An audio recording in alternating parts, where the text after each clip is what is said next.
God keep our land glorious and free.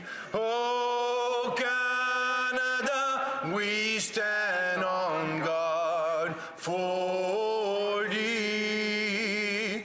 Oh, Canada, we stand on guard for thee.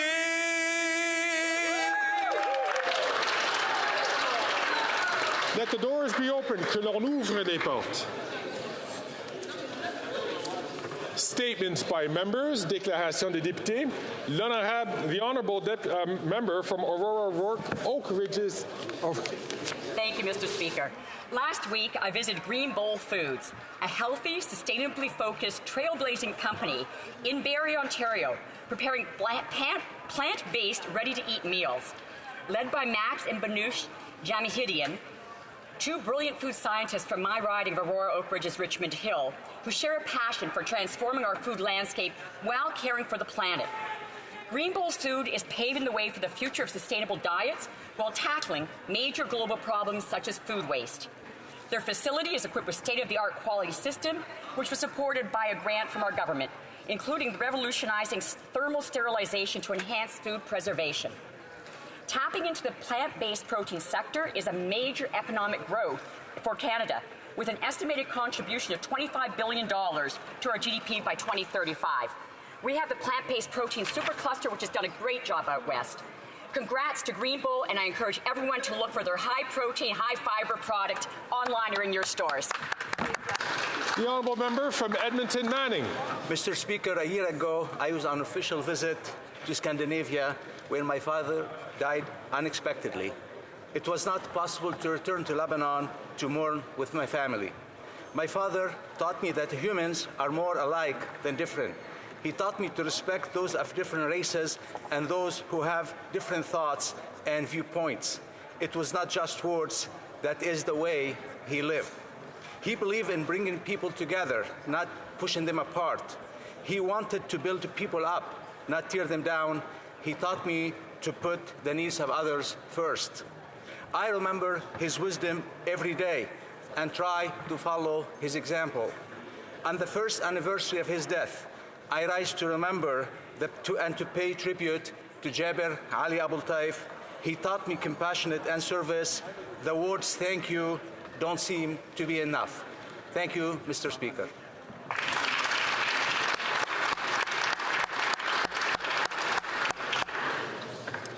The honourable member from Kitchener-Conestoga. Mr. Speaker, Canada has over 90,000 volunteer firefighters who put their lives on the line for us every day. We depend on them for the first line of defense for many types of emergencies, as they provide essential fire and emergency services to our communities. Their dedication deserves our continued support.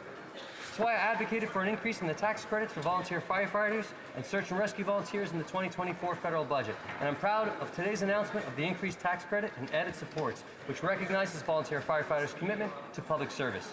With my colleagues, the parliamentary secretaries from Longueuil, Charles de Maloyne, and from Cambridge, North Dumfries, we hosted a roundtable discussion with rural fire chiefs from Waterloo Region to learn how we can best support those who keep us safe. Supports like helping with recruitment and retention, equipment costs, and health and wellness supports, and an increase of tax credits for volunteers. I'll continue to advocate on their behalf as they continue to protect us all. To our firefighters, thank you. The honourable member for Beauport-Limoilou.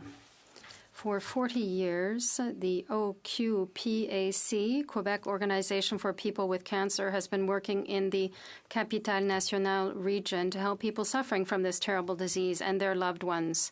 It welcomes, accompanies, listens to, supports, and provides relief to people who are all too often left to their own devices in the face of this illness and the disarray that it brings.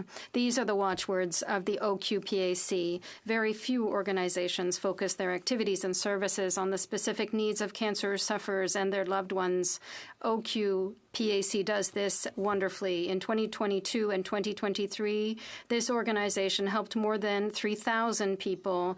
Just imagine how many people it has helped over the past 40 years through its numerous activities, programs, groups, and individual consultations. Bravo to the dedicated members of the Board of Directors, to the volunteers, and to the General Manager, Mr. Francis Lemieux. Long live OQPAC. L'honorable député de London West. As we commemorate the 30th year since the genocide against the Tutsis in 1994, I reflect on the journey of reconciliation, which is a never-ending road. I can't help but notice that those who have reconciled and lived side by side did it because justice prevailed. So today, on behalf of my constituents and survivors who are still grappling with what happened in April 1994, I ask for two things, Mr. Speaker. One, that we as Canada, being a home to many survivors and families of survivors, that we designate the FDLR as a terrorist organization as it continues to kill many Tutsis in the region. Number two, that we commit to bringing the genocide participants to justice. Romeo Dallaire recently pointed to the many that have made Canada their home and live free without consequences. Last week, I saw firsthand how transformative it is when perpetrators ask for forgiveness and victims are able to provide it. There's no healing for the many grieved hearts who relive the genocide over and over again every April. And there's no justice if we leave room for denialism, revisionism, and debates that perpetrate anti-Tutsi hate. Thank you, Mr. Speaker. The honourable member from Simcoe North. Today marks the 10th anniversary of the passing of the late Jim Flaherty, former Finance Minister of Canada. At the time, the news of his passing was a shock to many colleagues in this place. Sometimes a stark recognition of our own mortality is a reminder that puts our minor differences in perspective. His career was dedicated to public service. In fact, his favorite speech was entitled "Public Service is Good for You," challenging young people to enter careers of public service for its reward and fulfilling nature. Many of his accomplishments will withstand the test of time: the Registered Disability Savings Plan, the Working Income Tax Benefit, and the start of Ready, Willing, and Able. While Jim would have strong opinions on the challenges facing the country today and the budget, I suspect what would matter most are the many accomplishments of Christine and the pride he would have in his three boys: Quinn, who recently welcomed a child; Galen, who will marry this summer; and John, who works at the Ability Centre. Let us remember Jim fondly, and let us extol the virtues of public service and encourage others to rise to the challenge to serve the public good. Hear, hear.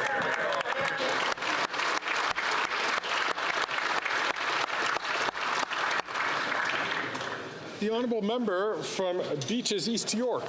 Mr. Speaker, Dr. Anne Innes Dagg, the woman who loved giraffes, was a pioneering zoologist, groundbreaking biologist, animal rights activist, feminist, and professor. She earned worldwide recognition for her studies of giraffes in the wild in 1956, wrote the Bible of Giraffes, still used by scientists to this day, and authored dozens of articles and books on giraffes, of course, but also on gender equality in academia. Anne was appointed to the Order of Canada by the Governor-General in 2019, and I don't have the time to list off her many well-earned awards and honors. But on a personal note, let me say that she was also very kind with her time. If you haven't seen Ali Reed's documentary about Anne, the woman who loves giraffes, you should. Anne took the time to join us and patiently answer questions at a screening of the film some 5 years ago. She left an impression on all of us that night, just as she now leaves a legacy for all of us in the Anne Innes Dagg Foundation, dedicated to promoting the harmonious coexistence of humans and wildlife, and built on Anne's belief that we should treat people, animals, and their surroundings with the same respect. The honourable member from Richmond Hill. Mr. Speaker, I'm pleased to announce April is Oral Health Month, featuring National Dental Hygienist Week from April 4th to 10th. This annual event is sponsored by Canadian Dental Hygienists Association and focuses on the importance of maintaining good oral health practices and helping Canadians understand the role of dental hygiene profession in preventing and addressing oral health issues. Over 31,000 dental hygienists nationwide celebrate this week under the theme of Oral Health for Total Health, highlighting that taking care of your mouth, teeth, and gums have a positive impact on other aspects of our lives. As the federal government roll out the new Canadian Dental Care Plan, which has a focus on preventive care, dental hygienists will play a front and center role to help improve oral health outcomes for all Canadians. This April, let's help everyone in Canada learn about oral health for total health. Thank you, Mr. Speaker. The honourable member from Portage Lisker. Mr. Speaker, this Prime Minister has added more to the national debt than all previous Prime Ministers combined. This costly coalition's out-of-control spending has resulted in Canada's $46 billion in spending just to service our debt. This is more money than the federal government sends to provinces for health care. Their deficits are fueling inflation and have driven up interest rates. But it's not just Conservatives pointing this out, Mr. Speaker. Both the Bank of Canada and former Liberal Finance Minister John Manley told the Prime Minister that he was pressing on the inflationary gas pedal. And now a leading economist says interest rates cuts may be delayed because of high government spending. But Conservatives have a plan to fix the budget. In next week's budget, the Liberals need to cap the spending with a dollar-for-dollar rule to bring down interest rates and inflation.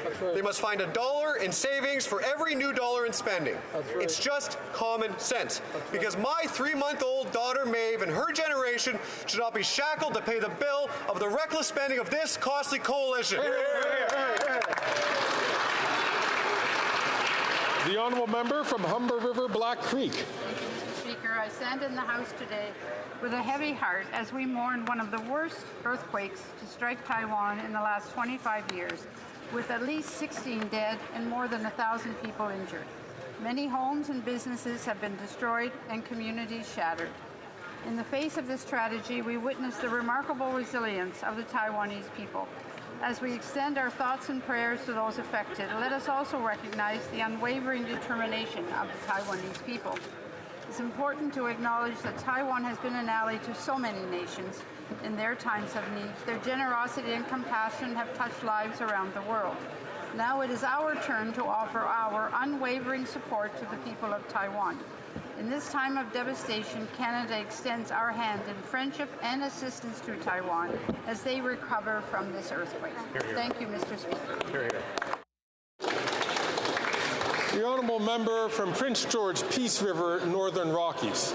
Thank you, Mr. Speaker. After 8 years, Northern Canadians cannot afford this Prime Minister anymore. Housing starts are at historic lows according to a recent RBC report, and this trend is only going to get worse under these NDP Liberals. Nunavut is deep in this housing crisis with over 3,000 homes desperately needed and climbing, with little being done by this Prime Minister. The NDP Liberal Prime Minister has no plan to fix the housing crisis, according to his own Housing Department CEO. And making life far worse, the Liberal carbon tax is applied to farmers. A package of hot dogs in Nunavut is $19. 1 gallon of ice cream is $29. 1 kilogram of bacon is $42. Canadians are tired of being told that they're better off under this Prime Minister because it simply isn't true. When will this Prime Minister make life better in the North, axe the tax on farmers, and build the homes? The honourable member from Peterborough, Kawartha. After 8 years of this Liberal NDP Prime Minister, Canadians require 64% of their pre-taxed income to afford housing, if they can even find housing. Michelle from Kawartha Lakes found work in Toronto, but is couch surfing because she, like 9 in 10 Canadians in this country, believe they will never own a home. We are a G7 country, and it is over $1,900 for a one-bedroom apartment. Rent has doubled, mortgage defaults are on the rise, and housing starts are down. 10 cities across this country look like scenes from the Great Depression, and this Prime Minister has the audacity to say he's doing a great job. He's a failure. His solution? Increase the carbon tax by 23%, which will drive up housing prices even more. Canadians know better, and so do Conservatives. We will incentivize municipalities to build houses people can afford, and we will axe the tax to make the materials needed to build houses affordable. We will bring it home. The honourable member from Don Valley West. Thank you, Mr. Speaker. Today I congratulate the community at Bessborough Drive Elementary and Middle School on its 100th anniversary. With its opening in December 1923, Bessborough became the first public school in Leaside and even served as the community's town hall. Wow. For a century, Bessborough Public School has been a place of academic excellence, committed to nurturing the minds of generations past, present, and future. Through my regular conversations with students, parents, and faculty, it's abundantly clear that Bessborough is more than an institution. It holds a special place in the hearts of many, with a legacy of familial ties spanning generations, from grandparents and parents to today's students, all proudly waving the Bessborough flag. On this great occasion, I extend my deep appreciation to the dedicated faculty, volunteers, and students who have contributed to the enduring legacy of Bessborough Public School. May this milestone continue excellence for generations to come. Thank you, Mr. Speaker. Hear, hear. Colleagues, you may want to keep the noise down because we're going to be listening to the next intervention in the Nuktitut. The honourable member from Nunavut. Thank you, Mr. Speaker. I don't always have celebratory statements in this place. Although many people are still struggling, there are some worth sharing. Nunavut reached a milestone because of Tagaq Hurley's vision. And that because Tagaq Hurley's vision became a reality. I thank him for retaining Inuit laws, values, and principles taught to him by our ancestors. I thank him for helping to modernize Inuit society by leading the way for Inuit to govern. Through his vision, community negotiators worked with elders and community members what terms to include in what would later become the Nunavut Land Claim Agreement. I thank the community negotiators.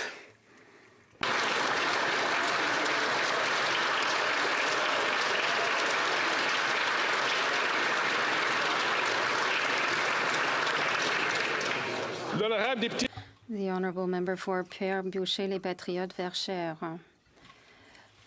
To promote the French language in Quebec, we need to share it with all new Quebecers. But of course, our national language can't be learned overnight. And that's why I'd like to say merci de parler lentement, which means I'm learning French. Thank you for speaking slowly. What an extraordinary way to encourage employees while they learn. What an extraordinary way to encourage customers to take part in this learning process through cooperation, patience, and kindness. On behalf of the Bloc Québécois, I'd like to thank the owner of Provigo, Mona Turbide, and the person in charge of the French language training, Martine Colombe. I'd also like to congratulate all the French education workers for their perseverance, and I hope that this initiative will snowball throughout Quebec. Thank you. The honourable member from Barrie Innisfil. Canadian families and businesses are paying the price with an NDP Liberal government that's addicted to debt and deficits. Record high deficits and carbon taxes driving up inflation are increasing the costs on everything, including the necessities of life. Interest rate increases fueled by NDP Liberal spending and increased debt is punishing Canadian families and businesses, and we're just now starting to see the full impact increases in mortgage rates are having on mortgage renewals, and it's a crisis. No Prime Minister has added more to the national debt than this one, and through it all, he's been aided and abetted by his NDP coalition partners. Anyone who has any sense at all knows you don't put more fuel on an already out-of-control debt and deficit fire. It's time for a return to fiscal common sense in this country that sees a government cap spending to bring down interest rates and inflation with a dollar-for-dollar rule that finds $1 in savings for every new dollar spent. Common sense conservatives will not support the budget unless it axes the tax, builds homes, not photo ops, and caps spending. Here, here, here. The honourable member from Winnipeg North. Thank you, Mr. Speaker. April is Sikh Heritage Month, and no matter where it is you go in Canada, you'll find an intense amount of pride in Sikh heritage, Mr. Speaker. The many contributions in every aspect of our society. It's a great pleasure for me to be able to stand in my place and recognize the month as a significant time for us to appreciate, love, and better understand Sikhism and how it contributes to the very fabric of Canadian society, Mr. Speaker. I would encourage members to visit Gurdwara, talk to members of our Punjabi heritage community, get a better understanding of how Sikhism affects our Canadian heritage. It's something all of us should embrace, no matter what our faith is, Mr. Speaker. So let's encourage encourage our constituents to get that better understanding of Sikhism. Thank you, Mr. Speaker. Questions orales, oral questions. L'honorable chef de l'opposition.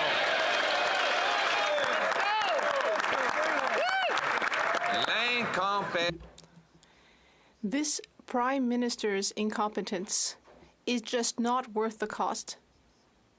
With his excessive spending at the federal level, he has caused so many messes in the military, immigration, inflation, the housing market, and so many more. But instead of cleaning up his own mess, he's just creating more problems with expensive promises that interfere with provincial jurisdiction. Why is this Liberal Prime Minister bringing his incompetence into areas of Quebec competency? The Honourable Minister of Public Services. Mr. Speaker, it's quite humorous to hear the word incompetence in the mouth of the Leader of the Opposition when he was Housing Minister, who created only 6 affordable housing units for the whole country during his term. Recently, he accused Quebec municipalities of being incompetent. On March 15th, with Quebec City, we started 324 affordable housing units. Who's really incompetent here? The Leader of the Opposition with his 6 units, or Quebec municipalities with hundreds? The Honourable Leader of the Opposition. When I was Housing Minister, housing costs were half of what they are today.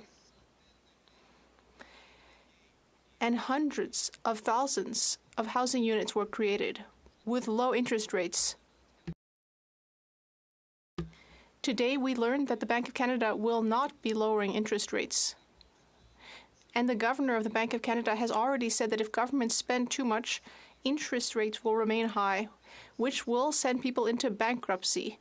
Will this Prime Minister finally accept my common sense plan? A dollar-for-dollar plan to balance the budget and bring down interest rates. The Honourable Minister. Thank you, Mr. Speaker. The Leader of the Opposition was just talking about the government of Quebec, and I talked about Quebec municipalities.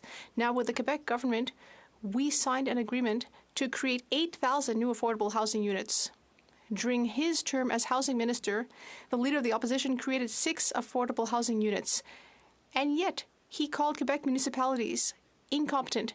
When will he agree to come with me to meet with the Quebec City leaders to apologize in person? The Opposition. Mr. Speaker, I'll never apologize for keeping housing costs low when I was the Minister of Housing. But if you were hoping for some interest rate relief today as a mortgage holder, as someone with a small business loan or a line of credit, you got some bad news that the Prime Minister is not worth the cost. Rates are staying high long because, as the Governor of the Bank of Canada said, if government spending grows, then interest rates will have to stay high to combat the resulting inflation. Why won't the Prime Minister accept my common sense plan to fix the budget with a dollar-for-dollar law to bring down rates? The Honourable President of the Treasury Board. Mr. Speaker, it's possible to be prudent fiscally and have strong social programs as well. That's exactly what our government does. With the AAA credit rating, with the lowest debt-to-GDP ratio in the G7, and with historically low unemployment. At the same time, we have a national school food program on the table of $1 billion, Mr. Speaker, supports for childcare and early learning, as well as for renters and homeowners. That's what we do on this side of the House. Every day is a great day to fight for Canadians. The Honourable Leader of the Opposition. Every day is not a great day when you're living in a tent city, or when you've had your mortgage double, or when you are with the families 1 in 4 children who can't get enough food, and they put forward a food program that doesn't have any food. Right. Instead, what they've done is doubled the national debt and driven up interest rates. Today we learned that the Bank of Canada is unable to bring rates down because the Prime Minister continues to make massive multi-billion-dollar inflationary spending. Why won't he follow my common sense plan to bring down the deficit and the rates? The Honourable President of the Treasury Board. Mr. Speaker, Our wages are growing faster than inflation. Under the Conservatives, poverty was at 14.5%. When we replaced the Conservatives, we brought it down to 7.4%. Mr. Speaker, we will continue to invest in Canadians with the supports for affordable housing, for renters, for early learning and childcare, and because of our work, we will make life fairer for Canadians, unlike the Conservative leader who is here for himself. Thank you. The Honourable Leader of the Opposition. Mr. Speaker, we're finding out today from the Bank of Canada that the Prime Minister is not worth the cost. In September, the bank governor said that if government spending were to grow, then interest rates would have to stay high. That was echoed by the former bank governor and incoming Liberal leader, Mark Carney, who indicated that he does not expect rates to fall quickly, and that is partly because of a lack of fiscal discipline. So if he won't listen to me, why won't he listen to his successor and understand that he's not worth the cost of high interest rates? The Honourable Minister for Innovation.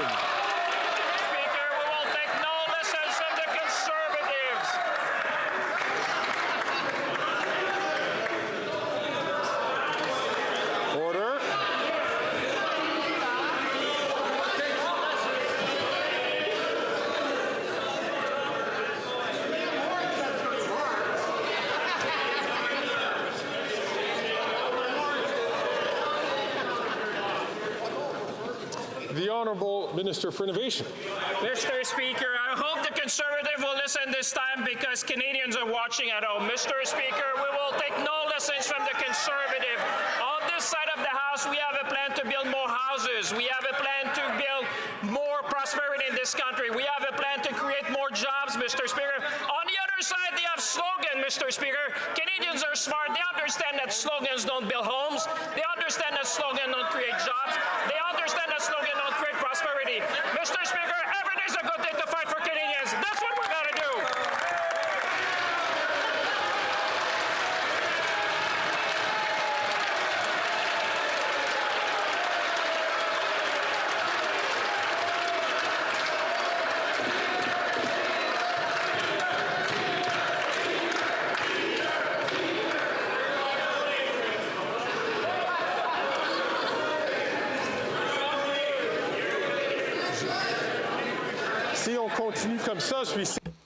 If this goes on, I'm certain that the honourable member for La Prairie will think that it's about him.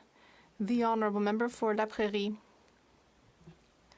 Mr. Speaker, for 3 weeks, the Prime Minister has been making pre-budget announcements in Quebec jurisdiction, but not today. Today, he is at the foreign interference inquiry, so he doesn't have time for domestic interference. Health, schools, housing, dental care, childcare. It's the Liberals, not the Bloc, who think they are governing Quebec. Ottawa has the money, but Quebec has the expertise.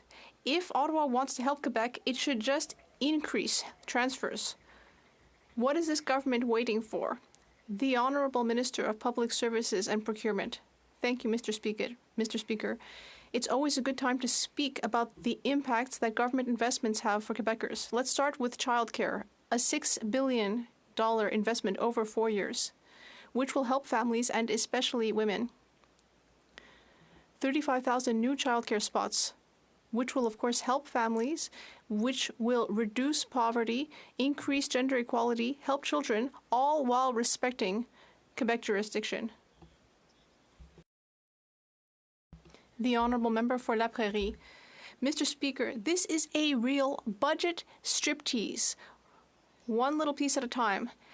At the rate it's going, the budget lockdown on April 16th will be no longer than 5 minutes. There'll be nothing left to announce.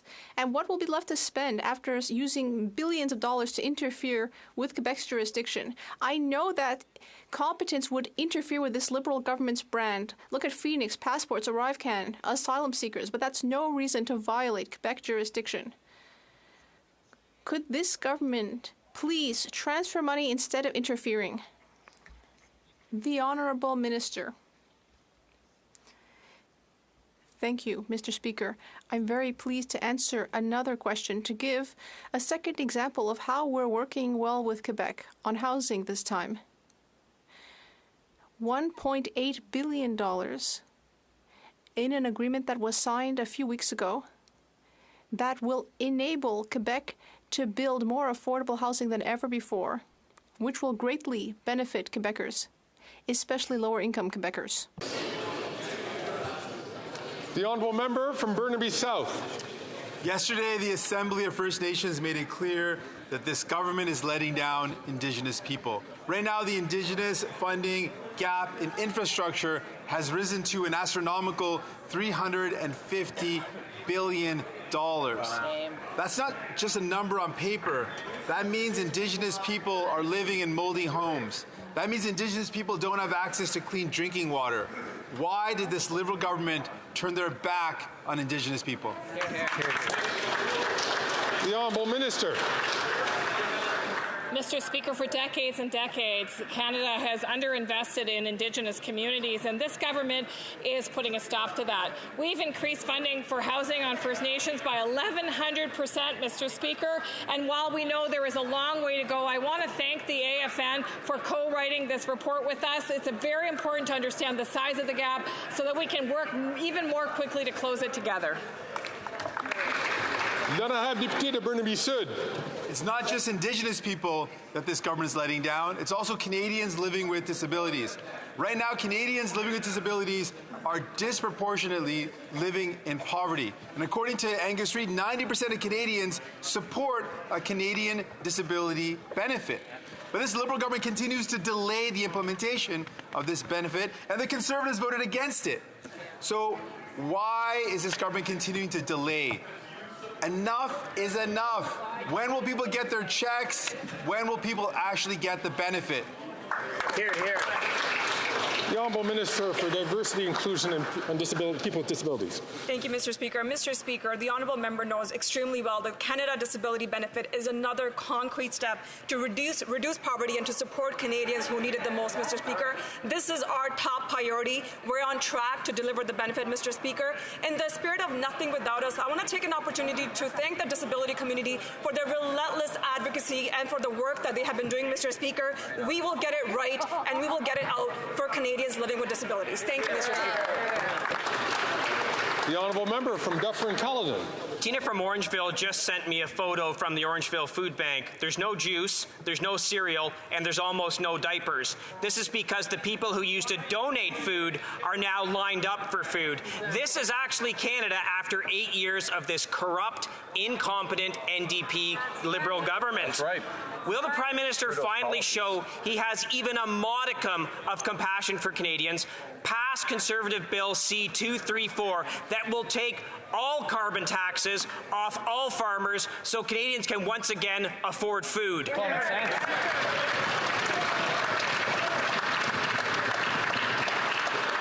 The Honourable Minister for Natural Resources and Energy. It is important in this country, and certainly Canadians understand, that we address the climate crisis that is facing us. There are significant costs that we are facing, including issues around wildfires as we move forward, if we do not address climate change. But it is also important that we do that in a manner that is affordable. 8 out of 10 Canadians get more money back from the carbon rebate than they pay in the price on pollution. If you are going to take it away, as the Leader of the Opposition would do, you are actually attacking the poorest members in our society. Shame on you. I'm going to ask all members, please, to not take the floor until the person who has the microphone has the opportunity to speak to all members, so we can hear the questions clearly, and we can also hear the answers clearly. The Honourable Member from Dufferin-Caledon. The great Liberal lies. The budget will balance itself, and the rebate check is larger than the cost of the carbon tax. Everyone knows that is not actually what's happened. And you know who else has joined the carbon tax revolt? 6 premiers in this country who are calling for a carbon tax summit. Newfoundland and Labrador, Nova Scotia, New Brunswick, Ontario, Saskatchewan, and Alberta. Will this out-of-touch Prime Minister actually call this conference the Carbon Tax Summit, Or is he too busy hiding because he called the premiers liars?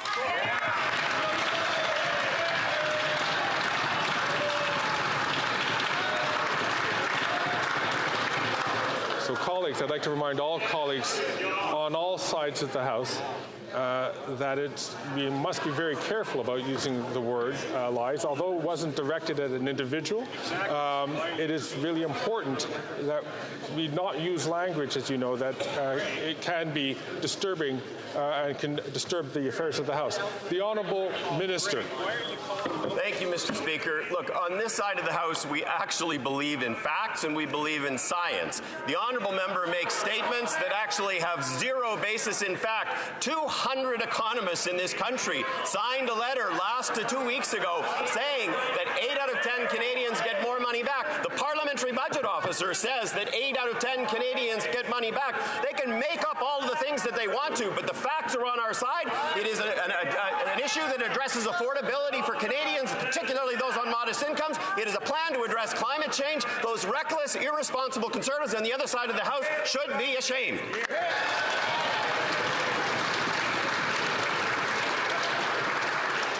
Again, I'd like to remind members to please stay away from language that could be, that certainly it's getting closer and closer to unparliamentary. The Honourable Member from Chilliwack Hope. After 8 years of this NDP Liberal government, many Canadians can no longer afford to feed their families. Last year, 2 million Canadians visited food banks in a single month alone. But instead of bringing down the cost of food, the Prime Minister increased the carbon tax on groceries by 23% on April 1st. Clearly, this Prime Minister is not worth the cost. Instead of making things worse, will the Prime Minister finally cut the cost of food by adopting Conservative Bill C-234 to take all carbon taxes off of farmers in next week's budget? Yeah, that's right. The Honourable Government House Leader. It's important that we talk in this House about all of the supports that we're providing to farmers and the agricultural community in the context of our fight against climate change, Mr. Speaker. But I would also point out that after having Conservative senators threaten female senators on amendments on this bill, this is a Conservative private member's bill that they can prioritize at any moment and bring to a vote in this House. It's up to them. C-234's fate is decided on the Conservative side of the House, Mr. Speaker. The Honourable Member from Chilliwack Hope. Mr. Speaker, this Liberal government is completely out of touch with ordinary Canadians who can't feed their families with phony Liberal photo ops. Canadians are already lining up at the food banks in record numbers, and increasing the carbon tax on farmers and food is only making things worse. 70% of Canadians want this government to axe the tax, and half a dozen premiers are demanding an emergency meeting on the carbon tax crisis. So will the Prime Minister stop hiding and hold a carbon tax conference with the premiers and listen to their plans to axe the tax? That's right. The Honourable Minister for Natural Resources and Energy. Thank you, Mr. Speaker. Again, I would implore the Conservatives in opposition to actually use facts when they actually make statements. 200 economists in this country have validated the fact that the carbon price is the most efficient way to reduce emissions and is done in a manner that is affordable. When Premier Moe actually came before the committee a couple of weeks ago, journalists actually called the statements that he was making, which are the same as what this fellow is making, a parade of nonsense and completely dishonest. I totally agree.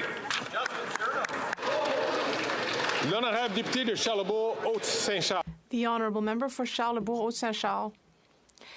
Mr. Speaker, after 8 years of this Liberal Prime Minister, rents have doubled, and our youth can no longer dream of buying a first home.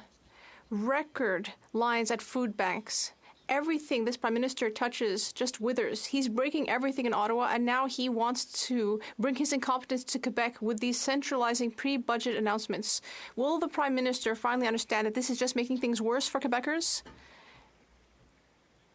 The Honourable Minister of Housing, Infrastructure and Communities. Mr. Speaker, on the contrary, we are investing to build housing in Quebec.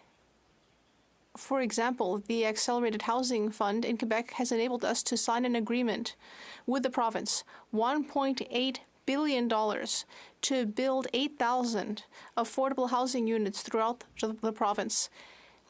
The Conservatives are against that investment. It's incredible. We will continue to invest to improve the situation and build affordable housing more quickly. The Honourable Member, Mr. Speaker, how can we trust this government when we think of the way they manage everything, the border, the armed forces, ArriveCAN, EI? Everything this government does goes wrong for 8 years, and now they're adding insult to injury by interfering with Quebec jurisdiction. Does this Prime Minister understand that this will make the situation worse for Quebecers and all Canadians? The Honourable Minister of Public Services. My colleague, the Minister for Housing, spoke about the 8,000 affordable housing units that will be built by Quebec municipalities. We already know that the Leader of the Opposition had 6 affordable housing units built when he was Minister of Housing. And what the member may not know is that his own riding, there is a project that built 163 affordable housing units, which is about 25 times more than his leader managed to build throughout his entire term and throughout the entire country. The Honourable Member for Jonquière. Now, in the expression area of jurisdiction, there's the word jurisdiction. When you have a toothache, you don't call up the barber, and you shouldn't call up the federal government either. Federal dental coverage is still not available, and yet already everyone is mad at Ottawa. Seniors are mad because they were promised free dental care, but instead they're going to have to pay. Dentists are mad because Ottawa is blaming them. And all of this because Ottawa, which knows nothing about the matter, promised free dental care without totting up the bill. Why not instead act like the tooth fairy and slip the money under Quebec's pillow? The Honourable Minister of Health. Mr. Speaker, it is essential that everyone throughout the country and each and every Quebecer can receive dental care. That is our objective, and that is what we will do. In the spirit of cooperation, I will continue to work with the government of Quebec. The Bloc Québécois is always trying to pick arguments and find problems, whereas our government is finding solutions and ensuring that everyone gets the health care they need. The Honourable Member for Jonquière. Mr. Speaker, Ottawa could send money to Quebec's health insurance program for dental care. Quebec is ready to do that, but Ottawa is instead creating red tape, redundancy, and is making everyone mad, even though the program hasn't even started yet. With housing, Ottawa could give the money right away, but instead it's going to lead to a constitutional conflict until 2025. The federal government is not like King Midas. Instead of touching things and they turn to gold, it touches things and they turn to mold. Why continue interfering with Quebec jurisdiction? Why would we let them do that when everything takes longer and is ultimately worse? The Honourable Minister of Health. Mr. Speaker, the system for dental coverage is simple. People will receive a card, and with that card, dentists throughout the country can use the same system as they do with any other kind of dental insurance, and then very easily, patients will receive necessary services. If Quebec wishes to manage the system, that's not a problem. We can work together. However, it's absolutely essential that the service be available immediately for Quebecers, and that's what we'll do. The Honourable Member from Battleford's Lloydminster. Thank you, Mr. Speaker. After 8 years of this Prime Minister, Canadians are struggling to put food on the table.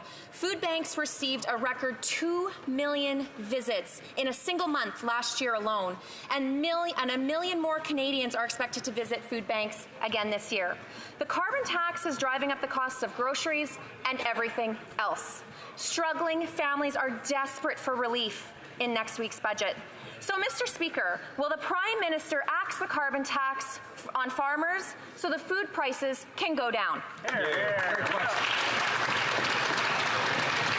The Honourable Minister for Natural Resources and Energy. Thank you, Mr. Speaker. Once again, the honourable member is saying things that are devoid of facts, and in fact, what she is proposing will actually take money away from folks who live on modest incomes.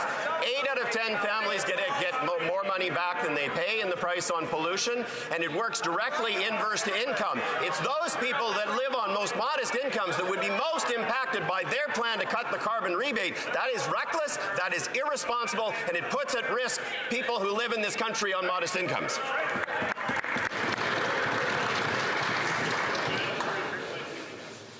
The chair did not hear the comments by the minister. Unfortunately, I wasn't paying attention, but there is so important for members to not use language which can be disturbing to the affairs of the House. The honourable member from Battleford's Lloydminster. Actually, Mr. Speaker, Canadians are painfully aware that this Prime Minister and his NDP Liberal government are not worth the cost. Last week's carbon tax hike is driving up the cost of gas, groceries, and home heating. Families are struggling, like I said, to put food on the table, and they cannot afford higher costs. Next week's budget must take the foot off the gas of the rising grocery prices. So once again, Mr. Speaker, will the Prime Minister axe the tax on farmers and make food more affordable for Canadians? Very much. Absolutely. The Honourable Minister for Natural Resources and Energy. Thank you, Mr. Speaker. I would suggest to my honourable colleague across the House, who is from the great province of Saskatchewan, that she go and have a conversation with Dr. Brent Dolter at the University of Regina, who has said 8 out of 10 Canadian families get more money back, and it's those that actually live on modest incomes that do the best on a net benefit basis. It is an affordability program, but it is also a program to address the climate crisis, which imperils the future of our children. The fact that these folks have zero plan to address the climate issue and they don't seem to care at all about it is reckless and it is irresponsible.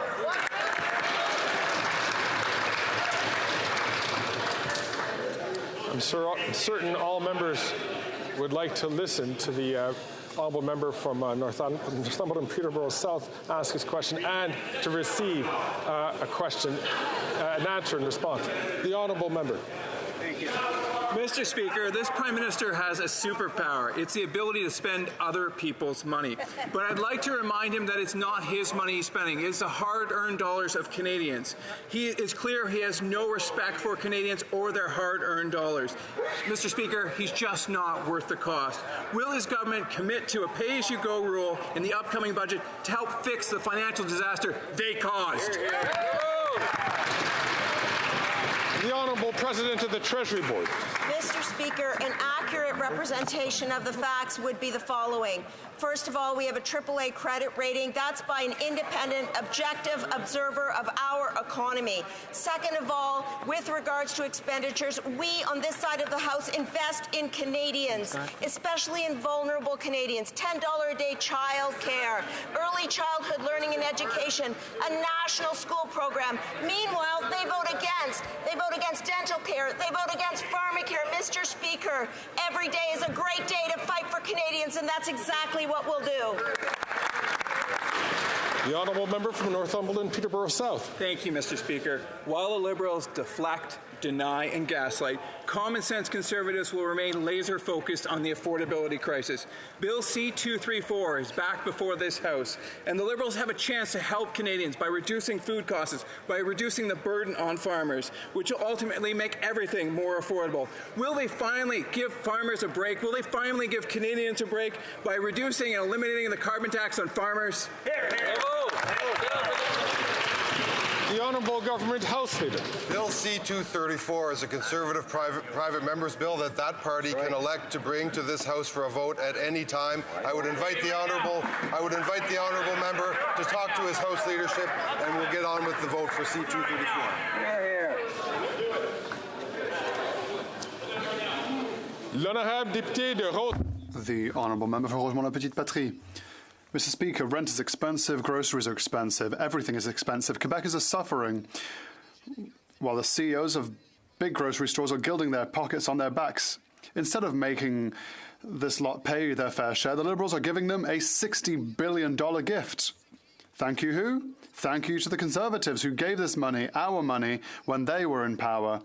Money that could be invested in social and affordable housing, in health, or in the fight against the climate crisis. But no, the Liberals prefer to give it to rich CEOs. Why do the Liberals continue to gild the pockets of big business? The Honourable Minister for Innovation. Mr. Speaker, I'd like to thank my colleague for his question. Mr. Speaker, my colleague will admit that we do invest for the most vulnerable Canadians throughout the country. We also invest in childcare, we invest in housing, and my colleague knows full well that the best way to stabilise grocery prices is to have more competitivity in our country. And that is exactly what we have done with the biggest competitivity reform in history. Everyone here knows that we want to help Canadians, and that is what we are doing and what we'll continue to do. The Honourable Member from Winnipeg Centre. Thank you, Mr. Speaker. The Liberals' childcare plan forgets childcare workers, 96% whom are women, many facing a burnout crisis. And the recent Liberal announcement falls short of what experts are calling for. Childhood educators need better wages and working conditions to improve retention and recruitment. Meanwhile, the Conservatives are pushing privatized childcare that would even hurt workers even more. When will the minister stop with the disrespect and deliver a workforce strategy that allows workers to live in dignity?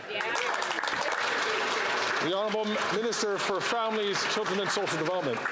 Thank you, Mr. Speaker, and I thank my colleague for the question and her continued advocacy on behalf of early learning childcare workers.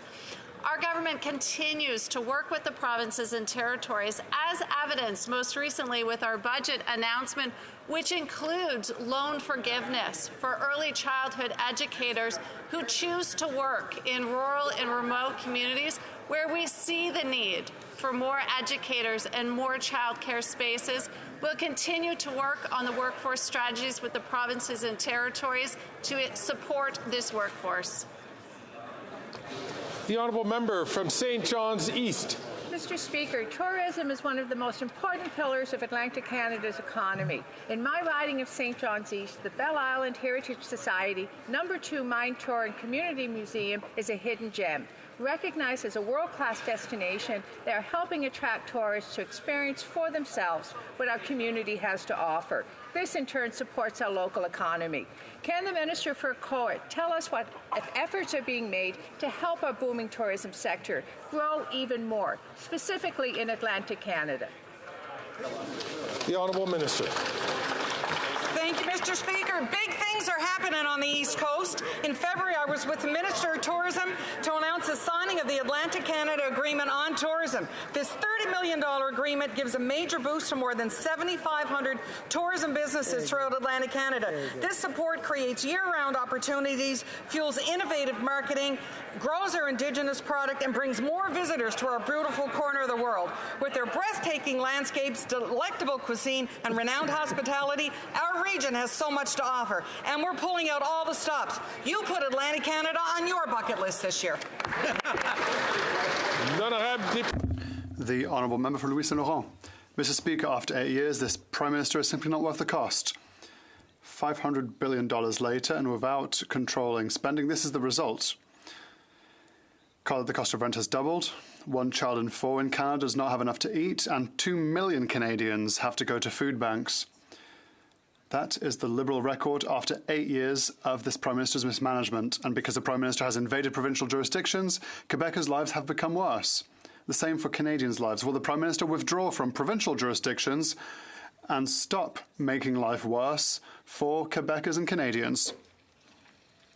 The Honourable Minister for Public Services and Procurement.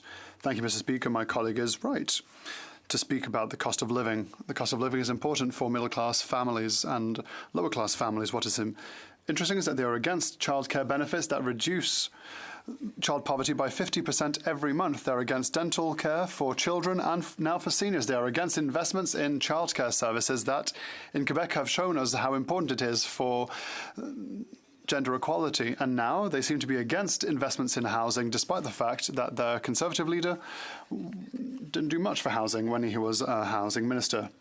The Honourable Member for Louis Saint Laurent. Thank you, Mr. Speaker. I'd like to mention to the Minister that most things that he mentioned we voted for. However, what makes us angry and what makes Canadians angry is that this government has absolutely no efficiency when it comes to taking care of its own business. Passports, the armed forces, the border, immigration, the cost of living, and the cost of living. The list is long, Mr. Speaker. That is government in action. And what's this government doing right now? It's butting into provincial jurisdictions. It's not their business. So they can't even handle their own business, but they try to get into provincial businesses. When will the government finally step up and respect its own jurisdictions rather than butting into provincial jurisdictions? The Honourable Minister for Public Services and Procurement.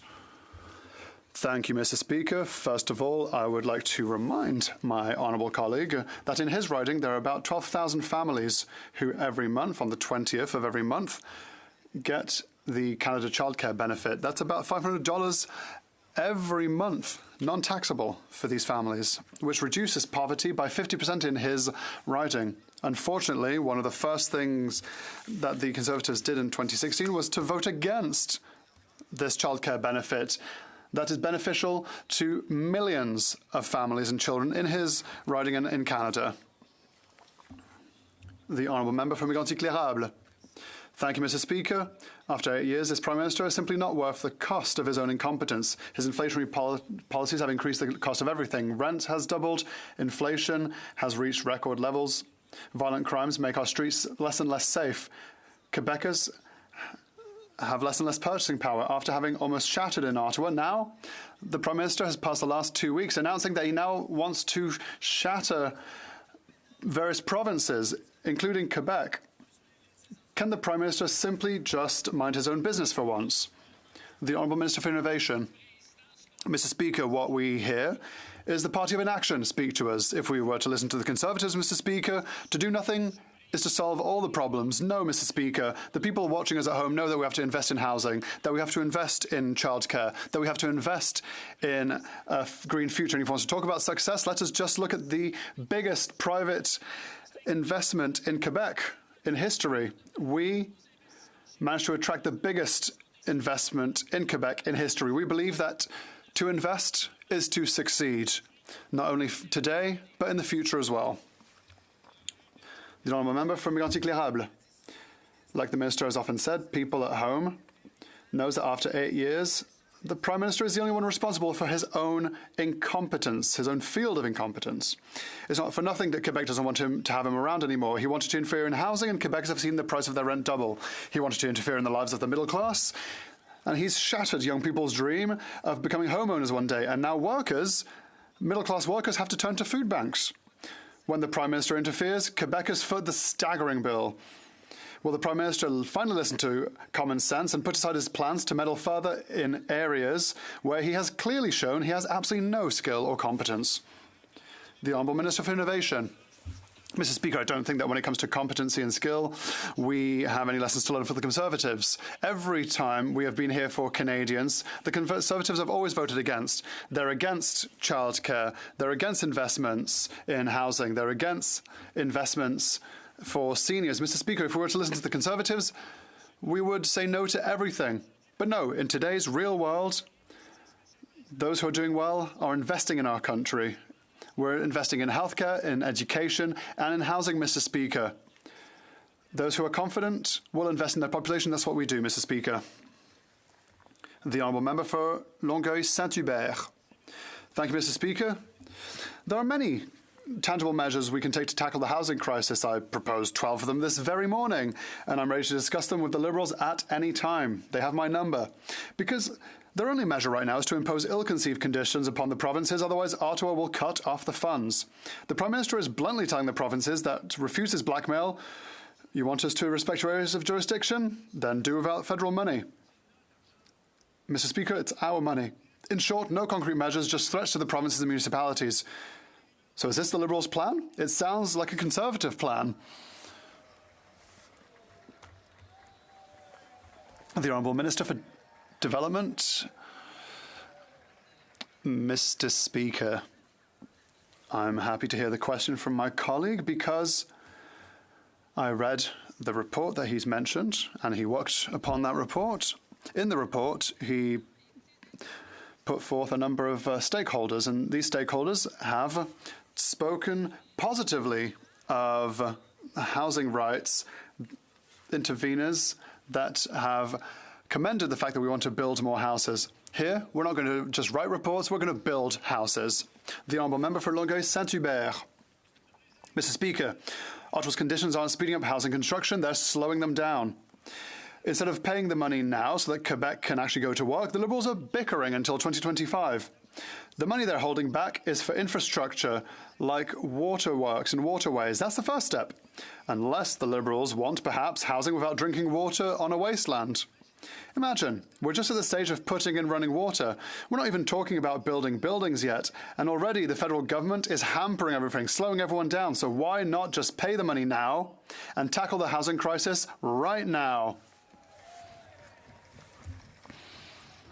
The Honourable Minister. Thank you, Mr. Speaker. The whole light blue, dark blue rhetoric over on the other side, it's all the same. We can't on the one hand say that we want to help people and then vote against, or say that you're going to vote against measures that we have announced this week. The one that he has just mentioned is in last week's announcements. We have announced a fund to help house builders, a fund to defend renter rights. We've announced a fund to make sure that we will have an industrial catalogue to build more rapidly. Mr. Speaker, on this side of the House, we're not just writing reports, we're building houses. The Honourable Member for Bellechasse-les-Échemins-Lévis. Mr. Speaker, under the Liberals, 1 child in 4 goes hungry after 8 years. The cost of housing has doubled. People are sleeping in tents, and the use of food banks has now become the norm. The Prime Minister is failing in his own responsibilities, and his inflationary spending is creating chaos. And he has the sheer nerve to lecture the provinces by invading their areas of jurisdiction with his incompetency. Will the Prime Minister listen to the Premier of Quebec, who is urging him to withdraw from our area of jurisdiction and simply mind his own business for once? The Honourable Minister for Public Services and Procurement. Yes, Mr. Speaker, we're happy to do so with the collaboration of the municipalities of Quebec, including Lévis and the Government of Quebec.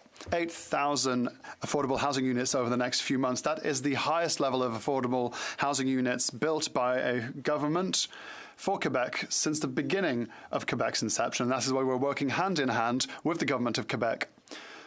They're talking about fields of jurisdiction and competencies, but the least competent is the leader of the Conservatives, who, in his time, built 6 entire housing units.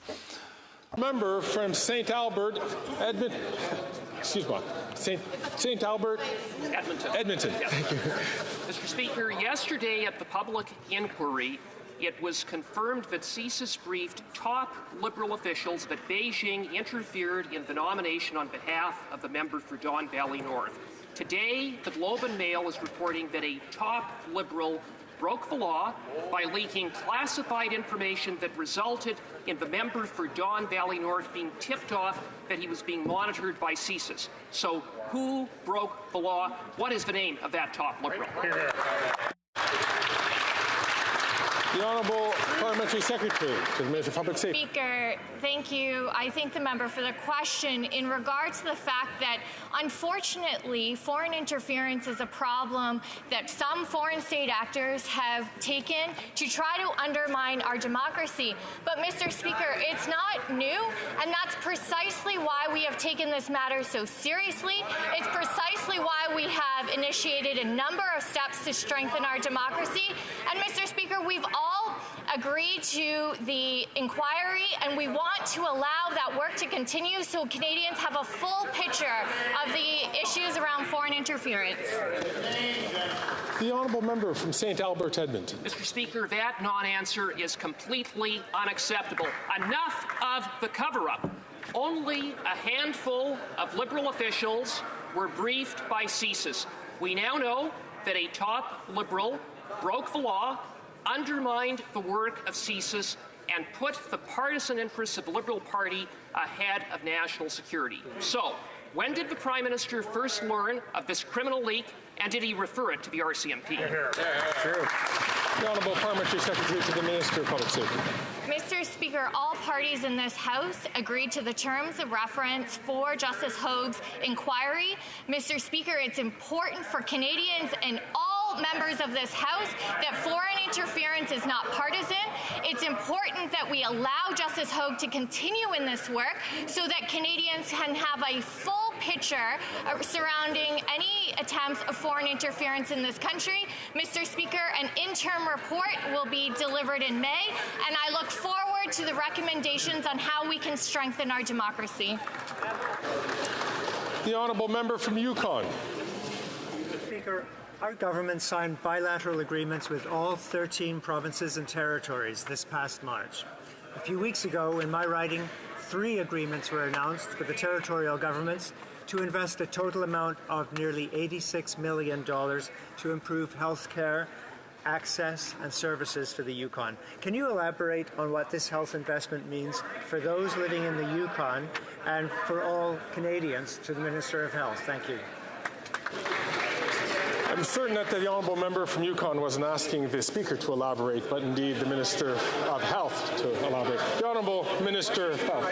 You, Mr. Speaker, would also be very enthusiastic about the bilateral agreements that have been signed across this country, and I want to thank the member for Yukon, not only for his extraordinary work as a member of Parliament, but as a physician and a chief medical officer, the work that he's done to promote public health and better health for Canadians across the country really has to be commended.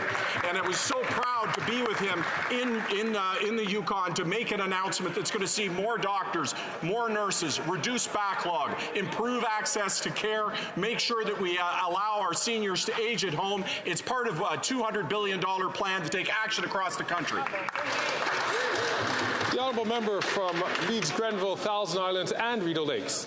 After 8 years of this NDP Liberal Prime Minister, we know that he's not worth the cost or the corruption, and we've seen that with the $60 million that he spent on his failed Arrive scam. Last year alone, he spent $21 billion on outside consultants, and his favorite hand-picked consultants, GC Strategies, are being hauled before the bar of this House to answer questions under threat of imprisonment for lying to parliamentarians in the inquiries about this Liberal scandal. It's a historic tool for historic levels of corruption. So in the budget next week, will the Prime Minister cut the corruption in his government? The Honourable Parliamentary Secretary to the Minister of Public Safety. Mr. Speaker, as we have said time and time again, when it comes to the procurement process, Canadians and all parliamentarians expect the process to be followed, expect laws to be followed, and Mr. Speaker, this is precisely why we have supported the work of the committee. CBSA has already initiated a number of measures to improve the procurement process. Mr. Speaker, we will continue to make those improvements so Canadians have trust in our procurement systems. The honourable member from Leeds, Grenville, Thousand Islands and Rideau Lakes. The procurement system that they're presiding over is so broken that millions of dollars are being paid to firms who add no value and do no work to contracts. Just last year, $21 billion on outside contracts, and this NDP Liberal government isn't worth the cost or the corruption of their $60 million Arrive scam that saw GC Strategies paid $20 million but did no work and added no value. For their failed Arrive scam, Canadians got lies, fraud, and forgery. Will they cut the corruption in their budget next Wednesday?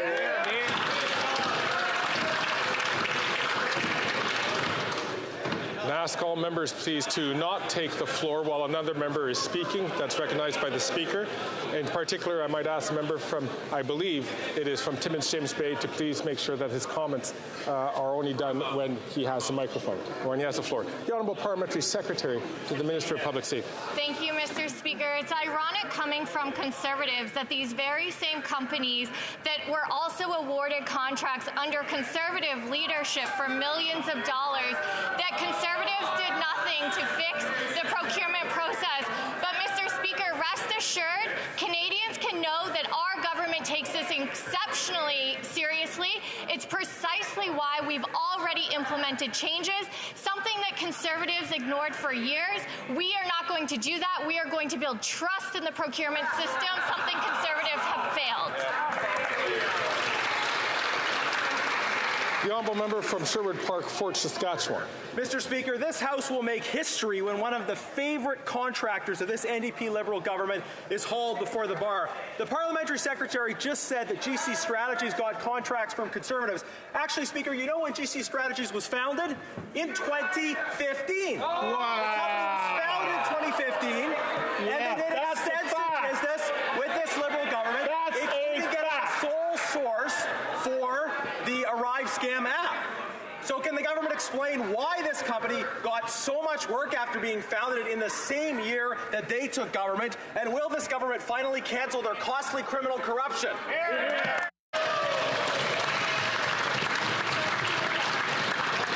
The Honourable Government House Leader. The member across knows not to use such language, and he knows that there's no evidence for the kind of language that he's using that supports that.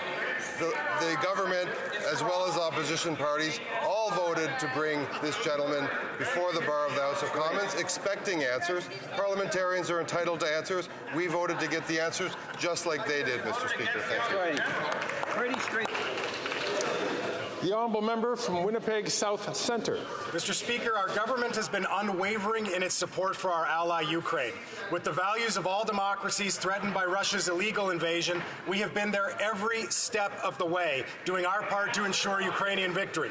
My riding of Winnipeg South Centre is home to thousands of Canadians of Ukrainian descent, and in recent months we have welcomed thousands more fleeing the war back home. Earlier this year, this House passed the Canada-Ukraine Free Trade Agreement. Unfortunately, Conservative opposition prevented this Parliament from signalling unanimous support. There is good news, however, Mr. Speaker. Can the Minister of International Trade inform this House of important developments related to this critical and...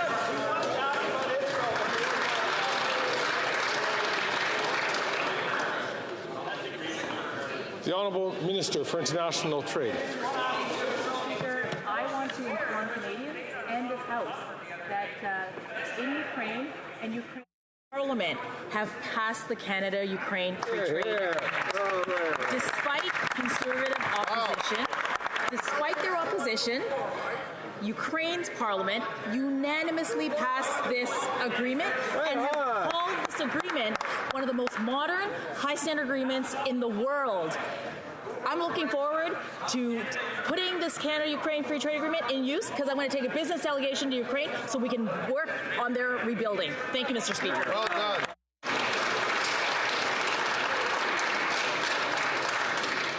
I know it's Wednesday and people are all excited. Let's have the last couple of questions. The honourable member from Courtenay, Alberta.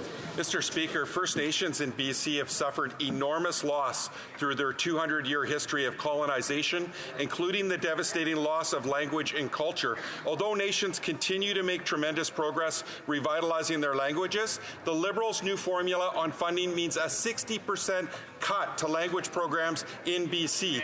Preserving and revitalizing Indigenous languages is an essential step to reconciliation. Will this government remember its most important relationship with First Nations and act with urgency to ensure sustained and long-term funding to language programs in British Columbia? The Honourable Minister for Indigenous Services. Well, Mr. Speaker, let me just first say that I fully agree with the member opposite about the need to preserve Indigenous languages and restore them when they've been so cruelly ripped away from First Nations communities for decades.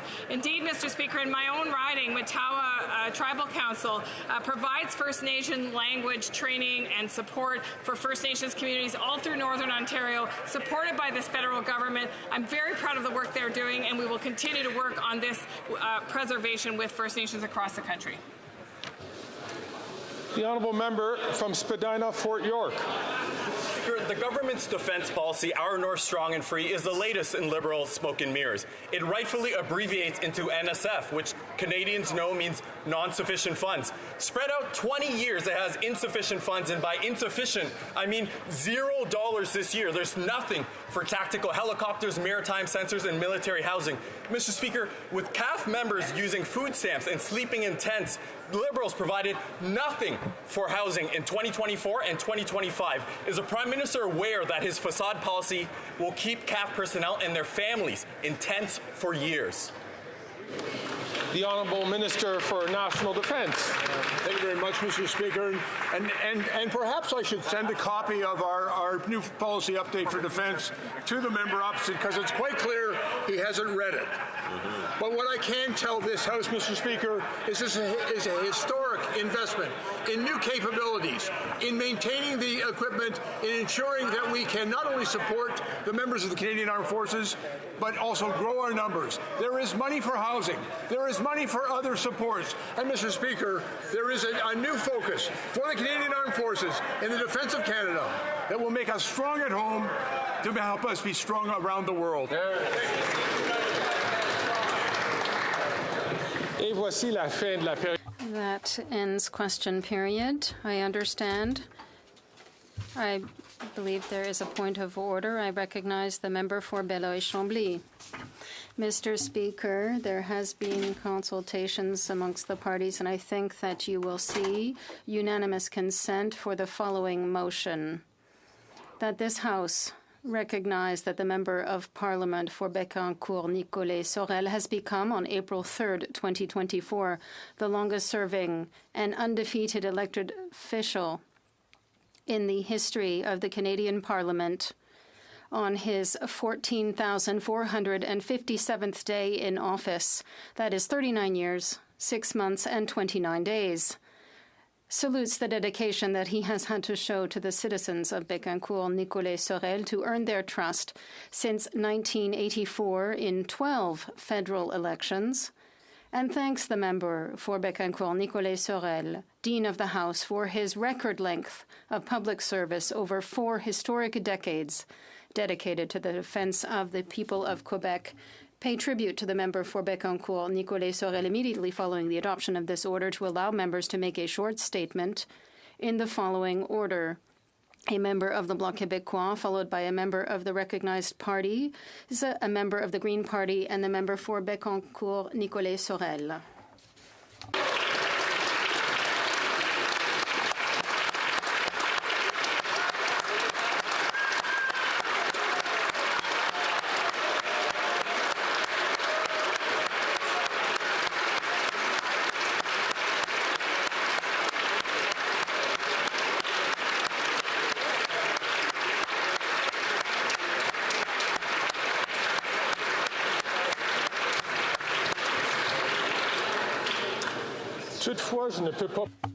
However, I cannot presume that the House's decision, so I will ask the question that all those opposed to what the honourable member is proposing will say nay. Agreed. The House has heard the terms of the motion. All those opposed to the motion will please say nay. Adopted. Carried. En conséquence, la Chambre procédera maintenant à... Accordingly, the House will now proceed to tributes for the member for Bécancour, Nicolet Sorel. I now recognize the honourable member for Beloeil-Chambly.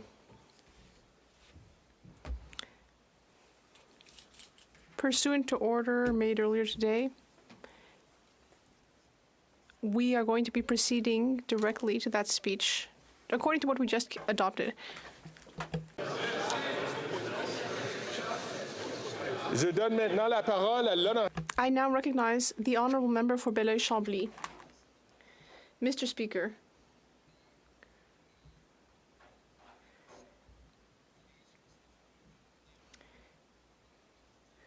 we could touch on the member's age.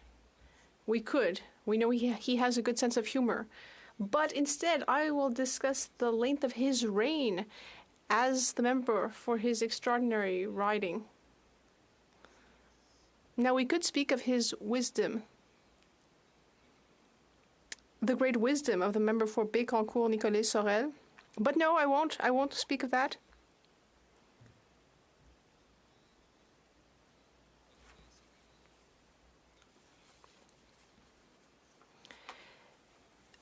I would say that after all these years, the member has not attained wisdom.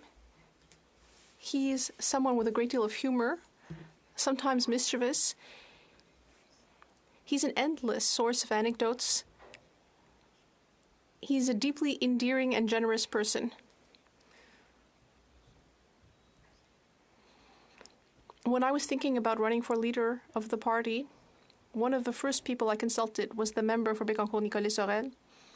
I followed his advice, and I think I did the right thing.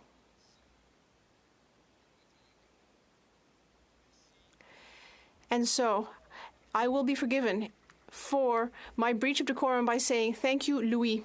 Louis.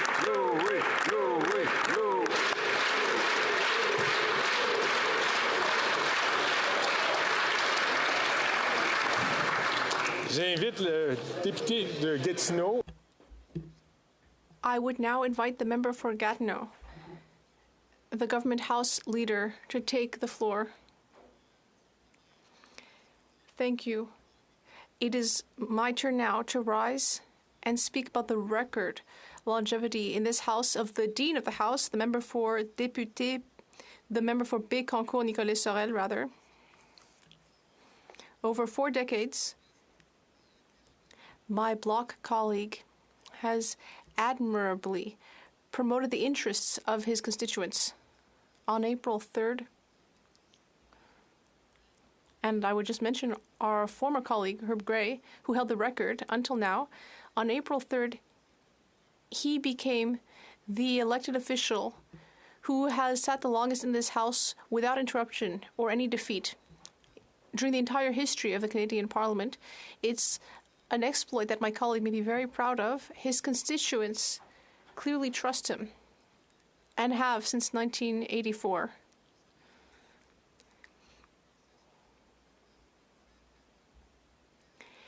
That's quite an extraordinary batting average, all these consecutive re-elections. He also shows that in this House we can disagree without being disagreeable.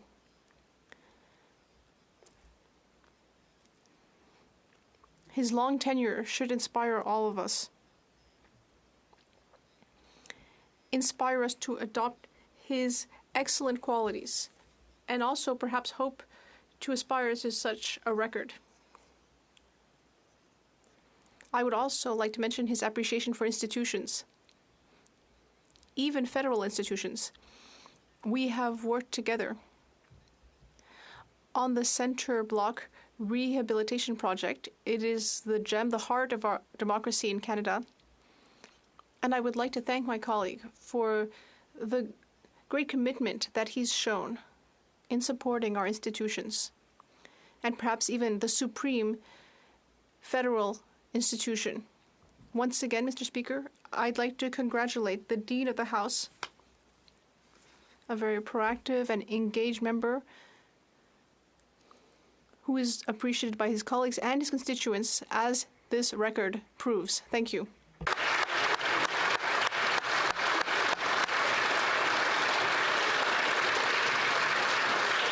L'honorable député de Bellechasse-les-Etchemins-Lévis. The honourable member for Bellechasse-les-Etchemins-Lévis.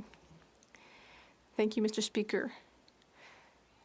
Our party will join our colleagues to congratulate our colleague for Bécancour, Nicolet Sorel, for his long tenure. I would just like to remind us that at the beginning, he was a conservative.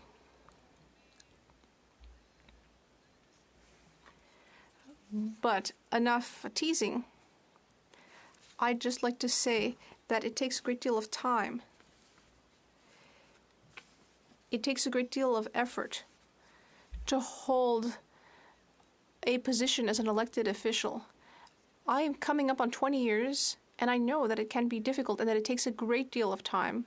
So it's hard to fathom doing double of that time, 40 years. It shows a great deal of sacrifice and abnegation. And also his family has also had to sacrifice a great deal. I'd also like to thank, therefore, his family and everyone who supported him for all these years. Of course, we're all taking notes because we might all hope to have such a tenure, but it's unusual, of course. In the National Assembly of Quebec, where I started and was a politician for nearly 15 years, it was said that the average term for a member was about 6 years. So for Louis, if I may be allowed to call him that, we may say that he is beating all the statistics I would like to congratulate you on behalf of all my colleagues. And in conclusion, I would just say, after all these years, I'm quite sure that this member for the Bloc knows the Canadian national anthem by heart.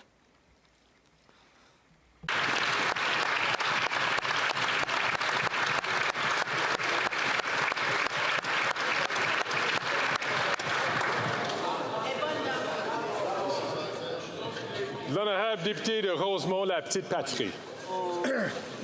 The honourable member for Rosemont-la-Petite-Patrie.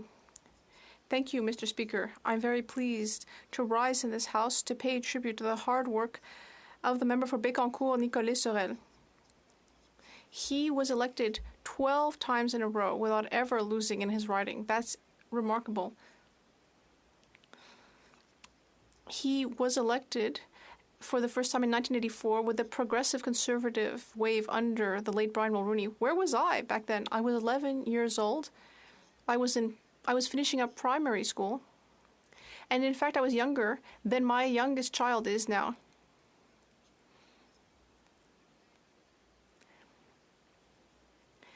The member for Bécancour, Nicolas Sorel, is someone who has a great sense of humor and is a bit mischievous. And I would just like to say that on Wikipedia, it says that for 6 days last fall, he was acting Speaker of this House. So for 6 days, a member of the Bloc Québécois was reporting in theory to Charles III, King of England, that he conscientiously served for those 6 days. But more importantly, he conscientiously served his constituents for more than 14,000 consecutive days. That shows the importance of knowledge of what's going on the ground. It shows a knowledge and trust in local democracy. On behalf of the NDP, I'd like to congratulate my colleague.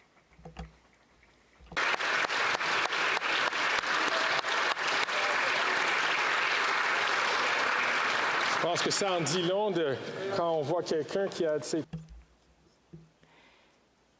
Yes, it speaks well when someone has personal preferences but still respects institutions. And now I'd like to give the floor to the member for Saanich Gulf Islands. Mr. Speaker, I'm so pleased to join my voice to my colleagues and thank our dear friend and colleague, the member for Bécancour, Nicolas Sorel. When I was elected in 2011, I was here all by myself as only member for the Green Party. But I would work with the 4 members of the Bloc Québécois at the time. We worked closely in the background. I think we were almost like a tiny coalition, the Green Bloc Québécois.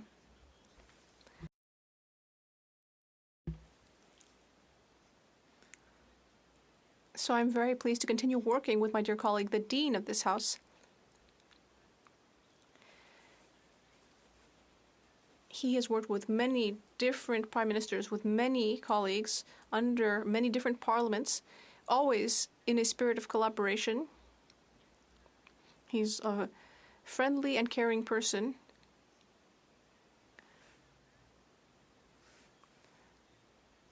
He has a great sense of humor. He's always a collaborator.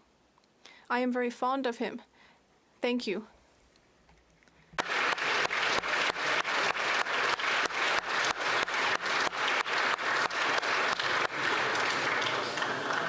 Et ça me donne un très grand un privilège à reconnaître.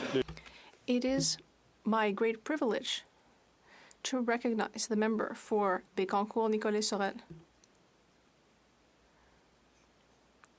Well, I'm at a loss for words after hearing all this. I'd like to thank all 5 colleagues who spoke and who said very nice things about me.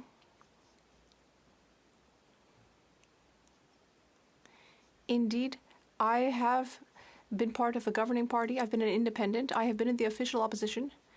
And I have been a member of the 3rd biggest party. So I've been around the block, so to speak.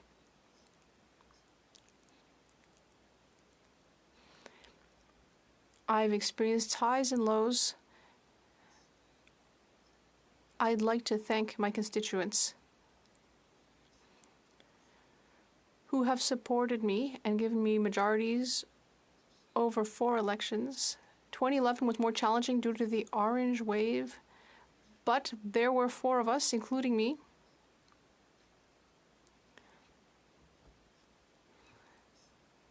I would like to thank everyone who facilitated my election, organizers, the riding association, the members who renew every single year. They're getting a bit older too. My office staff, who have been very loyal,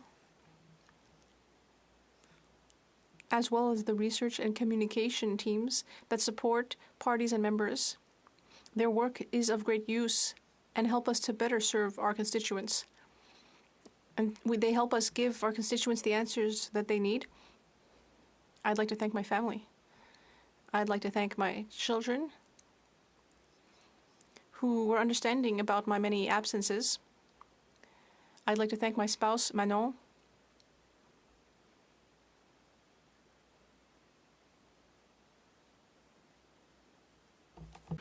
Bonbon et cancer. Le cancer avec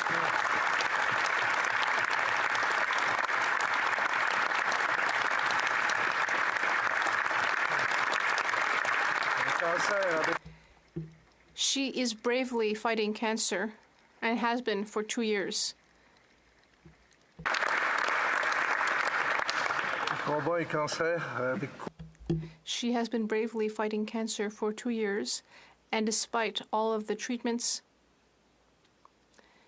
she's continuing to encourage me to do my work here and to help my constituents. She has shown a great deal of support to me.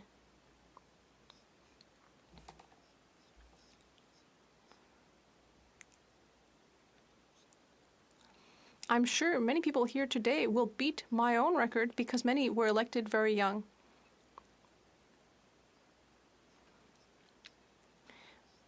But I would like to tell them right now that I hope to add 2 or 3 terms to my record. That is my intention.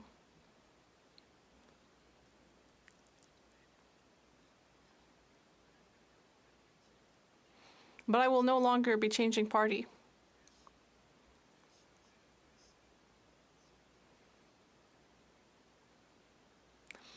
Yes, I have heard O Canada sung a number of times. As Gilles Vigneault said, I always enjoy hearing foreign anthems. In fact, what I like about O Canada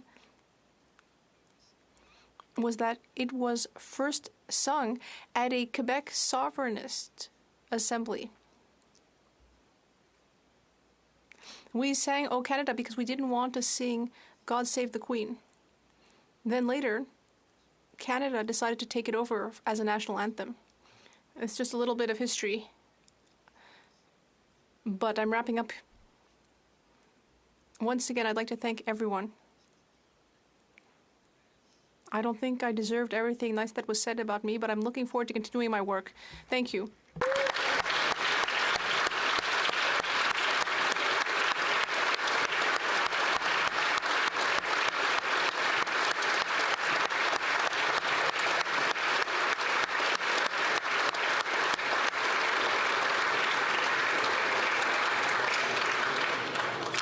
Chers collègues, c'est à mon tour de me lever. Dear colleagues, it's my turn to rise to pay tribute to our very dear colleague, my predecessor as Speaker, the member for Bécancour-Nicolet Sorel. We have known each other for a very long time. In 1988, when I arrived in this House of Commons as a page, the member for Bécancour-Nicolet Sorel already had 4 years of experience here. I had the pleasure of bringing him water and delivering paper messages. He has always been a gentleman.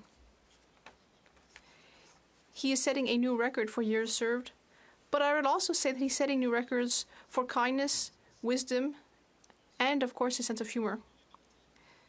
Among MPs, he is well known for giving wise advice. For example, if someone tells you that they are deciding to run for a leadership position, the member would whisper back, "I will support you, but don't tell anyone."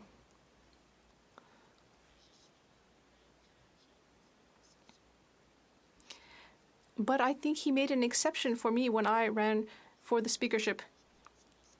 Thanks to this practical but not cynical approach, he has reached 40 years in this House. People in Bécancour-Nicolet-Sorel have been very well served by the member who cares deeply about serving them. His success with his constituents can be explained by simple math, a subject that he taught before becoming an MP. He has a simple formula. He speaks to at least 10 people in his riding every day, 5 days a week. That's 2,500 people a year that have had direct contact with him. 2,500 people who know their MP and have spoken with him. And that also means that if we multiply that by 40, our colleague has had 100,000 personal conversations over 40 years. Leçon que nous pouvons tous en tirer. What we need to take away from this is that we should never forget our roots and the reason that led us to serve in this place. I'd like to thank the member for his exceptional service. Congratulations on this 40-year record.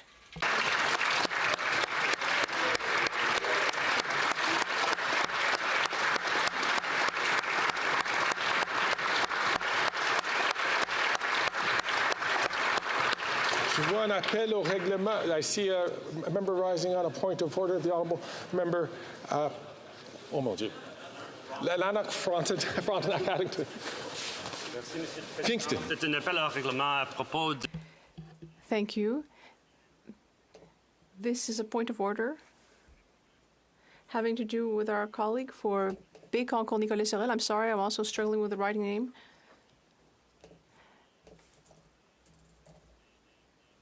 He has served our country and his constituents for 40 years.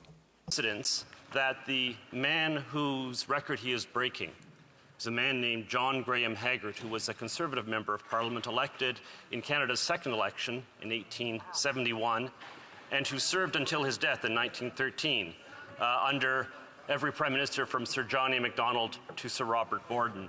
And by a coincidence, that member, John Graham Haggart, served in the ancestor of my own riding, and by an even more extraordinary coincidence, he lived in the same house that I now live in.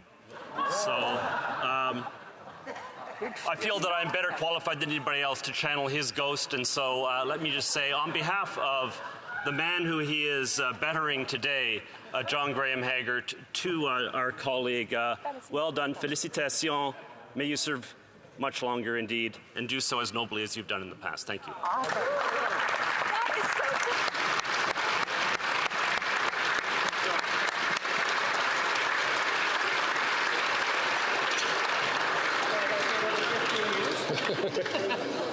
Comme il est 15h40, As it is 3:40, the House will now proceed to the taking of the deferred recorded division on the amendment to the motion of Mr. Poilievre relating to the business of supply. Call in the members.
Can you come on this side?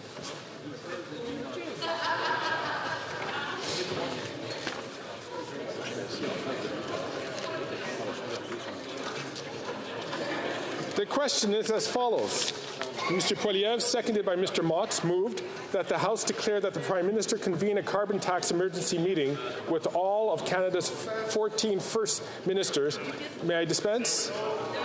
That this meeting address A, the ongoing carbon tax crisis and the financial burden it places on Canadians. B, the Prime Minister's recent 23% carbon tax increase. C, plans for provinces to opt out of the federal carbon tax to pursue other responsible ideas to lower emissions. Given that under the government's current environmental plan, Canada now ranks 62 out of 67 countries on the Climate Change Performance Index, and that this meeting be publicly televised and held within 5 weeks of this motion being adopted. Amendment. Mr. Soroka, seconded by Mr. Steinley, moved the following amendment. That the motion be amended by deleting all the words after the word that and substituting the following. The House note, A, that the federal carbon tax is causing a debate in the country, and B, that while Quebec, British Columbia, and the Northwest Territories already have their own systems in place, the federal government mandates carbon tax policy. Que la Chambre demande au that the House call on the Prime Minister to convene an emergency carbon tax and tarification meeting with all of Canada's 14 First Ministers, and that this meeting be publicly televised and held within 5 weeks of this motion being adopted. The 10-minute period for members voting electronically has started, and the House will now proceed to the vote for members participating in person. All those in favour of the amendment will please rise. Mr. Scheer. Mr. Scheer. Mr. Bazan. Mr. Bazan. Mr. Kimmich. Mr. Kimmich. Mr. Perkins. Mr. Perkins. Mrs. Thomas. Mrs. Thomas. Mr. Deltel. Mr. Deltel. Mrs. Stubbs. Mrs. Stubbs. Mr. Pulis. Mr. Pulis. Ms. Landsman. Ms. Landsman. Ms. Lewis Haldeman Norfolk. Ms. Lewis Haldeman Norfolk. Mr. Barrett. Mr. Barrett. Mrs. Gray. Mrs. Gray. Mr. Moore. Mr. Moore. Mr. Ellis. Mr. Ellis. Mr. Kelly. Mr. Kelly. Mr. Baldinelli. Mr. Baldinelli. Mr. Cooper. Mr. Cooper. Mr. Brock. Mr. Brock. Mr. Berthold. Mr. Berthold. Mr. Workington. Mr. Workington. Ms. Finley. Ms. Finley. Mr. Chong. Mr. Chong. Mr. Abultayev. Mr. Abultayev. Mrs. Kuzi. Mrs. Kuzi. Mr. Seaback. Mr. Seaback. Ms. Ferrari. Ms. Ferrari. Mrs. Block. Mrs. Block. Mr. Strahl. Mr. Strahl. Mr. Viss. Mr. Viss. Mr. Doherty. Mr. Doherty. Mr. Macaulay Edmonton West. Mr. Macaulay Edmonton West. Mr. Lloyd. Mr. Lloyd. Mr. Brassard. Mr. Brassard. Mrs. Goodridge. Mrs. Goodridge. Madame Vien. Madame Vien. Mr. Williams. Mr. Williams. Mr. Tucker. Mr. Tucker. Mrs. Cramp Nyman. Mrs. Cramp Nyman. Mrs. Roberts. Mrs. Roberts. Mr. Patzer. Mr. Patzer. Mrs. Gallant. Mrs. Gallant. Mr. Vidal. Mr. Vidal. Mr. Muse. Mr. Muse. Mr. Redicott. Mr. Redicott. Mr. Van Popta. Mr. Van Popta. Mr. Waugh. Mr. Waugh. Mr. Steinley. Mr. Steinley. Ms. Roux. Ms. Roux. Monsieur Lehoux. Monsieur Lehoux. Monsieur Généreux. Monsieur Généreux. Mr. Lobb. Mr. Lobb. Monsieur Martel. Monsieur Martel. Monsieur Gourde. Monsieur Gourde. Mr. Epp. Mr. Epp. Mr. Caputo. Mr. Caputo. Mr. Zimmer. Mr. Zimmer. Mr. Dreeshen. Mr. Dreeshen. Mr. Kitchen. Mr. Kitchen. Mr. Cram. Mr. Cram. Mr. Tolmie. Mr. Tolmie. Mrs. Wagenthal. Mrs. Wagenthal. Mrs. Falk, Battleford, Lloydminster. Mrs. Falk, Battleford, Lloydminster. Mr. Bragdon. Mr. Bragdon. Mr. Nader. Mr. Nader. Mr. Soroka. Mr. Soroka. Mr. Shipley. Mr. Shipley. Mr. McGuire. Mr. McGuire. Mr. Reed. Mr. Reed. Mr. Shields. Mr. Shields. Mr. Falk Provencher. Mr. Falk Provencher. Mr. Mott. Mr. Mott. Mr. Williamson. Mr. Williamson. Mr. Arnold. Mr. Arnold. Mr. Dowdle. Mr. Dowdle. Mr. Albus. Mr. Albus. Mr. Dalton. Mr. Dalton. Mr. Carey. Mr. Carey. Mr. Weber. Mr. Weber. Mr. Canna. Mr. Canna. Going back to Mr. Fast. Mr. Fast. Mr. Canna. Mr. Canna. Mr. Leslie. Mr. Leslie. Mr. Majumdar. Mr. Majumdar. Mr. Giovanni. Mr. Giovanni.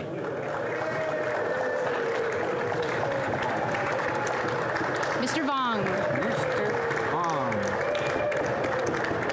Monsieur Blanchet. Oh, Oh, désolé. Monsieur Terrien. Monsieur Terrien. Monsieur Villemur. Monsieur Villemur. Madame Normandin. Madame Normandin. Monsieur Simard. Monsieur Simard. Monsieur Bergeron. Monsieur Bergeron. Monsieur Garon. Monsieur Garon. Madame Gill. Madame Gill. Monsieur Fortin. Monsieur Fortin. Monsieur Thériault. Monsieur Thériault. Madame Godreau. Madame Godreau. Madame Larouche. Madame Larouche. Monsieur Perron. Monsieur Perron. Monsieur Barcelo-Duval. Monsieur Barcelo-Duval. Madame Posé. Madame Posé. Monsieur Champoux. Monsieur Champoux. Monsieur Lemire. Monsieur Lemire. Madame Saint-Clair-Desgagnés. Madame Saint-Clair-Desgagnés. Madame Chabot. Madame Chabot. Monsieur Trudel. Monsieur Trudel. Madame Bérubé. Madame Bérubé. Monsieur Désilet. Monsieur Désilet. Mr. Julian. Mr. Julian. Ms. Matheson. Miss Matheson. Ms. McPherson. Miss McPherson. Mr. McGregor. Mr. McGregor. Ms. Gazan. Apologies. Ms. Barron. Ms. Barron. Mr. Backrack. Mr. Backrack. Mr. Garrison. Mr. Garrison. Monsieur Bouleris. Monsieur Bouleris. Mr. Angus. Mr. Angus. Mr. Desjardins. Mr. Desjardins. Ms. Collins Victoria. Ms. Collins Victoria. And Mr. Vong. Mr. Vong.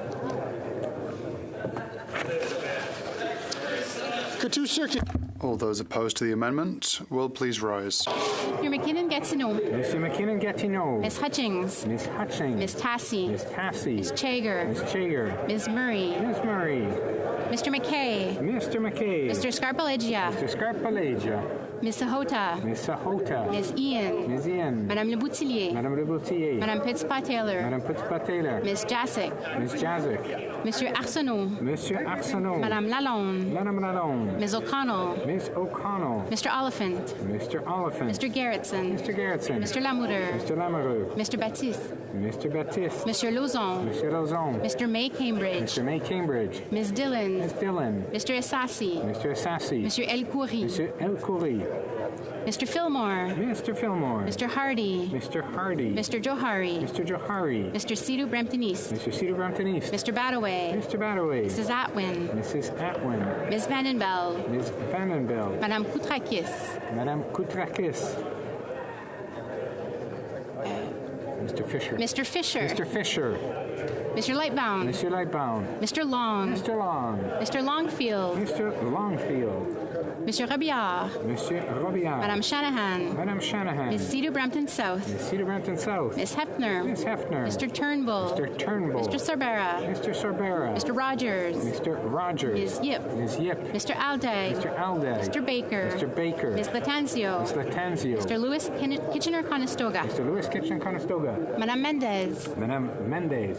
Mr. Baines. Mr. Baines. Ms. Bradford. Ms. Bradford. Madame Châtel. Madame Châtel. Madame Diab. Madame Diab. Madame Lapointe. Madame Lapointe. Mr. Meow. Mr. Meow. Ms. Taylor-Roy. Ms. Taylor-Roy. Ms. Thompson. Ms. Thompson. Ms. Gainey. Ms. Gainey. La Chambre attendra maintenant la fin de la période de vote. The House will now wait for the electronic voting period to end before resuming its proceedings.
Je désire informer la Chambre. I wish to inform the House that the electronic voting period has ended. The honourable member for Saanich Gulf Island. Yes. It's really the first time it's happened, but Mr. Speaker, I think that when I rose, I did not quite hear my name. I wanted to vote no on the amendment. If members were not able to vote due to technical difficulties, they may now use the raise hand function and the chair will recognise them. The honourable member, Mr. Wilkinson. I vote no.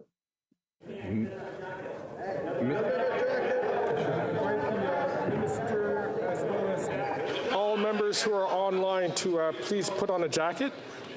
For those who don't have a jacket on.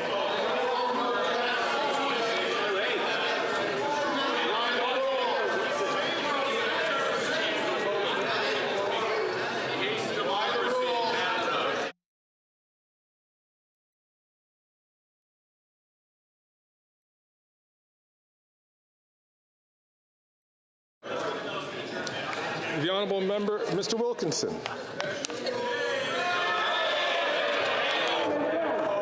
Mr. Wilkinson, me too. Mr. McLean. For the motion.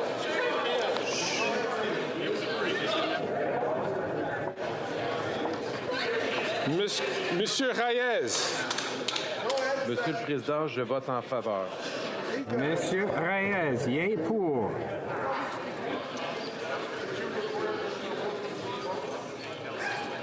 Madame Zerillo. Yes.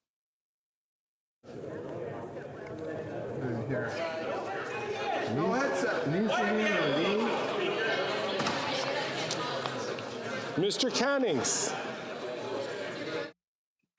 I vote in favor. Also doesn't have a jacket. As I had mentioned to the other members, if you could please put on a jacket and a tie to be able to vote.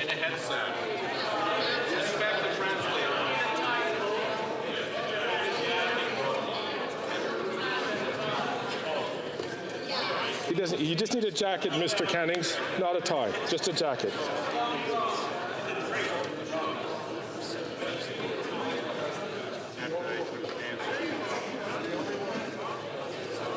Mr. Cannings. I hope that does it. I vote in favor. Cannings, yé pour.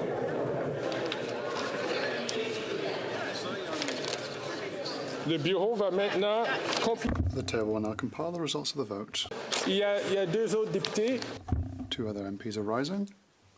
The member for Sherbrooke. Thank you, Mr. Speaker. I was not able to vote on the application, and so I'd like to register as voting against. Nay contre. L'honorable député de Milton. I also tried to vote on the app and it didn't work, and I'd like to vote against. Mr. Vancouverden, nay contre. Mr. Vierson. There's Mr. Vierson online as well. Mr. Vierson. I'd like to vote yay. Mr. Vierson, yé pour. Le bureau va maintenant compiler les résultats. The table will now compile the results of the vote.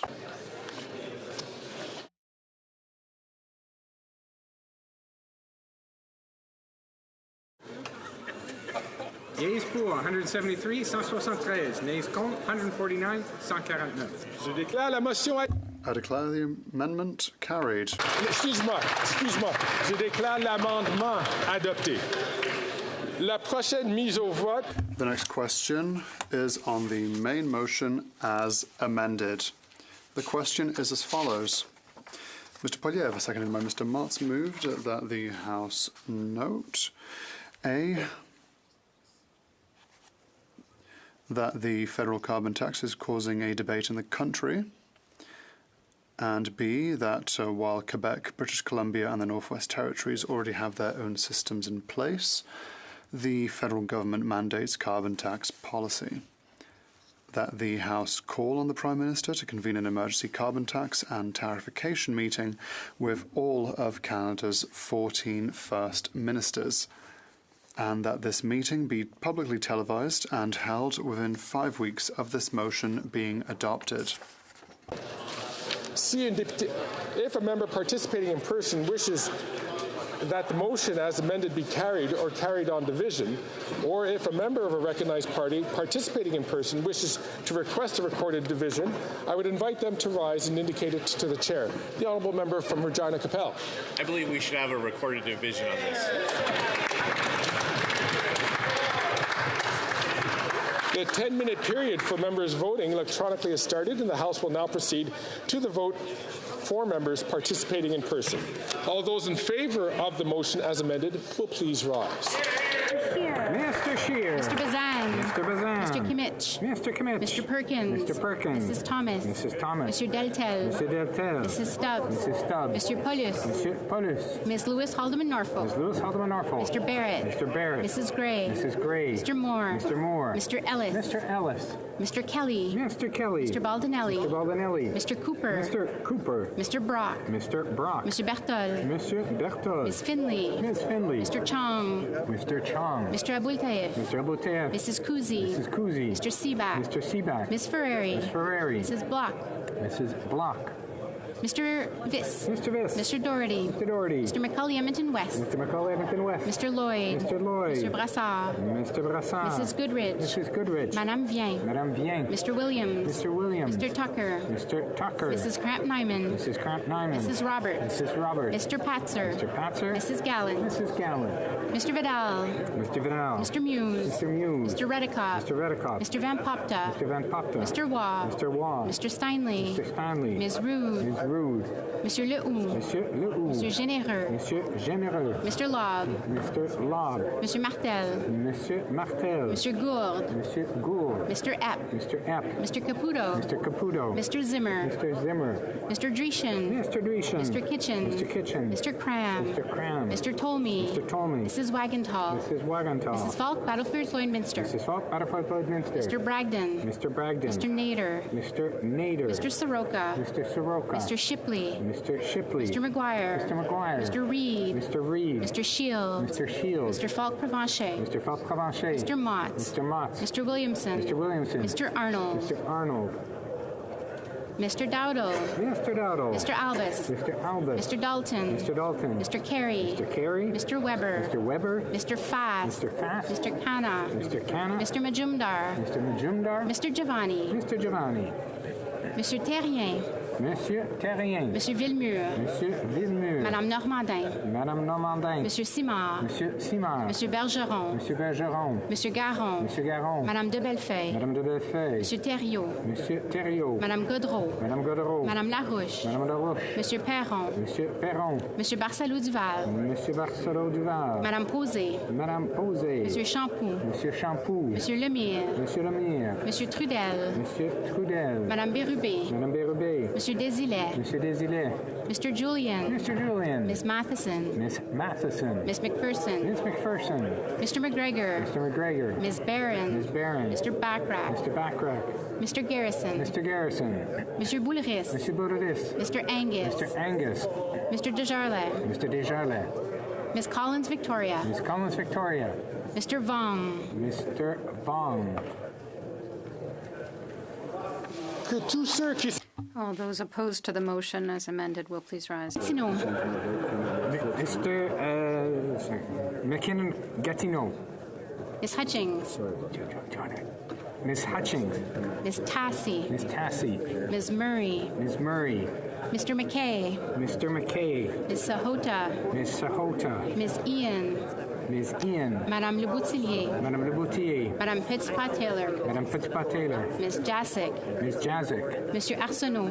Monsieur Arsenault. Madame Lalonde. Madame Lalonde. Mrs. Romanado. Mrs. Romanado. Ms. O'Connell. Ms. O'Connell. Mr. Gerritsen. Mr. Gerritsen. Mr. Lamoureux. Mr. Lamoureux. Monsieur Baptiste. Mr. Baptiste. Monsieur Lauzon. Monsieur Lauzon. Mr. May Cambridge. Mr. May Cambridge. Ms. Dillon. Ms. Dillon. Mr. Assassi. Mr. Assassi. Monsieur El Khoury. Monsieur El Khoury. Mr. Fillmore. Mr. Fillmore. Mr. Hardy. Mr. Hardy. Mr. Johari. Mr. Johari. Mr. Sidhu Brampton East. Mr. Cedar Brampton East. Mr. Badaway. Mr. Badaway. Mrs. Atwin. Mrs. Atwin. Ms. Vandenbeld. Mrs. Vandenbeld. Mr. Sanson.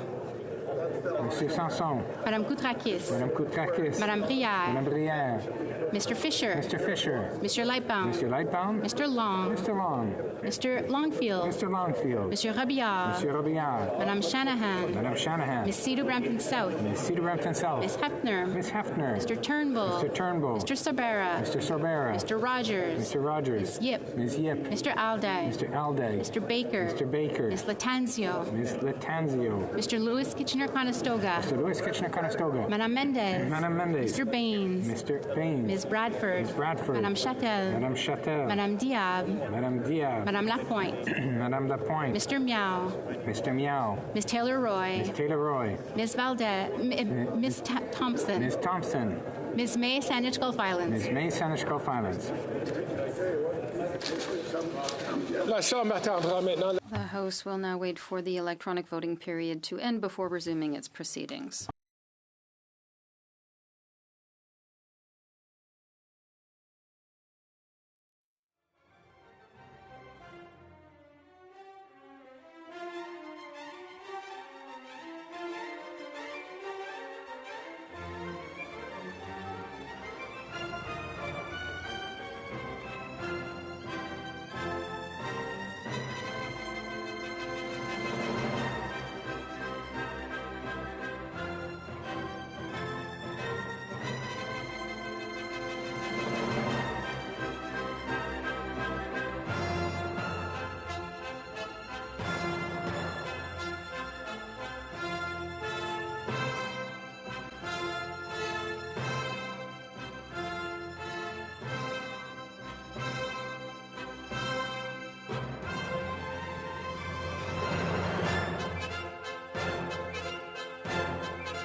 J'aimerais informer la Chambre que I'd like to inform the House that the electronic voting period has ended. If members were not able to vote due to technical difficulties, they may now use the raise hand function, and the chair will recognize them. Ms. Zarillo, rather.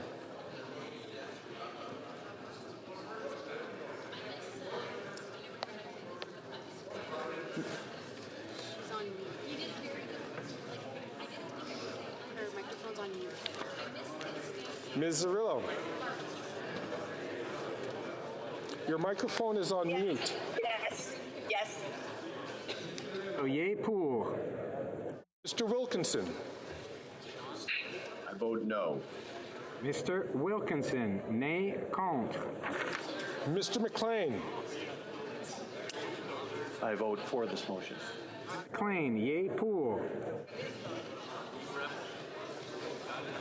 Le bureau va maintenant compiler. The table will now compile the results of the vote. Yeas pour 172, 172. Nays contre 150, 150. Je déclare la... I declare the motion as amended carried.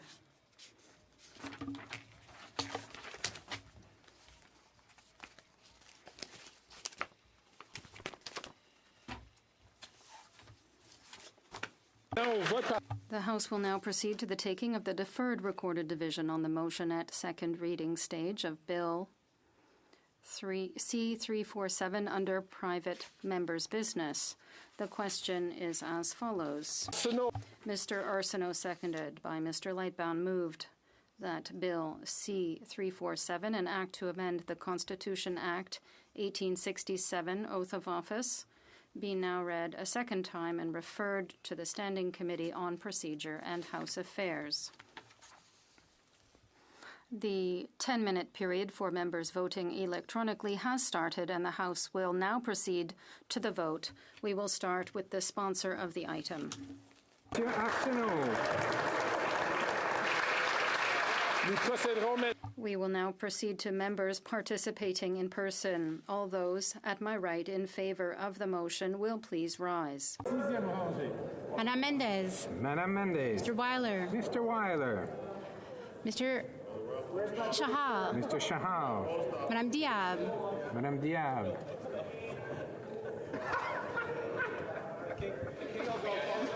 Cinquième rangée. Fifth row. Mr. Morrissey. Mr. Morrissey. Madame Shanahan. Madame Shanahan. Mr. Baker. Mr. Baker. Mr. Pulowski. Mr. Pulowski. Quatrième rangée. Fourth row at my right. Smith. Mr. Erskine Smith. Mrs. Atwin. Mrs. Atwin. Monsieur Sanson. Monsieur Sanson. Monsieur Serré. Monsieur Serré. Mr. Lightbound. Monsieur Lightbound. Mr. Long. Mr. Long. Ms. May Sanych Gulf Islands. Ms. May Sanych Gulf Islands. Third row at my right. Mrs. Romanato. Mrs. Romanato. Monsieur El Khoury. Monsieur El Khoury. Back to Ms. Dillon. Ms. Dillon. Ms. Collins Victoria. Ms. Collins Victoria. Second row at my right. Ms. Scrow. Ms. Scrow. Mr. Casey. Mr. Casey. Mr. Desjardins. Mr. Desjardins. First row at my right. Monsieur Boulerius. Monsieur Boulerius. Mr. Angus. Mr. Angus.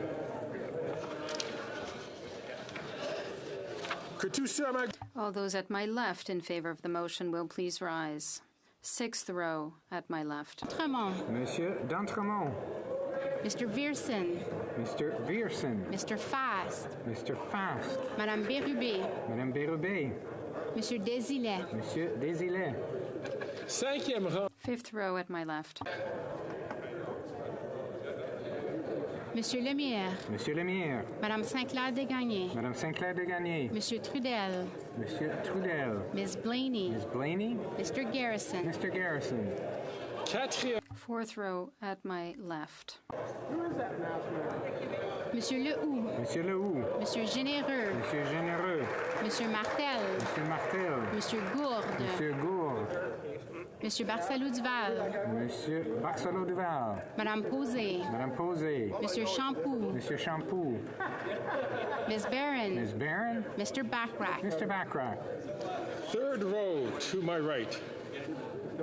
Madame Vien. Madame Vien. Monsieur Thériault. Monsieur Thériault. Madame Godreau. Madame Godreau. Madame Larouche. Madame Larouche. Monsieur Perron. Monsieur Perron. Mr. McGregor. Mr. McGregor. Second row to my left. Monsieur Berthold.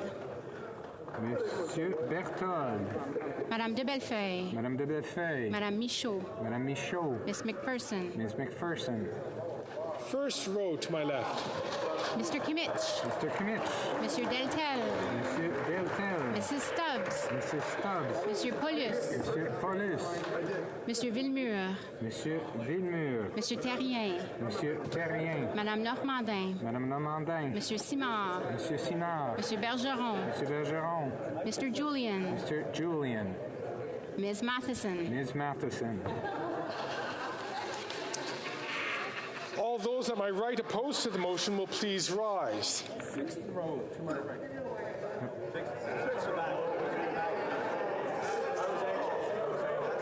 Mr. Baines. Mr. Baines. Ms. Bradford. Ms. Bradford. Madame Lapointe. Madame Lapointe. Ms. Thompson. Ms. Thompson. Fifth row to my right.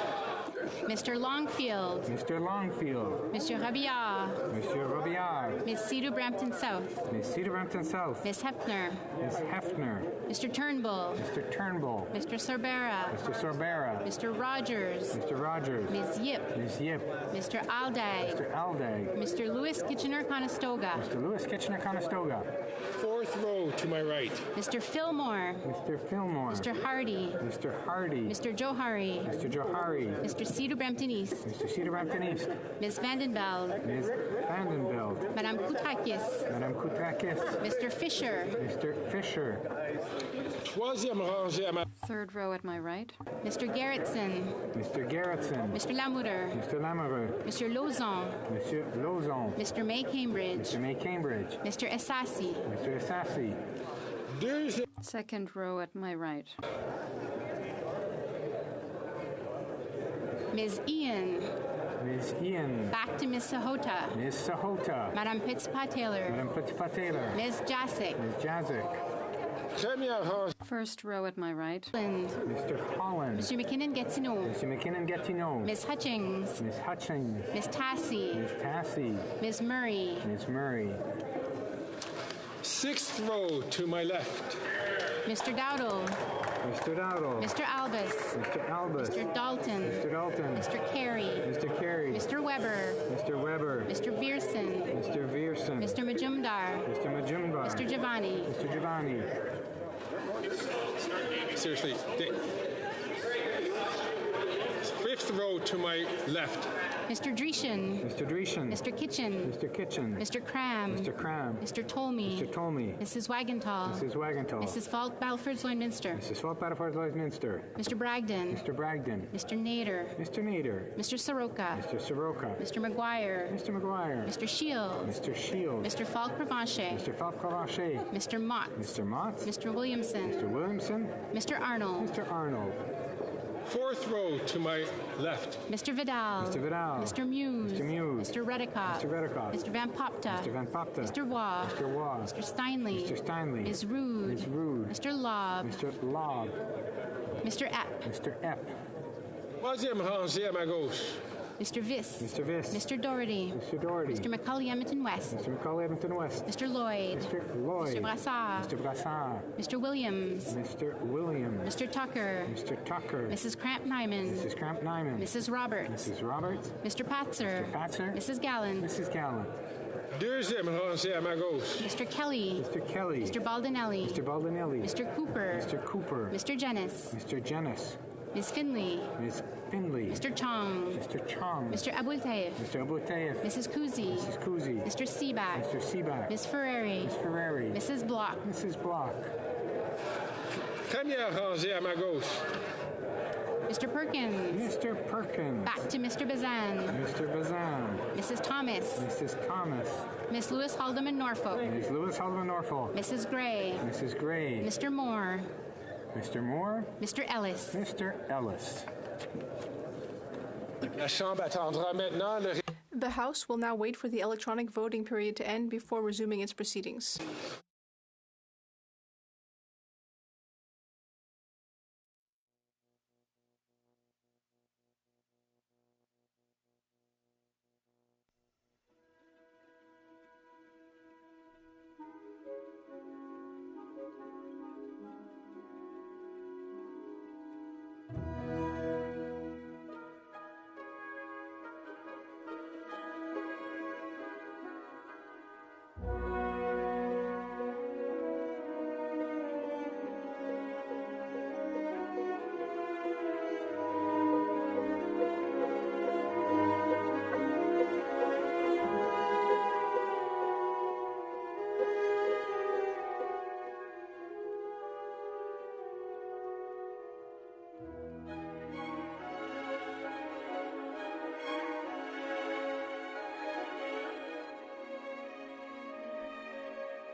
Je désire informer la Chambre que la période I wish to inform the House that the electronic voting period has ended. n'ont pas pu voter en raison de problèmes techniques. Ils peuvent maintenant. If members were not able to vote due to technical difficulties, they may now use the raise hand function and the chair will recognize them. Peace River Westlock. Thank you, Mr. Chair. In my effort to keep you on your toes, I would like to clarify my vote, and I will be voting no. Mr. Viersen, nay, contre.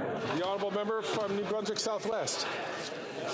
Thank you, Mr. Speaker. I just want to ensure my vote was recorded as a no. I rose quickly and wasn't sure if I caught the desk size. Yes, it has. It has been noted by the table that it has been voted no. Duly recorded. Mr. Wilkinson. I vote no. Mr. Wilkinson, nay, contre. Mr. McLean. Je vote contre. Mr. McLean, nay, contre. Madame Cirillo. Yes. Ms. Cirillo, yea pour. Le bureau va maintenant compiler les. The table will now compile the results of the vote.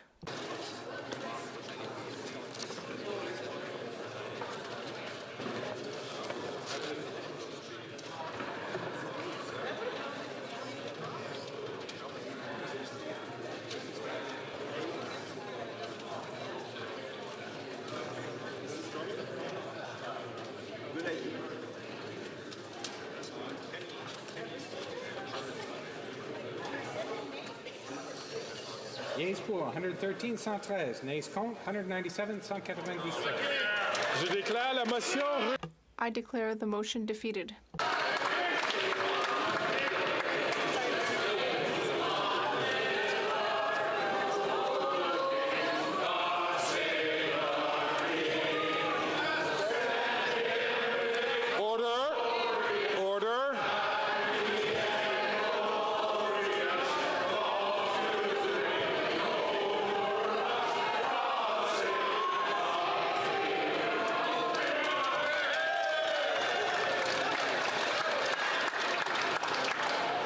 To inform the House that because of the deferred recorded divisions, the government orders will be extended by 44 minutes. I see the Honourable Member, Parliamentary Secretary rising on a point of order. Order, Mr. Speaker. I'm going to be responding to a question of privilege respecting... Secretary, I just order in the House, please, so I could hear the point of order being raised by the Honourable Member. I would ask all conversations to be taken out of the House for the member for Beaches East Woodbine.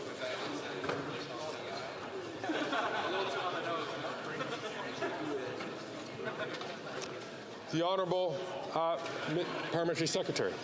Thank you, Mr. Speaker. I am rising to respond to questions of privilege raised by the member for Central Okanagan, Similkameen and Nicola, and the member for Lethbridge respecting the government's response to two similar order paper questions numbered 1425 and 1445. The members allege that the government's response to these two order paper questions deliberately misled the House.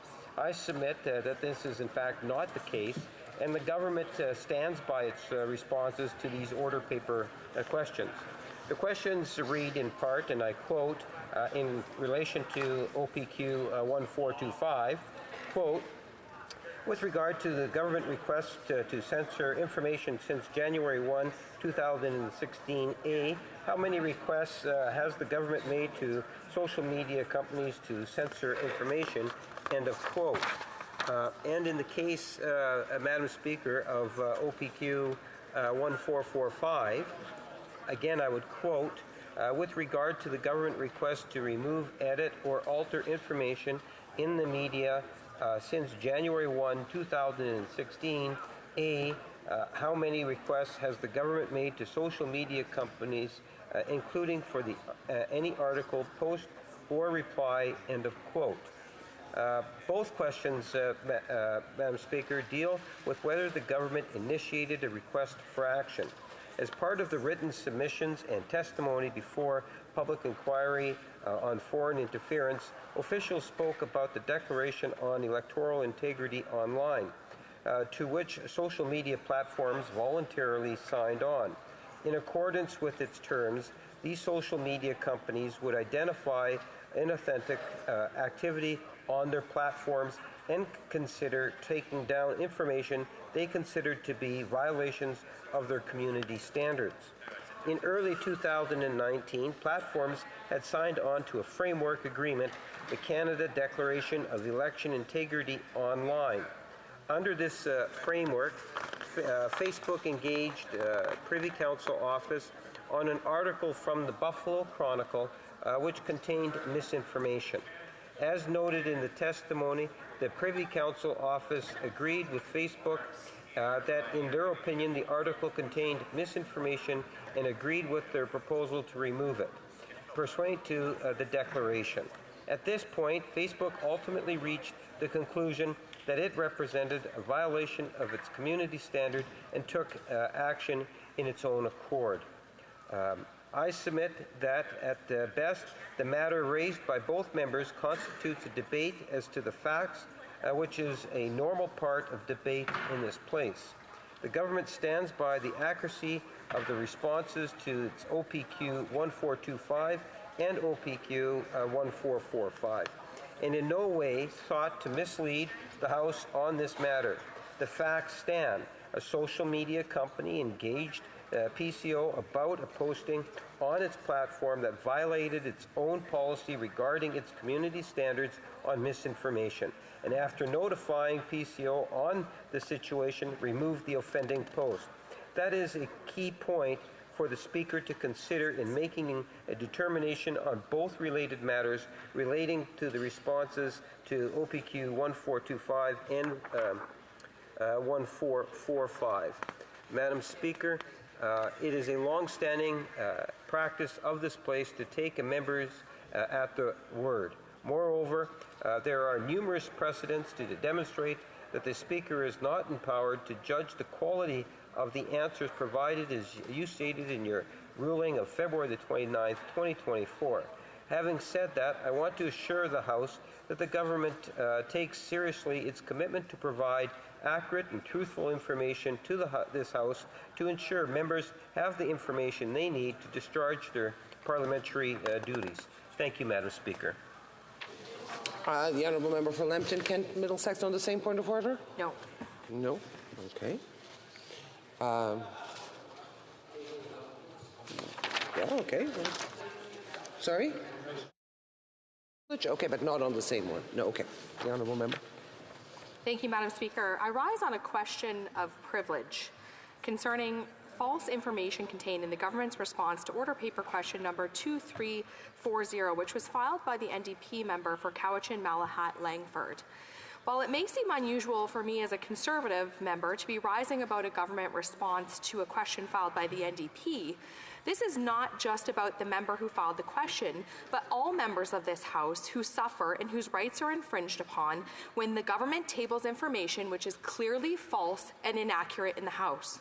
The response to question Q2340, which was tabled by the government on Monday, contains information that is clearly false and is proven by the government's own records. The question asks, quote, since January 1, 2006, how much federal funding has been provided to 1 Loblaw, 2 Metro, 3 Walmart, 4 Sobeys, 5 Costco, broken down by company, year, and type of funding, end quote.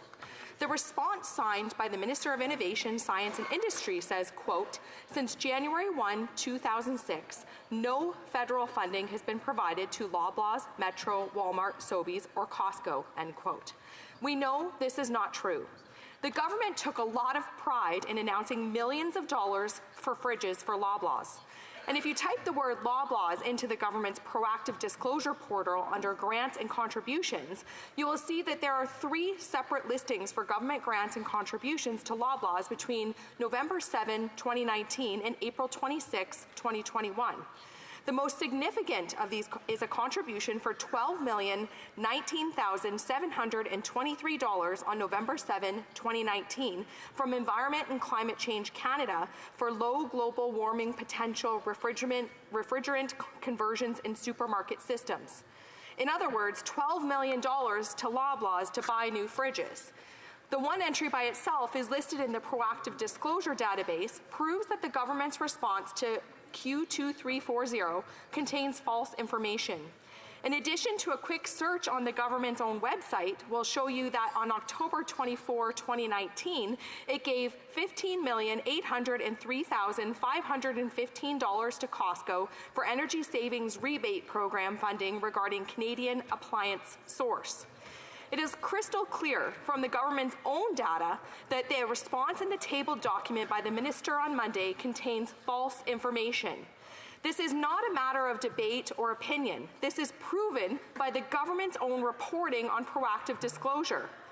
I had wished that the NDP member from Cowichan Malahat Langford had raised the question of privilege on his own, but as we all know, his party has an agreement with the government that stunts their ability to criticize the Liberals or to point out the hypocrisy of the NDP supporting a Liberal government that's giving handouts to Loblaws and Costco. When the House of Commons is provided with untrue information or lies, all members of this House suffer and all members have the right to receive accurate information. What the government did here is a breach to all members' rights. On page 82 of Boston Gagnon, it clearly states that it is a prima facie case of contempt when someone, quote, deliberately attempts to mislead the House or a committee, end quote.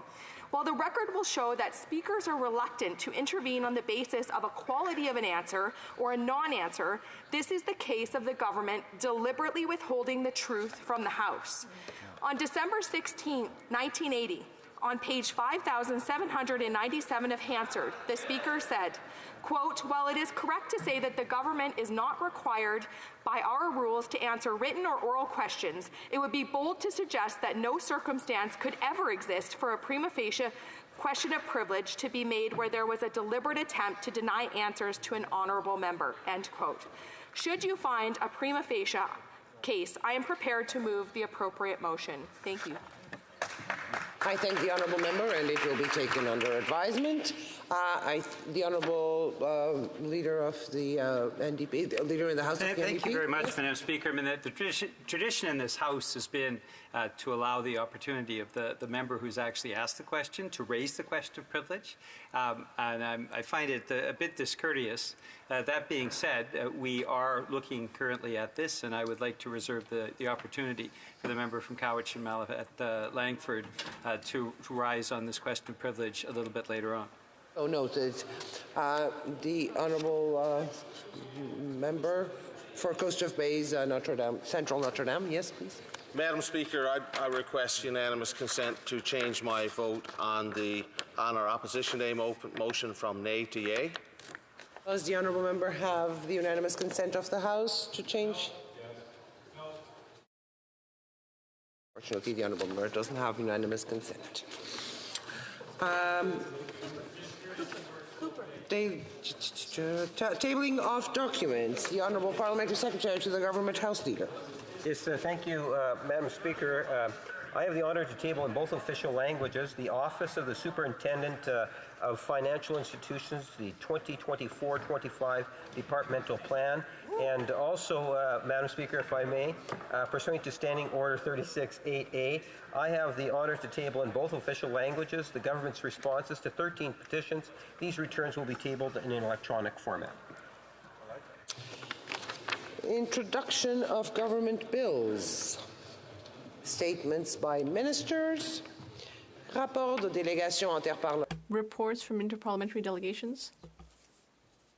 The honourable member for Egmont.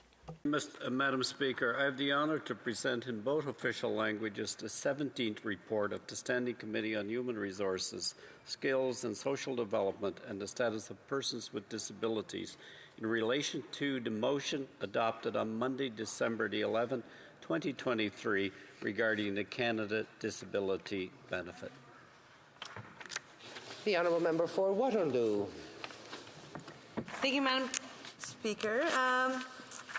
First of all, just on behalf of PROC members, I'd like to thank the witnesses who appeared. I'd also like to appreciate our clerk, Mike, as well as analysts Andre, Isabel, and Lawrence, who has returned. And we really just also want to give a shout out to everyone who supports the committee, including food services, tech, interpretation, cleaning services, and so much more, because aujourd'hui, je suis très fière.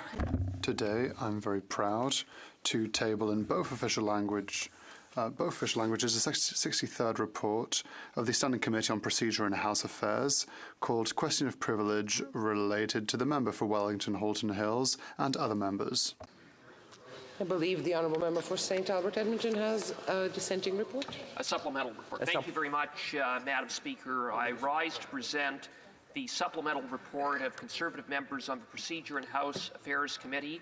Conservatives concur with the finding of the main report that Mr.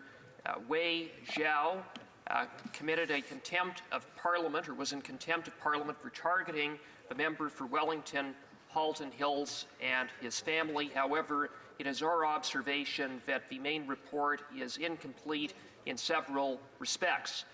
For one, it does not fully account for the colossal breakdown in the machinery of government under this Prime Minister's watch that resulted in the member for Wellington Halton Hills and his family to have been kept in the dark for 2 years while they were being targeted by Beijing. Secondly, the report, or supplemental report, outlines a campaign of obstruction by Liberal MPs to block the production of relevant documents to get to the bottom of how this breakdown in the machinery of government under this Prime Minister's watch occurred. It was clearly directed by the PMO as part of a continuation of the cover-up. And finally, our supplemental report provides evidence that the Minister of National Defence was not entirely forthcoming in his testimony before committee. It is our assessment that the false and misleading testimony of the Minister of National Defence may rise to the level of a contempt of Parliament. Consequently, I will forthwith be putting on notice a question of privilege, and I will have more to say on that later today.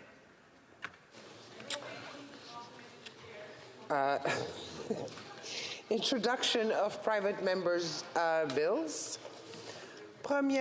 First reading of Senate public bills. Motion, oh, sorry. Okay, that's the motion. Okay. Mr. Bazin, seconded by Ms. Ferrari, moves that the 8th report of the Standing Committee on National Defence presented on Monday, February 26, 2024, be concurred in. Debate. The Honourable Member for Southwark Interlake Eastman. Thank you, Madam Speaker. And I'll be splitting my time with the member from Peterborough, Kawartha. And I am proud to be able to stand and speak to the 8th report from the Standing Committee on National Defence. It's a motion that read that given that rent for Canadian military personnel living on bases is increasing in April, and at a time when the military is struggling to recruit and retain personnel, the committee report to the House that the government immediately cancel all plans to increase rent on military accommodations used by the Department of National Defence. Now, Madam Speaker, I think all of us realize that on April 1st, the Liberal government played a cruel joke on the men and women who serve in the Canadian Armed Forces. We saw the government jack up rent on military housing by 4.2%. On that very same day, the government also hiked up the carbon tax by 23%. You know, we are hearing all the time about the dire straits that our members of the Canadian Armed Forces are facing. We are always discussing the retention and recruitment problems that we have in the Canadian Armed Forces today. And we know that currently, the Canadian Armed Forces are short over 6,700 military housing units. Those residential units are right across this country at a time where housing in every major urban center is in desperate needs. That there is not enough housing for the families that are out there, and that's why we're seeing in the general public, housing rent has doubled in the last 10 years. In the last 10 years, mortgages have doubled, making it unaffordable for families, and that is impacting upon our armed forces members who, when they can't find a place to live on base in their own military housing because we don't have enough of them, we're short 6,700, they're forced to go into the private property that's out there, and they can't afford to buy or rent homes in communities. We heard just before Christmas that the Nova Scotia legislature actually held hearings about the housing crisis for the Canadian Armed Forces in Halifax. And of course, we have the naval base, CFB Halifax, in Halifax, but we have on the other side, we have CFB Shearwater, and military members there are living rough. The recount at the committee hearings in the Nova Scotia legislature pointed to the fact that military members were living in one of the 30 tent cities that have sprouted up in Halifax. Military members were living rough by having to live out of their car. These are working members of the Canadian Armed Forces as either sailors or air crew, and either one of the two bases. We learned that a lot of them are couch surfing just to get by. Shame. And very many of them are being forced to live in very precarious situations, including having to live with domestic violence, and cannot afford to leave those situations and move to a safer accommodation.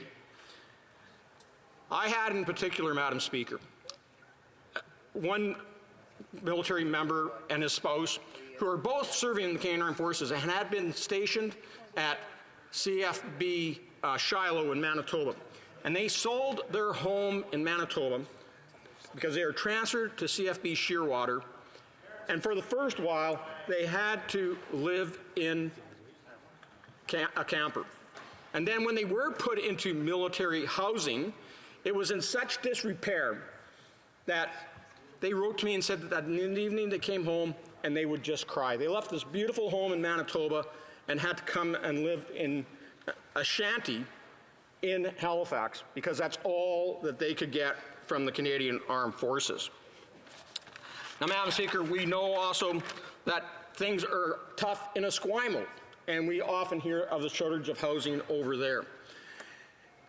I know for a fact that one of the members in the Royal Canadian Navy, who is a master seaman from my riding, that when he actually moved with his wife and small child to Esquimalt to serve, was then put in a situation that all they could afford with their salaries was a small one-bedroom apartment.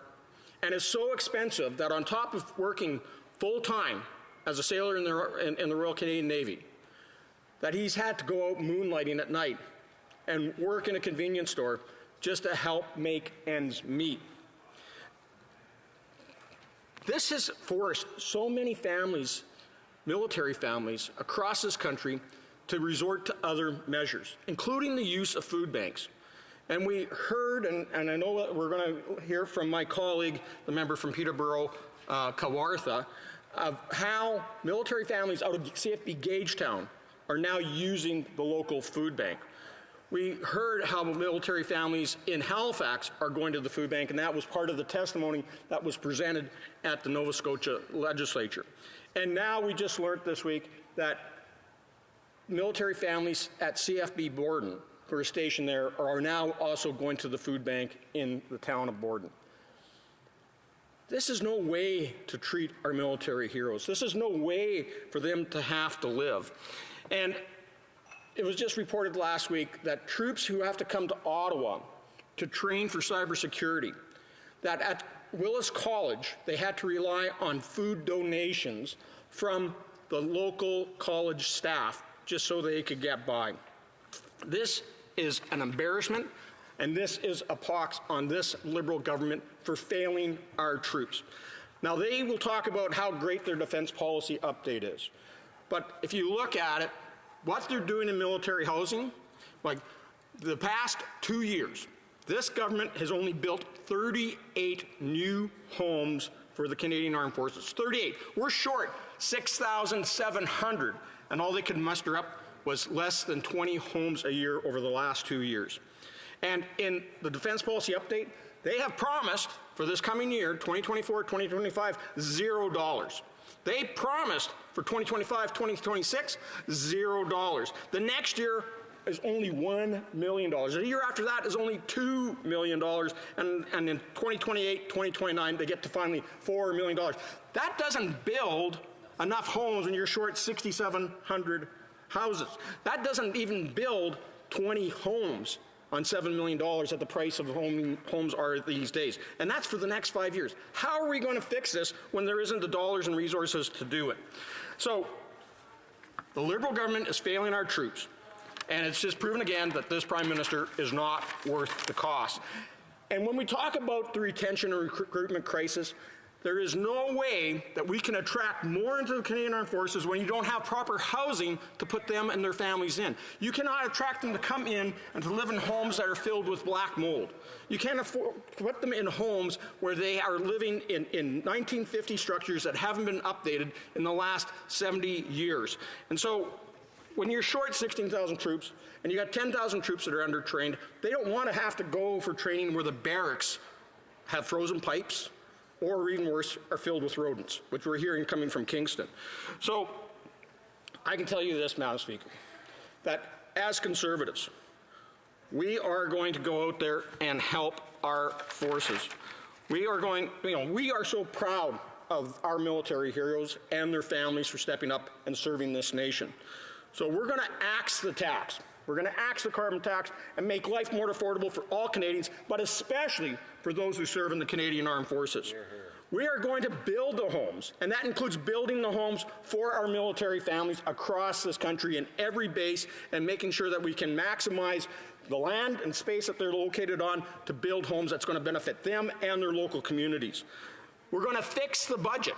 And that means that we're going to make sure that we find the dollars to invest in the Canadian Armed Forces. When we fix the budget, there's going to be dollars available to go into the new kit that our troops need. It's going to go into the equipment that they require to do the difficult jobs that we ask of them. And, Madam Speaker, it's about also stopping the crime. And whether it's sexual misconduct on base or the communities that they live in that are now just completely swamped in chaos because of the gangs that are out there, the car theft that's happening, the violence that is on the rise because the Liberals continue to let violent offenders out over and over again. Madam Speaker, we want to make sure that we are standing up for our families and keeping our communities safe, because these are the greatest Canadians that we have that serve in the Canadian Armed Forces. They deserve, when they have a day of standing on the wall and keeping us safe here at home, when they're out on mission and they return from abroad, they need to make sure that they got a house that they can afford. They got a home that is modern and comfortable, and at the end of the day, that they can raise their families in safe communities and not worry about the cost of living crisis that they're dealing with right now because of the out-of-control spending and the hyperinflation that we've experienced because of these Liberals. Hear, hear. Questions and comments? The Honourable Member for Kingston and the Islands. I think that the issue or the problem with the member's assertion is that he is assuming, Madam Speaker, that all military personnel want to live on the base.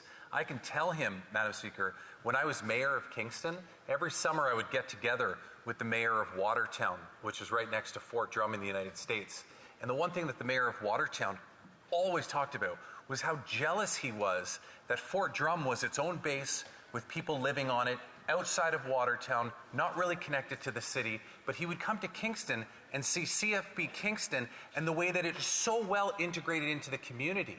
When I was younger, when I was in high school, all of the military community lived around the base on the east side of Kingston. Now they live right throughout the entire community. My kids quite often are coached on a team by a military spouse that has children on the same team. We get a certain level of integration when we encourage the military community to live and participate in our community. I'm wondering if he can comment on whether or not he sees benefit to that, or if he thinks all military should just exclusively be living on the base. Member for Selkirk is Madam Speaker, I just remind the member from Kingston and the Islands that, first of all, he hasn't been mayor for over 10 years. He has actually been the last 10 years and part of this Liberal government that's created the housing crisis that we're seeing in every community across this country, including in his own. Now, I'm not advocating that all military bases have enough housing for all members that are currently living there. A lot of them want to live in communities. But the problem is, when you're in Esquimalt, when you're in Halifax, when you're in Toronto, even here in Ottawa, they cannot find a home that they can afford to raise their family in. That is the problem. And that's because of this government's inability to get homes built. The number of houses getting built in this country continue to decline. We're building less homes this year than we did back in 1970 under these Liberals. And that's because there isn't the money, there isn't the regulation, or the commitment to ensure that life can be more affordable and houses can be more affordable for Canadian families, including those that serve in the Canadian Armed Forces. Questions et commentaires. Questions and comments. The Honourable Member for New Westminster Burnaby. Well, thank you very much, Madam Speaker. I thank my colleague, who I have a lot of respect for raising this. I do note that we were supposed to be debating pharmacare today, a pharmacare bill that will make a difference in the lives of millions of Canadians. Now, I also note, Madam Speaker, as I know the member's aware, National Defence is meeting right now. The committee is meeting right now. The NDP proposed, and the members of the committee from all parties agreed to have a study that talks specifically about the issue of housing for our women and men in the service. And so I note that all of that is taking place and that we are putting aside a debate on pharmacare that will help millions of people. My concern, of course, is having lived through the Harper government, the Harper regime, where there were massive cuts to veterans services. We saw the closing of veterans services offices throughout Canada. Veterans were very badly served, misserved by the Harper government. And I would like to ask my colleague, who I have a lot of respect for, does he regret now all of the actions, the cut and gut approach to funding for women and men in the service to our veterans that was done under the Harper regime? Does he regret that now in retrospect? The Honourable Member for Selkirk Interlake. Madam Speaker, I'll remind the member that as a Shadow Minister for National Defence for the Conservatives and Vice Chair of the Standing Committee on National Defence, we're debating here now a motion that came from the Standing Committee on National Defence. And this is important. We're talking about the housing crisis as it's impacting upon our troops. We're talking about a rate hike that was put in.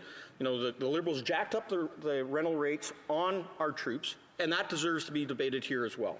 And so, although the committee's meeting right now, and they are talking about housing, I thought this is an important day to get up here as, you know, pretty much our first opportunity since April 1st to really raise this issue and to make sure that the government has an eye on the crisis that is currently grabbing hold in the Canadian Armed Forces. Our troops deserve better than that. And I know that the troops appreciate that when we're a government, we bought brand new C-17s. We bought brand new Hercules. We bought brand new Leopard tanks. We were able to support them throughout the war in Afghanistan. And when that war ended, yeah, there was actually some savings there that we were able to come back and fix the budget. But I can tell you that, you know, as much as everybody always talks about where the price or where we were on a percentage of GDP, we didn't use the creative accounting by adding in things like veterans' pensions, Coast Guard, and border services to up and falsely inflate the GDP number. We're out of time, and before we reach 5 o'clock, it is my duty pursuant to Standing Order 38 to inform the House that the questions to be raised tonight at the time of adjournment are as follows. L'honorable député de Peace River. The Honourable Member for Peace River Westlock, carbon pricing. The Honourable Member for Spadina Fort York, government accountability. The Honourable Member for Dauphin Swan River, Neepawa, carbon pricing. Resuming debate, the Honourable Member for Peterborough Court. Thank you so much, Madam Speaker, and it is a real honour to stand in the House of Commons today and to speak on such an important committee report. For folks watching and paying attention at home, this is from the National Defence Committee report. It is the 8th report, Standing Committee on National Defence, an increase in rental housing costs for Canadian military personnel that says, given that rent for Canadian military personnel living on bases is increasing this April and at a time when the military is struggling to recruit and retain personnel, the committee report to the House that the government immediately cancel all plans to increase rent on military accommodations used by the Department of National Defence. Now, as my member and colleague from Selkirk has mentioned and eloquently stated before me, this is a pretty serious thing, and I want to tell you a story about what happened recently. I traveled to New Brunswick, and I went to the Oro-Moncton Food Bank. Now, the Oro-Moncton Food Bank is run by incredible volunteers like most food banks across this country that have seen historical high usages. If we could, in this House, just a round of applause for the people and volunteers that are feeding Canadians across this country, I think that would be amazing. And when I got to Oro-Moncton, I walked in with my colleague, and I can never remember Richard Bregden's riding name. Tobik Maktapak. I can never say it properly. Tobik Maktapak.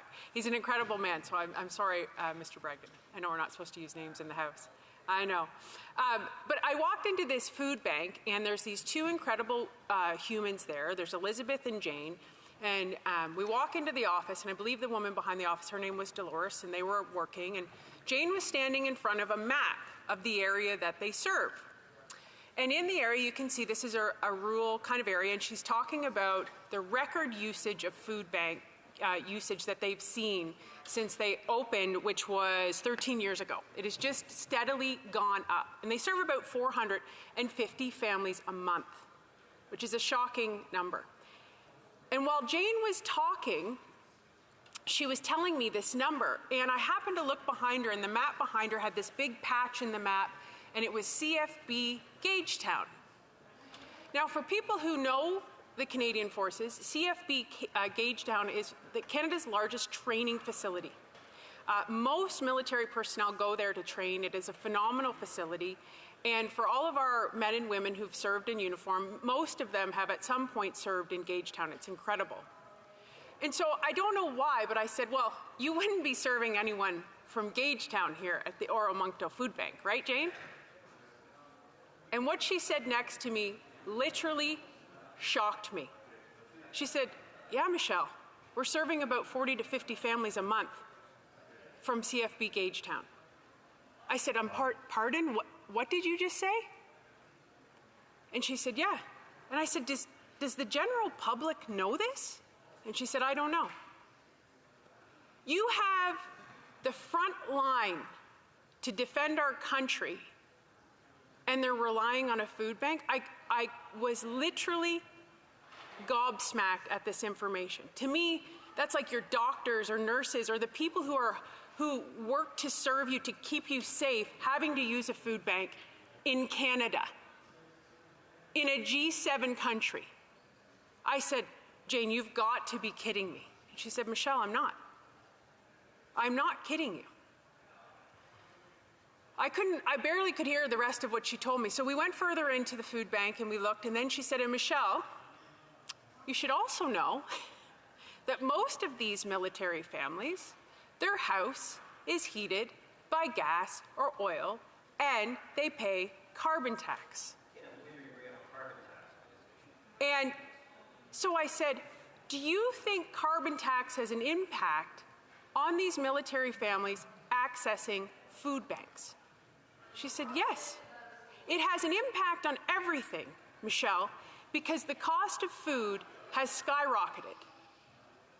Because the cost of housing has skyrocketed. Do you know what you need to build houses? You need materials. What do you need to get the materials? You need fuel to get them there. It's a really common sense concept that the cult on the other side of this house has doubled down on and said, we're going to fight this. Like, it's actually the most frustrating thing for Canadians to witness. And so when you have this motion and you have Canadian military families who are now going to suffer even further, hey, we're going to increase your rent. Why are they increasing their rent? These are always the things I challenge everyone at home to say, why? Why does the government need to increase their rent? Because they spend like maniacs and they have to make up for it. That's why. Right. You have to ask why in every single thing you see come through this house. Why would they increase their rent? That makes no sense.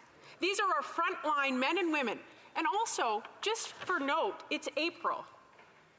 Did you know that April is the month of the military child? I'm the Shadow Minister for Families, Children, and Social Development. Children are our most precious resource in this country.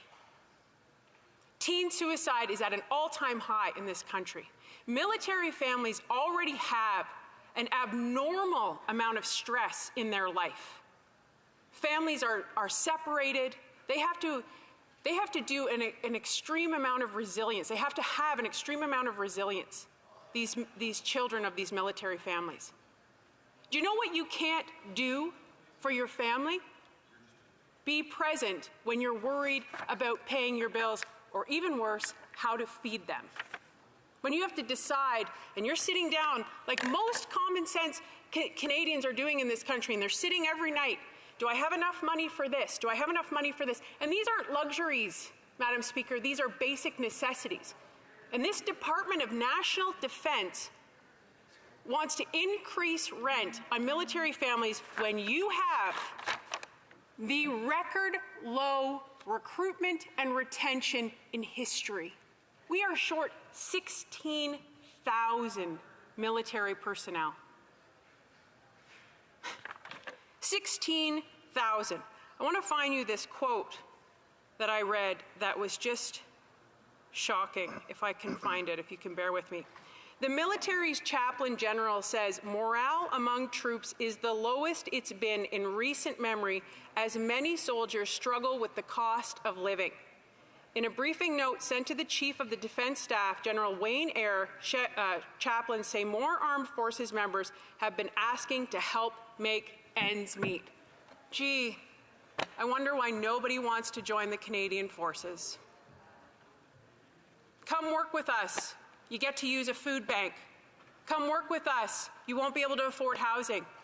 You have organizations, Homes for Heroes, who are out on the front lines trying to ensure veterans are housed. You have veterans' claims coming through every MP's office in this House that are not being met. They're being disregarded. Thank you. It says so much about your country and how you treat the people that protect you. And I am very fortunate in my former career to have spent time with families of the military, of the Canadian Forces. And these people serve for something bigger than themselves. And this is how our government treats them. We can do better. We have to do better.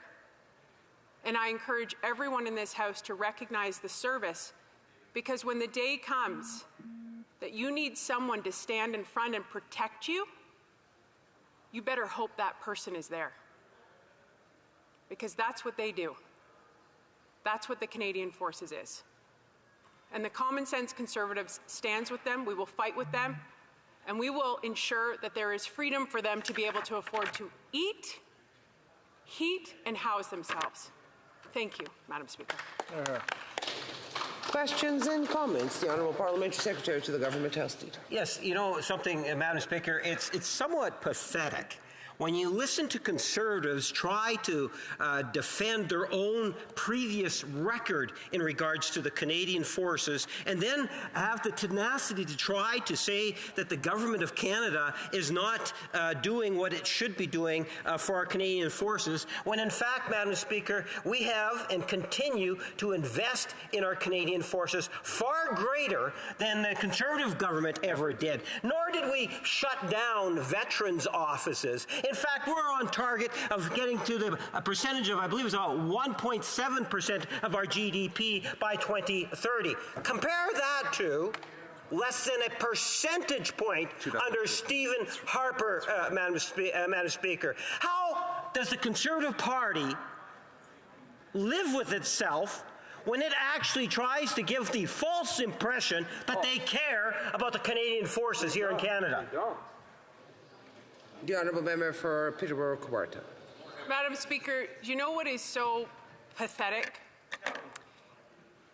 Is a government that's been in power for 8 years and says, you know, well, when that happened way back then, that's the problem.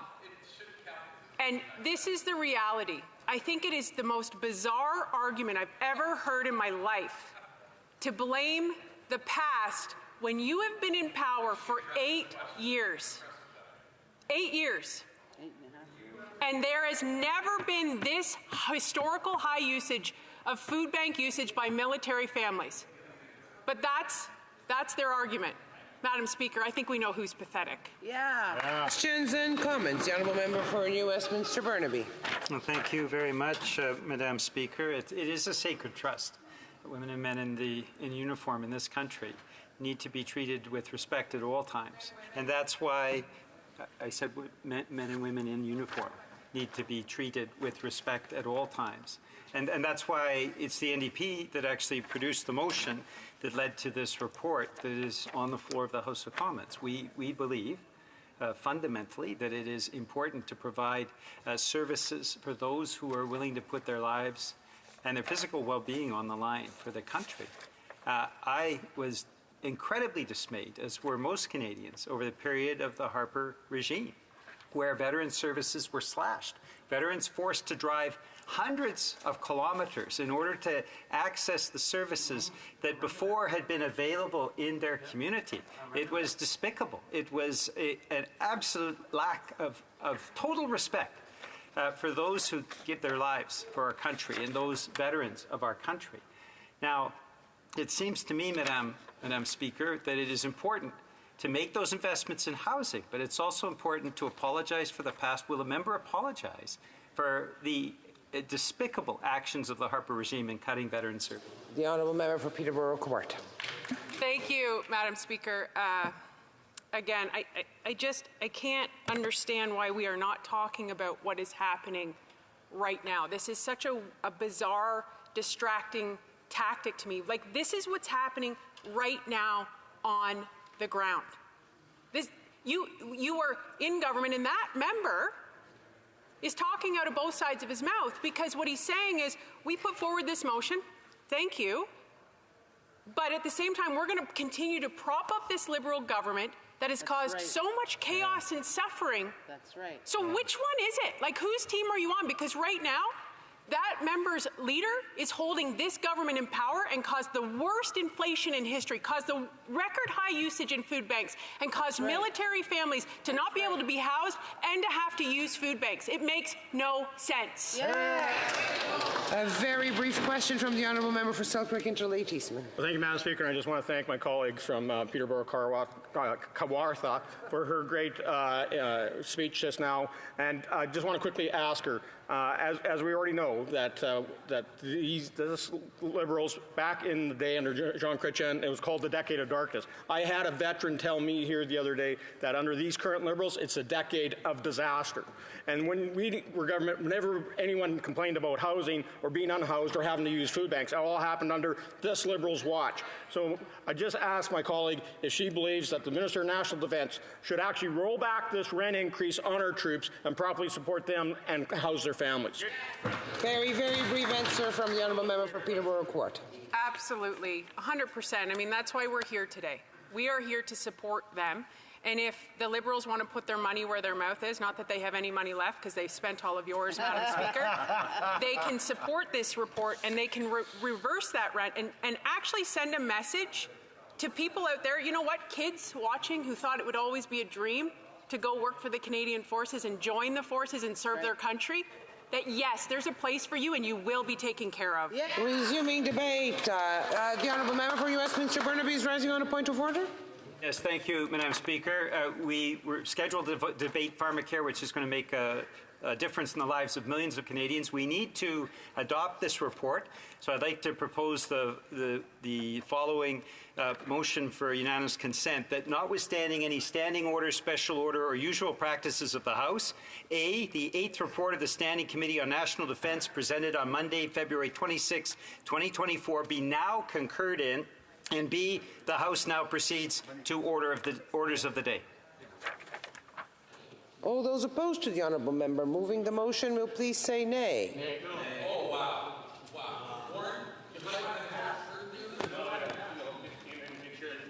So, the Honourable Member for New Westminster Burnaby? So Conservatives don't want to debate pharmacare and they don't want this report passed. I'm a little concerned about their motives. Well, that is not a point of order. The Honourable Member for Regina Lavon? No? Resuming debate, the Honourable Parliamentary Secretary to the Government House Leader. Well, Madam Speaker, I can say that I am not surprised. I'm not. I'm actually somewhat anticipated it earlier today. Me too. Because what we do is we witness day after day when the Conservatives feel that we need to come to the House of Commons, their simple objective is to be as obstructive and destructive as possible. And once again, we are seeing that again today. And I see the House Doctor on the Conservative Party agrees with that, Madam Speaker. I can tell you that what we witness is today we were supposed to actually be talking about pharmacare. And I appreciate the fact that the NDP House Leader attempted to bring forward a motion that would have actually saw the report pass. It could have passed just like that, Madam Speaker. But we all know that that wasn't the reason why the Conservative Party brought forward this motion today. The reason why they bring forward this motion is the same as they've brought forward other motions. And that is to prevent the government from being able to debate its legislation. There is a substantial legislative agenda that the government actually has. And the Conservative Party feels entitled to prevent as much legislation, government legislation, from not only passing, but also to be debated. This government cares about our families and our Canadian forces, Madam Speaker, greatly. And let there be no doubt about those. The Honourable Member for South Kinterlake Eastman. Thank you, Madam Speaker. The member from Winnipeg North is not being relevant at all on the motion that's before us. We're supposed to be talking about all he's doing is talking about. The Honourable Member knows there's a lot of latitude. He has 20 minutes to make his point. He's only into the first 1 minute. So the Honourable Member is not even in his seat. So on the same point of order, the Honourable Parliamentary Secretary. Madam Speaker, get this, the member is so sensitive to us calling out what the Conservative Party is doing. I just finished saying the most important reality of our Canadian forces is our families, and he's standing up on a point of order.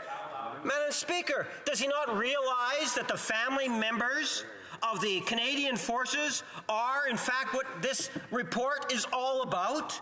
Does the member not realize that? As someone that was in the Canadian Forces, posted out in Edmonton, I understand the issue of housing. I understand the pros and the cons, the dips and so forth that take place. The waiting list there for PMQs, the barracks, and the whole process in which housing has evolved in the Canadian Forces, and how important an issue it is. But you know something, Madam Speaker? I knew this, not only for today. It didn't necessarily take the report to come to the floor to be debated, Madam Speaker. This is something that's not new. There's always been waiting lists to get into PMQs, Madam Speaker. Since the day in which I was in the forces, I had to wait. I was actually someone that lived in a PMQ, Madam Speaker. There's always been waiting lists to get into PMQs, Madam Speaker. But why is it does the Conservative Party take today in order to introduce this motion?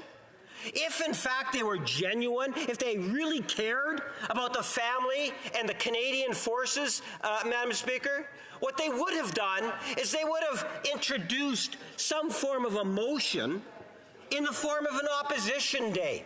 Excellent. That's what they should have done, Madam Speaker, if they genuinely cared about family and those that are there in the forces representing our country that do a phenomenal job, whether they're here in Canada or abroad. And I can tell you that the Government of Canada has the backs of our members and families in the Canadian forces, a whole lot more than Stephen Harper ever had them, Madam Speaker. Because when I was first elected back in 2010 to the House of Commons, you know what one of the actions that Stephen Harper had taken? What did he do? He literally closed down veterans' offices. Yep. Not one, not two, but not 3, 4, 5, try 9. All over the country, he closed down veterans' offices. And imagine, if you will, veterans that have already served in the forces in many different capacities, and they're going into private homes and facilities, and some of it is even into the nonprofit area. And what does Stephen Harper have to do? He shuts down those access offices. In Manitoba, it was Brandon. I was glad that when we had taken over the reins of power, Madam Speaker, we actually reopened those offices to continue to support our veterans. And that's why I say there's 2 issues here that really need to be talked about. First and foremost, Madam Speaker, the motivating factor of the Conservative Party today and why it is that they are moving this motion. As the NDP House Leader clearly attempted to get this motion passed, the Conservatives are the ones that said no. And the reason why they said no, Madam Speaker, was not because of the interests of members of the force, but rather it was to prevent legislation from being able to be debated, Madam Speaker. Just yesterday, you know, I was inside the House and I had the opportunity to talk on a private member's bill yesterday. And that bill was Bill 270, and it dealt with the issue of child porn and non-consensual porn.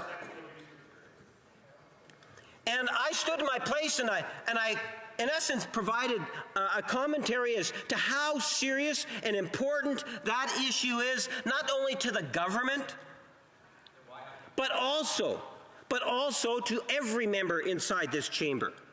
And through the debate, what we found out, Madam Speaker, was that the Conservative Party was actually going to be voting against Bill C-63, which is the Online Harms Act. Well, why is that important to mention? Because the Conservatives were criticizing the government for not calling the legislation from the seats as they were heckling. They're heckling, saying, well, why don't you call the legislation if it's so important? Do they not realize that when they bring in motions, concurrence motions, actually, when I say do they not realize, of course they realize, Madam Speaker. Of course they realize when they bring in motions like they've done today, what they're doing is they're preventing the government from bringing in legislation, from having legislation to be debated. And then what they do, Madam Speaker, is they go and they cry. They cry to anyone that will listen. They will tell lies. They'll do all sorts of things, Madam Speaker, on social media, spread misinformation to Canadians to try to give the impression that the House in Canada is broken.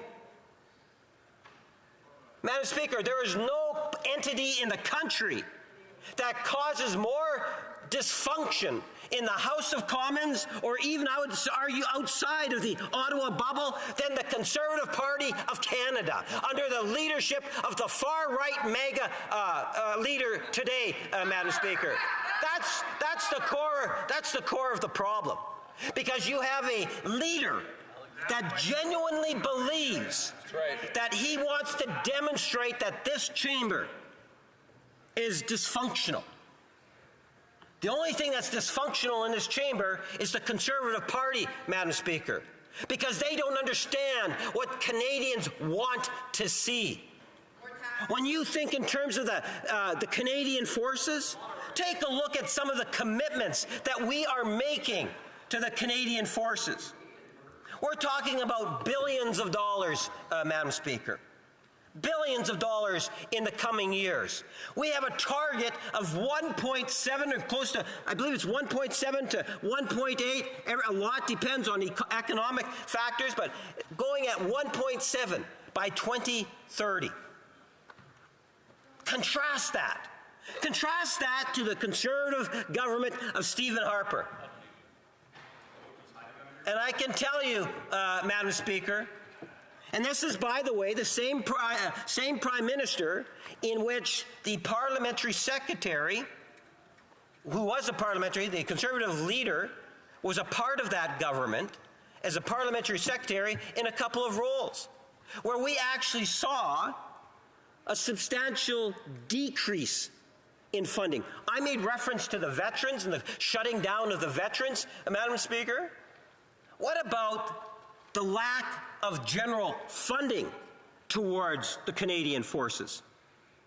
We hit an all-time low under the Conservative Party, under Stephen Harper. 1%, Madam Speaker, of the GDP. My gosh, that would be awfully embarrassing when you go abroad and you start talking, whether it's our people into the United States or to any of our allied countries in NATO. And they were laughing at the Harper regime, Madam Speaker. It took this government to straighten out the problems of the Conservatives' inability to actually get a jet fighter. For years, they tried and tried, and they failed, Madam Speaker. It's this government that actually has now and is delivering on getting the jet fighters. It's this government that continues to look at ways in which we can enhance our Canadian Forces, not only for today, but also into the future, Madam Speaker. The new search and rescue aircrafts that are going to be operating out of places like the city of Winnipeg.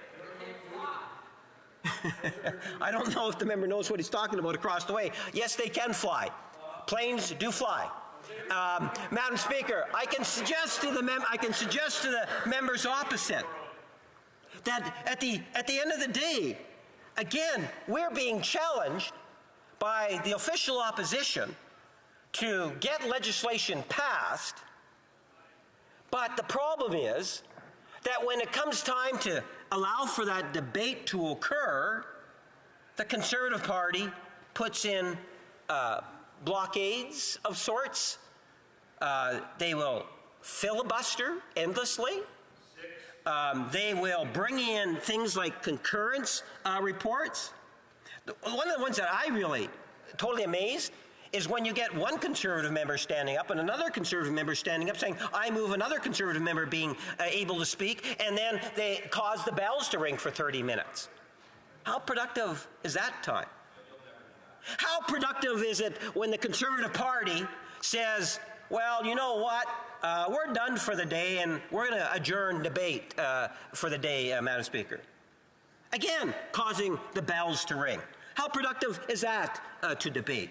Actually, one of my favorite ones, Madam Speaker, is we all know that the Conservative Party, they don't like to work late. They're more of that, 9 to 5. You go a little bit beyond that, their numbers go down type of thing. And at the end of the day, Madam Speaker, we wanted to have more debate, and what did we do to facilitate that kind of debate? We're prepared to sit late into the evening. We'll even sit till midnight to have debates. I'm happy to hang around the floor of the House of Commons and contribute to debates, Madam Speaker. I'll go till midnight. Actually, I don't have a problem doing that, Madam Speaker. Having said that, the Conservatives, on the other hand, no, they need their sleep time. They need their relaxation. After 6 o'clock, they don't want to have to debate, or 6:30, Madam Speaker. Yet, they'll tell Canadians, oh, they're trying to ram things through, they're not allowing debate, and all this kind of stuff. They can't get legislation off. It's kind of like, a little kid wants to get a chocolate bar, and here's a Tory kind of kicking him under his feet so he falls down constantly, and he can't reach the chocolate bar, Madam Speaker. I have a point of order from the Honourable Member for Selkirk Interlake Eastmont. Section number 18, Madam Speaker, is very clear that no member shall speak disrespectfully of the sovereign, nor of any of the royal family, nor of the Governor-General, or the person administering the government account, nor use offensive words against either House or against any member thereof.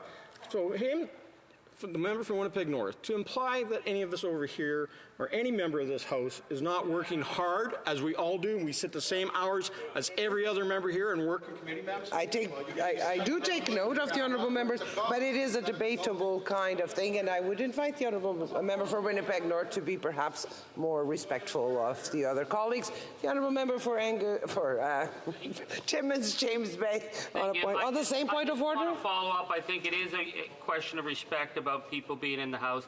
And I do remember my Conservative colleagues were there all night. It was their leader who was off having canapes. Not mention absences or presences in the House, as the member well knows. The Honourable Parliamentary Secretary. But, Madam Speaker, I appreciate the interjection by the member. And the reason why is because it reminds me of something. We had a 24-hour vote, where we went late into the evening. And it's interesting, as it was on the main estimates, where it's kind of like line by line. And one of those lines was actually an increase for salary for members of the Canadian Forces. Yep. Now, there's two things I want to highlight on that, Madam Speaker. How the Conservatives vote? Well, here's the problem. One of my colleagues asked, how did the Conservatives vote? Part of the problem was, it was at 5 o'clock in the morning, or in and around 5 o'clock in the morning. They were sleeping. Some say that they might have been sleeping. I won't speculate. All I know is that it's public record. And if you look at 5 o'clock in the morning, there weren't too many Conservatives. Oh, no, Madam Speaker, I take that back. No. Madam Speaker, at the end of the day, at 5 o'clock in the morning, the vote totals were really low. I can tell you, at the end of the day, how the Conservatives voted. They voted against increasing the salary of members of the Canadian Forces. Yep. Now, that's kind of hard to imagine. They had a choice. It's not like they had to do the whole budget. It's literally line by line. That's right. And for those that were around and decided it was important to actually vote, Madam Speaker, the Conservatives actually voted against that. How'd they vote on Ukraine? And, you know, the member that stood up on a point of order in terms of relevance, we actually voted on additional support for Ukraine under the Unifier program. And that was where we had members of our Canadian forces that were actually training and helping members of the force in Ukraine. And in Ukraine. Well, but the Ukrainian soldiers are fighting in Ukraine against the Russians, for those that don't quite get it, Madam Speaker. At the end of the day, Canadian forces provided supports, and those supports were in the budget item line. And again, the Conservative Party intentionally chose to vote against that, Madam Speaker. That's right. It's important to recognize that at the end of the day, when we think of the Canadian forces, the first priority of the government is the families and the members of the force and how it is that we can support them.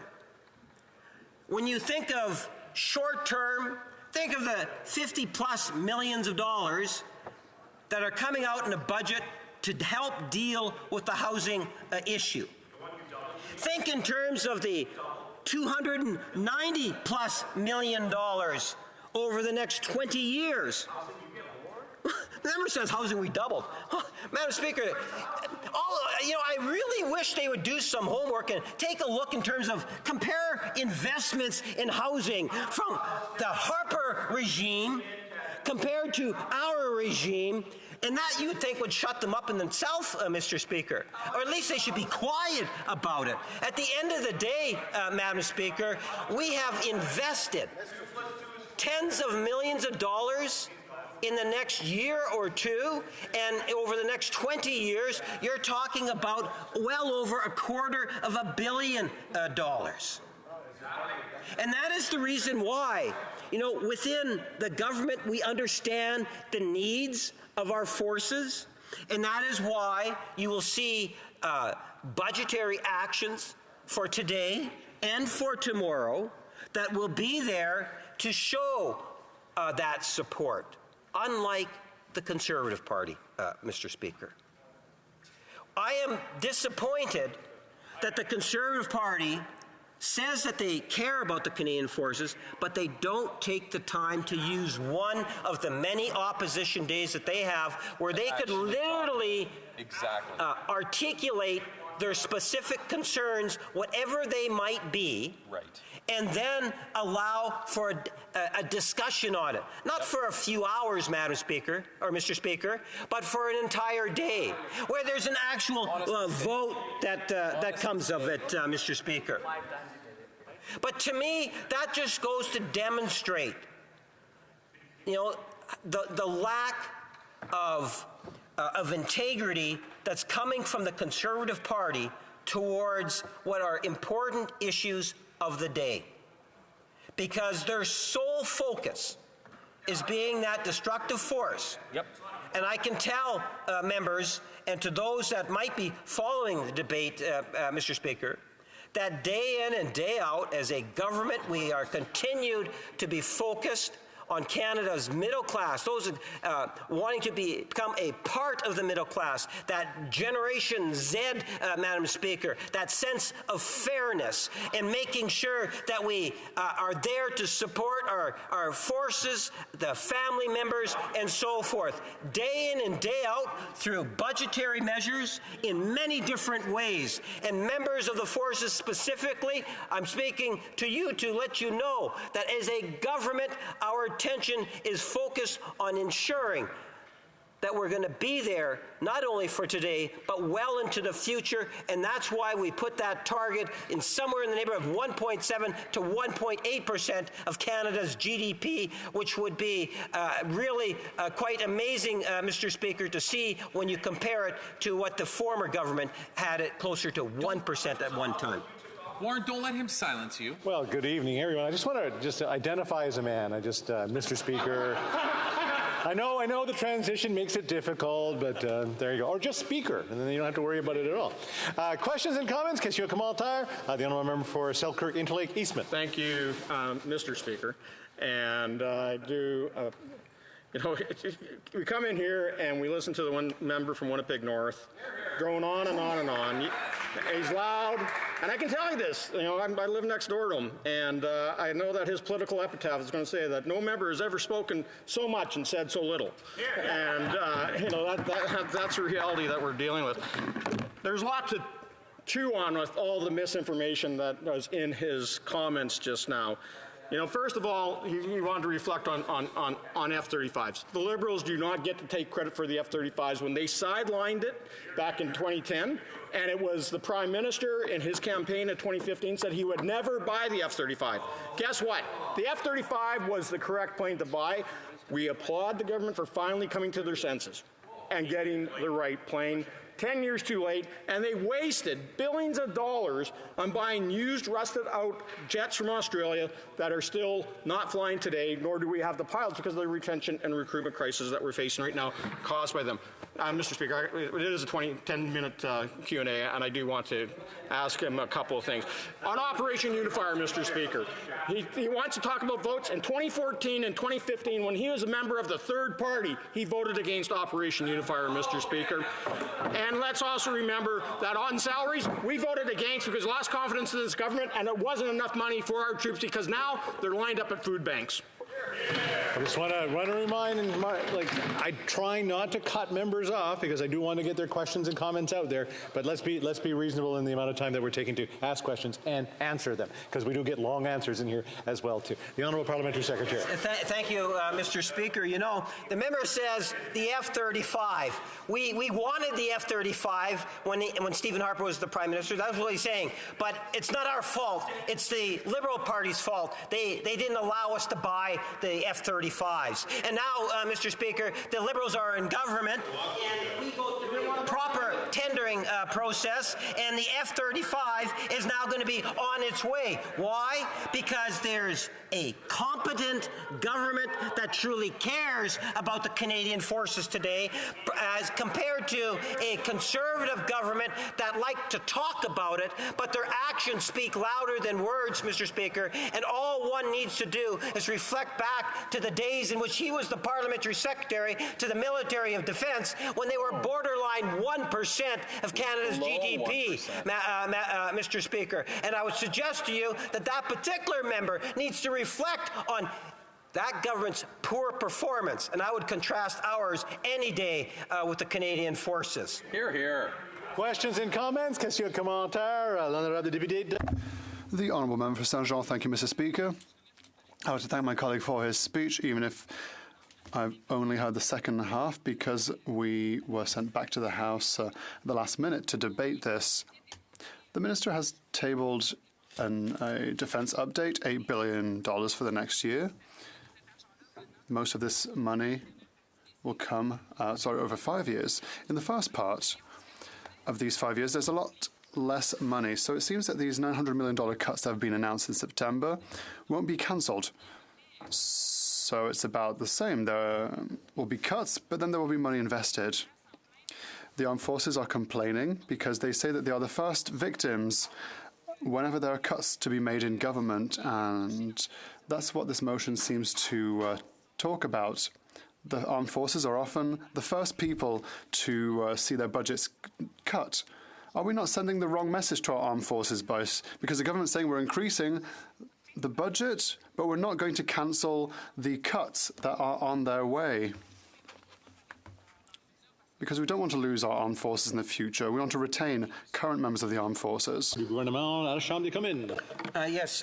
Mr. Speaker, I think it's important when you think in terms of our Canadian forces that there has to be a long-term multi-year budget coming forward, ultimately that deals with a great deal of the concerns that members of the forces have, to provide the reassurances. And that's why I would refer the member to look at the release that we just put out last week, where it literally, on a number of points, makes substantial commitments to build upon our Canadian forces. So not only is it good for us here in Canada, but also abroad, meeting our international commitments. It also adds a great deal of value in terms of our Canadian manufacturing capabilities. So it isn't something that's going to take place overnight. It is something that will take place over the next number of years. But at least it's a commitment in which I believe will go a long way in providing stability and allowing for the Canadian forces to continue the fine work that they're doing today. Questions and comments? The Honourable Member for New Westminster Burnaby. Well, thank you very much, Mr. Speaker. This report, the 8th report, is a report that the NDP commissioned. It calls on the government to cancel all plans to increase rents for military accommodations. Now, I just tried to get unanimous consent to get this report adopted, and it wasn't Liberals, it wasn't members of the Bloc Québécois, it wasn't independents saying no, it was Conservatives saying no to the very report that they are presenting. Now, Mr. Speaker, it is obviously, if they refuse to have the report adopted, this is obviously a procedural technique to block the important debate on pharmacare that the NDP initiated that was on the order paper today. So I wanted to ask my colleague, does he find it reprehensible that Conservatives are blocking adoption of the report that actually would lead to canceling those rent increases, and why are they blocking this important debate on pharmacare that will help millions of Canadians? The Honourable Parliamentary Secretary. Yes, Mr. Speaker, I can tell you that the Minister of Health was prepared today to be able to deliver a very important speech on Bill C-64. The Conservative Party knew that, and that is on the pharmacare. Mr. Speaker, I have introduced petitions after petitions on the importance of pharmacare for a number of years now. I have been advocating very strongly for it. There are literally, as the House Leader from the New Democratic Party has articulated, literally millions of Canadians that are going to benefit with a national pharmacare program, and this is just yet another piece of legislation in which the Conservative Party of Canada just wants to play games. They have no intentions on making life easier for Canadians. Their sole focus is on developing bumper stickers for the next election. That's very sad to see, Mr. Speaker. Questions and comments? Question commentaire, the Honourable Member for Nepean. Thank you, Mr. Speaker. Mr. Speaker, since 2014, Canada has been, has shown the third largest increase in defense spending amongst the 32 NATO countries, and we rank the 6th amongst the 32 countries there. Recently, we announced that we are going to invest $8.1 billion during the next 5 years and increase it to about $73 billion over the next 20 years. I would like to ask the member, can you touch upon the recent announcement we made where we said we are going to invest on $295 million into Canadian Armed Forces housing strategy for new houses to be built and also rehabilitate the existing housing stock, and about $497 million that we have announced for the electronic health records of the Canadian Armed Forces. Can you touch upon the recent announcement we made on our efforts to increase and improve the strength of the Canadian Armed Forces? The Honourable Parliamentary Secretary. Yes, thank you, Mr. Speaker. And let me take a component of what it is that the member has just referenced to give you a sense, when you think of defending Canada over the next 20 years, think in terms of specialized maritime sensors, $1.4 billion. Satellite ground station, $222 million.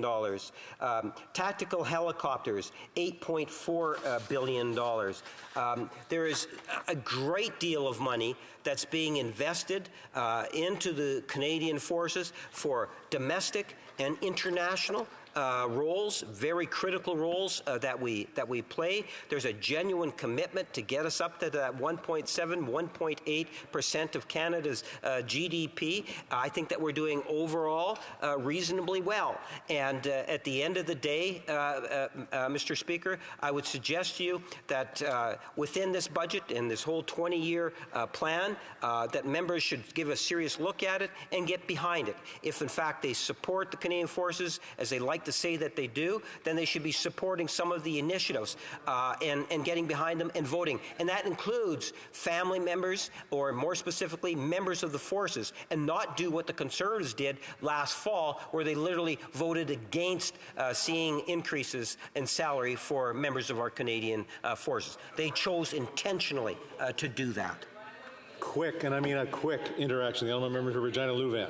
Yes, Mr. Speaker. All I would ask the member is it true from the budget documents that there will be $2.7 billion less spending on defence over the next 3 years? Yes or no?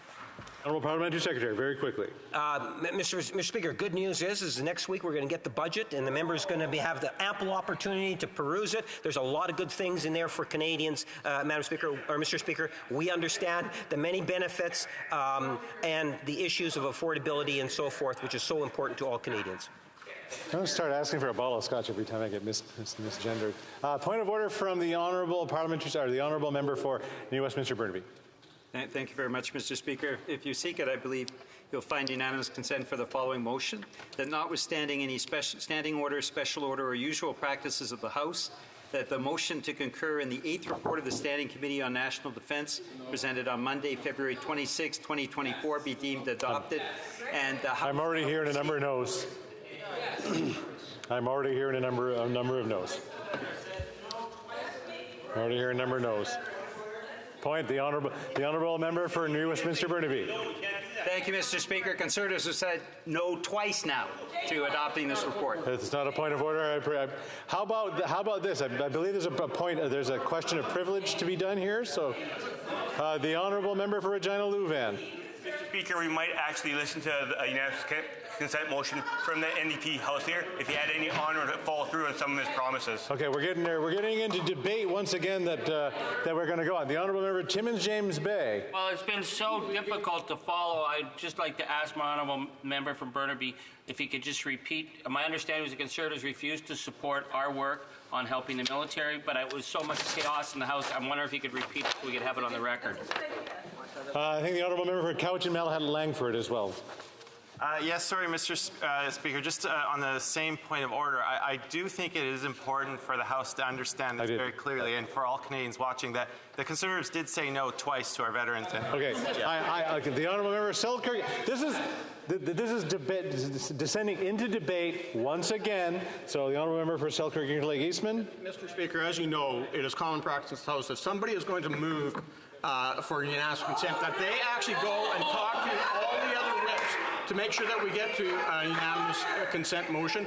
We were not consulted, and we will not say yes on something we haven't been consulted on. All right. How about this? We're done. I'd really like to get onto the point of privilege here right now. There's a question of privilege coming up next, so I'd rather like to do the honourable Deputy House Leader.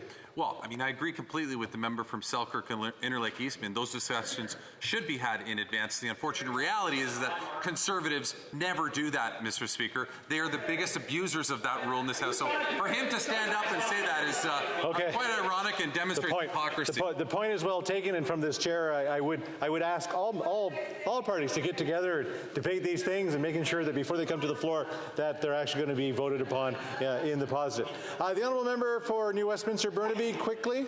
Just to clarify, this was the second time the same motion was presented. All right. Now, the honourable member for St. Albert Edmonton has a question of privilege. Thank you, Mr. Speaker. I'm rising on a question of privilege from the Procedure and House Affairs Committee's 63rd report, which was tabled earlier today. While the main thrust of the report concerned the prima facie contempt which the House referred to the committee last year related to foreign interference directed toward the honourable member for Wellington Halton Hills and other colleagues, it is my view that the report lays out grounds for finding a new prima facie contempt namely that the Minister of National Defence provided misleading evidence to the committee and misleading comments in the House. I should first offer some context, Mr. Speaker. After the House agreed on May 10, 2023, to refer to the committee that question of privilege sparked by a report in the Globe and Mail based on a July 2021 intelligence assessment, it had come to light through Special Rapporteur David Johnson's subsequently published report that, quote, in addition to the memorandum in question, CSIS sent an Issues Management Note, IMU, to the then Minister of Public Safety, his Chief of Staff, and his Deputy Minister in May 2021, noting that there was intelligence that the PRC intended to target the member for Wellington Halton Hills, another MP, and their family in China, if any, end quote. As the Speaker will recall, having been a member of the Procedure and House Affairs Committee at the time, this led to new areas of important questions for our witnesses, and especially for the Public Safety Minister at the Material Times. In the portion of the 63rd report summarizing the Minister's appearances before the committee, we may read that the Minister, quote, understands that CSIS authorized the IMU to be shown to him, but he never received it, end quote. The associated footnote in the committee's report points to the Minister's statement responding to one of my questions found at page 22 of the committee evidence for June 1, 2023. Quote, it was determined by CSIS to be shown to me, but they determined, the director determined, that this was not information the minister needed to know, so I was never informed of the existence of that intelligence, nor was it ever shared with me, end quote. On the following page, one may read his further statement when pressed about ministerial responsibility. Quote, this is a situation where it's an operational decision of CSIS as to what information needs to be passed along to government. In this case, they made an operational decision that this was not required.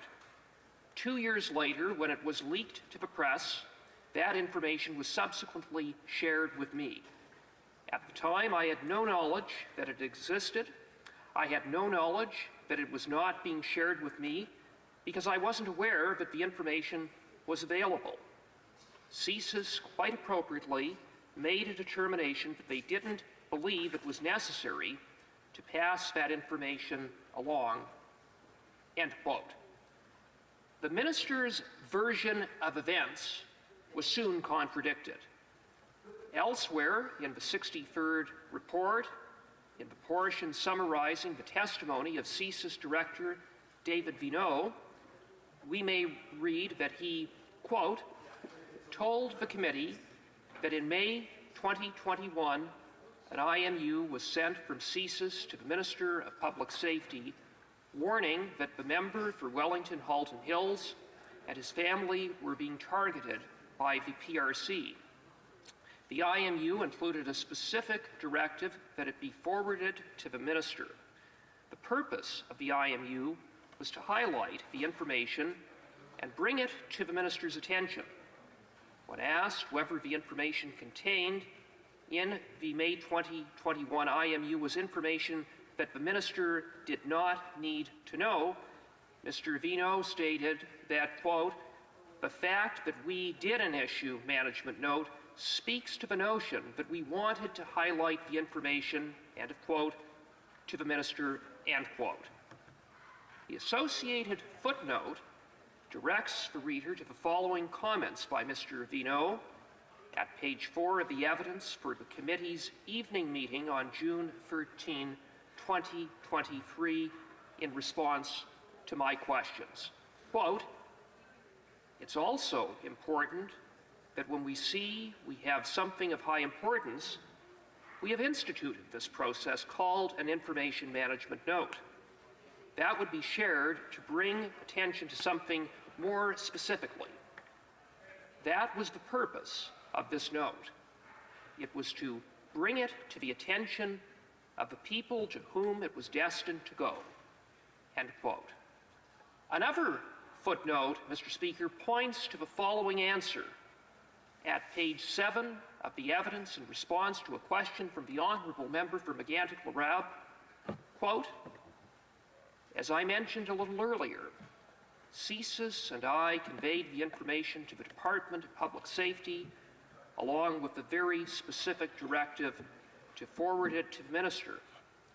It's important for the committee to understand we shared the intelligence and the briefing note, end quote.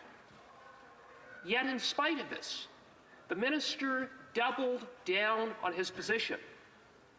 During question period on June 14, 2023, the day following Mr. Vino's committee appearance, in response to a question from his coalition partner, the Honourable Member for Burnaby South, the Minister said at page 15,981 of the debates, quote, Mr. Vino did not send his note to me, end quote. Suffice to say, Mr. Speaker, there was no, quote, operational decision which was, quote, appropriately made or otherwise by the Canadian Security Intelligence Service to keep the Minister of Public Safety in the dark about a serious matter of national security, namely the threats from a foreign government directed toward a senior and long-serving member of the House of Commons. But this analysis doesn't rely exclusively on the evidence of Mr. Vino. According to the 63rd report, the Minister's then Deputy Minister, Rob Stewart, quote, did not recall of an operational decision not to inform the Minister about the IMU, end quote.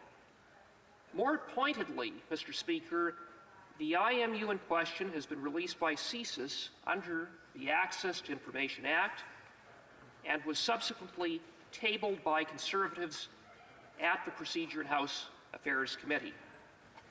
The committee has made reference to its possession of the IMU in the following comment at footnote 98 of the 63rd report.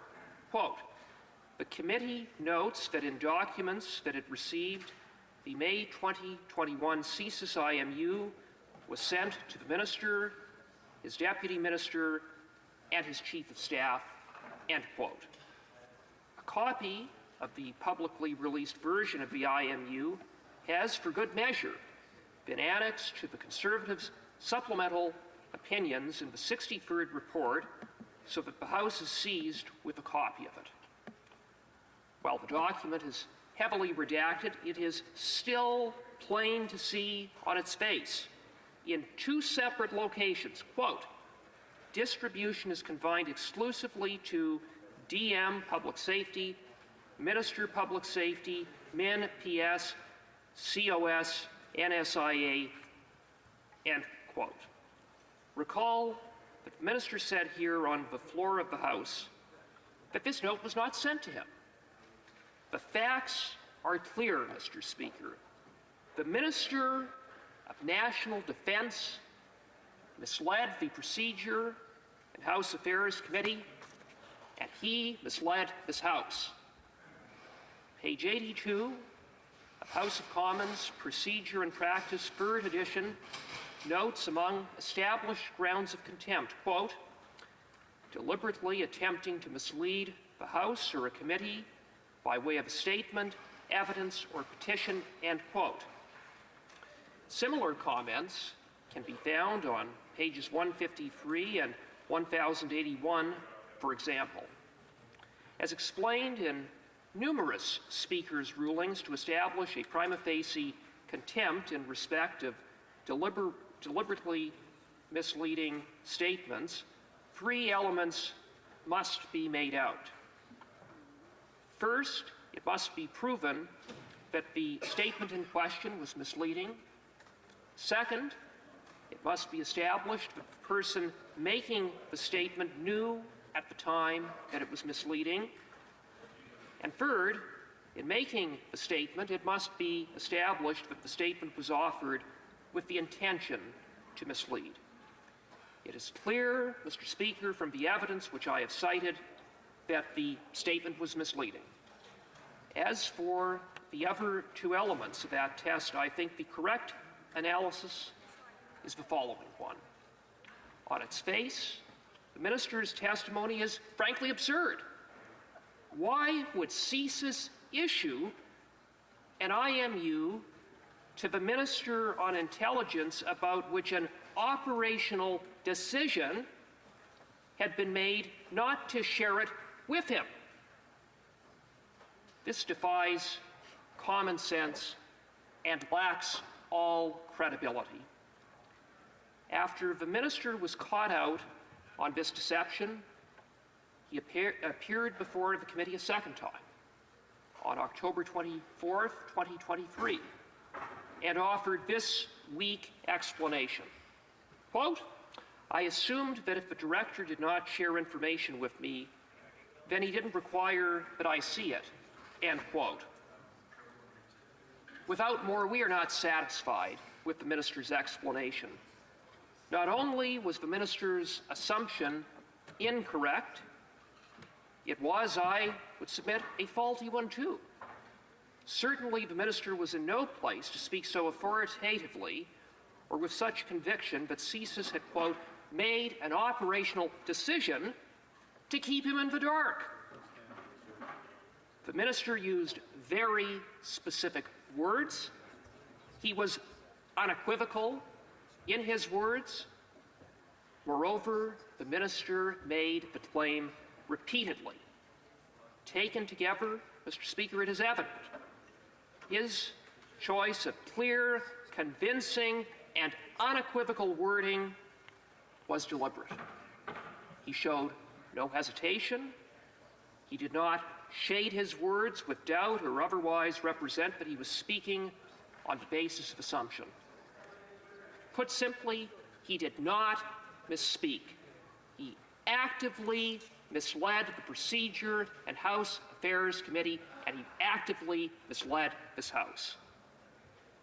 As Mr. Speaker Milliken stated on February 1, 2002, at page 8,581 of the debates, quote, "The authorities are consistent about the need for clarity in our proceedings and about the need to ensure the integrity of the information provided by the government to the House." End quote. The integrity of information here, too, is in doubt. To this, it is worth adding the words of one of your predecessors from a ruling delivered March 3, 2014, at page 3,430 of the debates. Quote, "This incident highlights the primordial importance of accuracy and truthfulness in our deliberations. All members bear a responsibility, individually and collectively, to select the words they use very carefully and to be ever mindful of the serious consequences that can result when this responsibility is forgotten." End quote. What is serious here is that these exchanges at committee appear to have been meant to deflect from the shocking fact that the Minister of Public Safety, as he was, through his own inaction and omission, was unaware of intelligence concerning the targeting of a senior and long-serving member of Parliament by a hostile foreign state, intelligence which CSIS had specifically sent to him as a matter of high importance. This constituted a serious breakdown in the flow of information and intelligence under this minister's watch.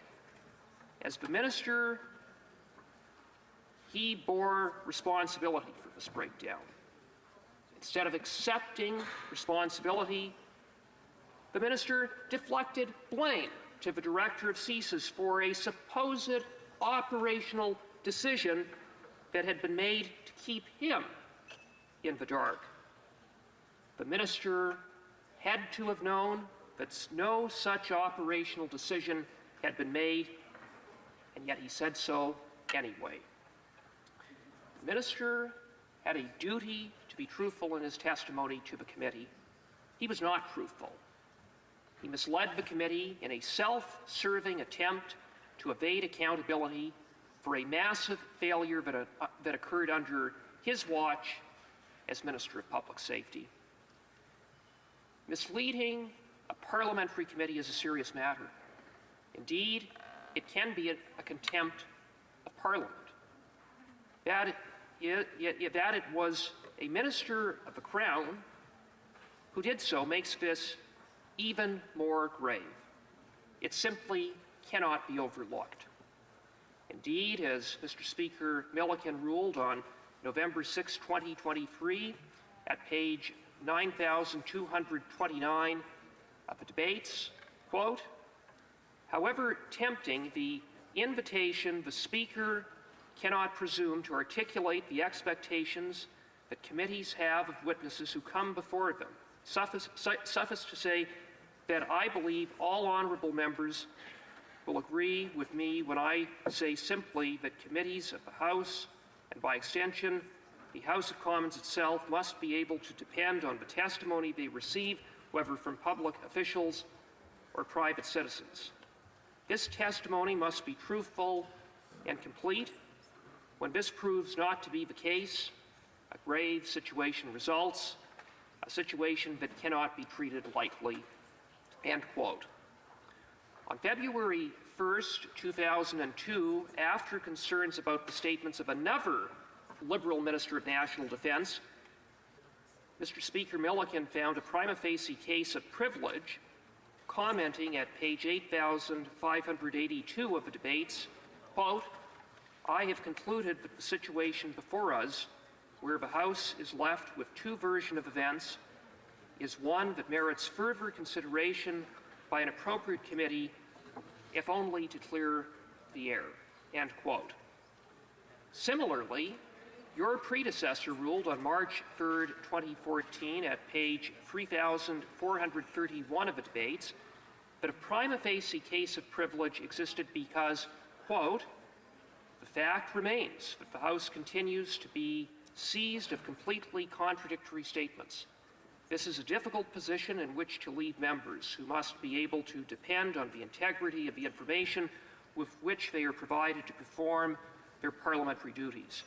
Accordingly, in keeping with the precedent cited earlier, in which Speaker Milliken indicated that the matter merited, quote, further consideration by an appropriate committee, if only to clear the air, end quote, I am prepared in this case for the same reason to allow the matter to be put to the House, end quote. In the present case, the House again is possessed of two versions of events by virtue of the 63rd report. Before concluding, Mr. Speaker, I should note that while the statements of concern were made last spring, the matter is actually being raised in the House at the earliest opportunity. I would refer the Chair in that regard to Mr. Speaker Milliken's February 10, 2011 ruling on page 8,030 of the debates, quote, "The Parliamentary Secretary to the Government House Leader was not mistaken in his assertion that any and all statements made in committee, even when those have been repeated verbatim in the House, remain the business of the committee until such time as it elects to report them officially to the House. This is a long-standing practice. Furthermore, while a copy of an internal CETA document obtained through an access to information request was provided to me, it was not tabled in the House and thus is not officially before it. It may sound overly technical, but the reality is that when adjudicating cases of this kind, the Chair is obliged to reference material fully and properly before the House.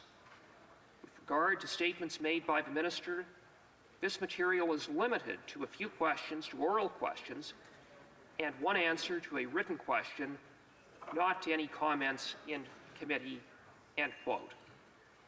A week following that ruling, the Standing Committee on Foreign Affairs and International Trade presented its 6th report, which referred to the committee testimony in question, as well as providing a copy of a document obtained through the Access to Information process. On the strength of this information, with which the House had become seized, Mr. Speaker Milliken found a prima facie case of privilege on March 9, 2011, at page 8,842 of the debates. The same circumstances prevail here, with the 63rd report now placing properly before the House the necessary evidence to make out the relevant tests for the question of privilege I am raising. Should the Speaker agree with me that the air, again, needs to be cleared because the current Minister of National Defence appears to have committed contempt by deliberately misleading the Procedure and House Affairs Committee, I am prepared to move the appropriate motion to task that committee with assessing this specific problem and reporting its views back to the House. Thank you, Mr. Speaker. Thank you for the interjection. I think the honourable member for New Westminster Burnaby. Thank you very much, Mr. Speaker. I'd like to take the time to digest what the member has just said and reserve the right to return to the House tomorrow on this. The Honourable Parliamentary Secretary, Government House Leader. Yes, Mr. Speaker, on this particular point, we too will return to the House. But while I have the floor, Mr. Speaker, as a discussion with you and others in the Chamber, I'm hoping to be able to get the unanimous consent just to go back so I can answer some order questions and motions, production of papers, if I could get the unanimous consent to do so. Is it agreed? Yeah. It's agreed. The Honourable Parliamentary Secretary. Yes, thank you, Mr. Speaker and colleagues. Mr. Speaker, the following questions will be answered today, 2357, 2361, and 2363. Furthermore, Mr. Speaker, if the government's responses to questions number 2356, 2358 to 2360, 2362, and 2364 to 2370 could be made orders for return, these returns would be tabled in an electronic format immediately. It is the pleasure of the House that the aforementioned questions be made order or returned and they be tabled immediately. Agreed and so ordered. The Honourable Parliamentary Secretary. And Mr. Speaker, I would ask that all remaining questions be allowed to stand. Okay. The Honourable Parliamentary Secretary. And then finally, Mr. Speaker, under the notice of motions for production of papers, Mr. Speaker, I ask that all notices of motions for the production of papers also be allowed to stand this time, please. It being 6:14, the House will now proceed to consideration of private members' business as listed on today's order paper. Orders of the day, ordre du jour, private members' business, consideration at second reading of Bill C-376, an act to amend the Criminal Code, orders prohibiting the possession of weapons, standing in the name of Mr. Melillo. The honourable member for Kenora is not present to move the item as announced on today's notice paper. Accordingly, the item will be dropped in the bottom of the order of precedence on the order paper. À ce moment-ci, conformément à l'article. Pursuant to Standing Order 38, a motion to adjourn the House has now deemed to have been adopted, or precedented and adopted. The question is as follows: that this House do now adjourn. Member for Peace River Westlock. Well, thank you, Mr. Speaker. Mr. Speaker, just this morning, we were in communication, my office was in communication with a local food bank, and they have confirmed that the use of their food bank continues to go up. The Barhead Family and Community Services Support Services in a town of less than 5,000 people saw 184 new families using the food bank in 2023, a dramatic increase from 2022. They see seniors who are embarrassed to come and use the food bank for the first time. The Westlock District Food Bank added 140 families already this year for an increase of 30% just this year. And the Salvation Army Food Bank in Peace River has seen a 30% increase since 2021 and an average of 2 families per week. Most of the people who are starting to come to these food banks are young families. After paying for their utilities, gas, rent, they can't afford to put food on the table. Mr. Speaker, this is because when you tax the farmer who grows the food and tax the trucker who delivers the food, and you tax the person who sells the food, Canadians can't afford to buy food. Very soon, a 5,000-acre farmer in Canada will be paying $150,000 a year in carbon tax. The carbon tax is stopping Canadians from being able to afford to live. Back in December, I asked the leader of the government of the House leader, whether the Prime Minister would put aside his ideological position on the carbon tax and remove it for all family farms across the nation. Here we are 4 months later, and this government continues to be relentless in its pursuit of making life more unaffordable for Canadians. Instead of putting a spike in the hike on April 1st, the Prime Minister has chosen to increase the carbon tax yet again by 23%. So it's no surprise when we see large numbers of people protesting. Farmers and families are angry and frustrated with this government. 70% of Canadians and 70% of premiers have called on the Prime Minister, but he has refused to listen. When asked why he won't meet with the premiers, he said that he'd already met with them back in 2016, 8 years ago. And very few of those premiers, if any, are still the same person. So whether it's the truckers who oppose the Prime Minister's radical mandates or the farmer who opposes his radical carbon tax, the Prime Minister has shown Canadians his true colors. He cares more about advancing his radical ideology than he does for the Canadians he's supposed to represent.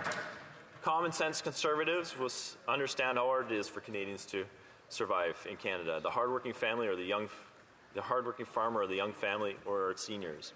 So we've stood with the farmers by putting forward Bill C-234 to give farmers relief from the carbon tax so they can help put affordable food on Canadian tables.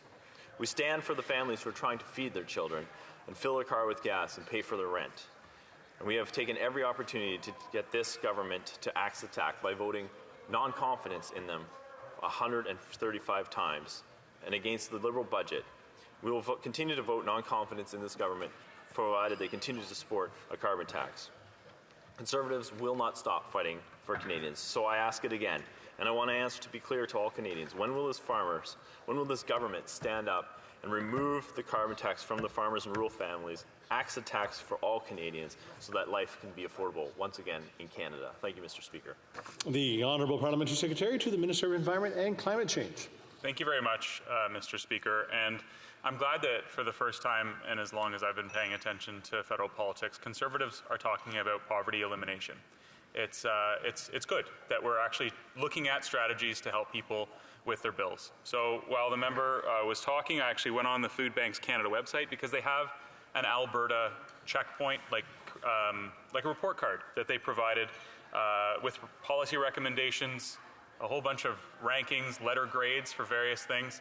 And I read all of the policy recommendations because I've met with Food Banks Canada. I've met with all of the poverty elimination, the food security experts across the country on a frequent basis because poverty elimination is a top concern for my government, for our government, and for me personally. I grew up in community housing, and I believe that poverty is something that we can tackle together. None of the policy recommendations from the Alberta report card on Food Banks Canada mention the price on pollution. It doesn't mention the carbon tax because carbon pricing, pollution pricing, does not contribute to the financial difficulties that Canadians are experiencing. Now, that's something that has been repeated over and over again by over 200 economists in Canada. They wrote a letter basically calling out Conservative misinformation and the criticisms that they have put forth over the last 2 years since the member from Carleton has been the leader of the Conservative Party. I've said this a number of times in this House, but all of those Conservatives ran on a price on pollution very similar to ours, except instead of getting rebates, like the Canada carbon rebate, it would have gotten deposited in some type of loyalty account that they could use to spend on specific items. A lot of people called it the more you burn, the more you earn. It was widely refuted by environmental organizations and groups as a half measure in lowering our emissions. But the price on pollution does send more money back to 8 out of 10 Canadian families, and that includes Albertans.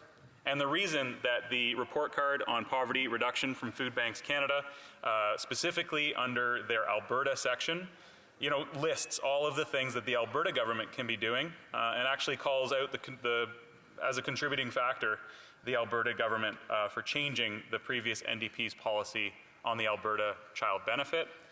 They haven't adequately kept up to inflation with respect to the minimum wage.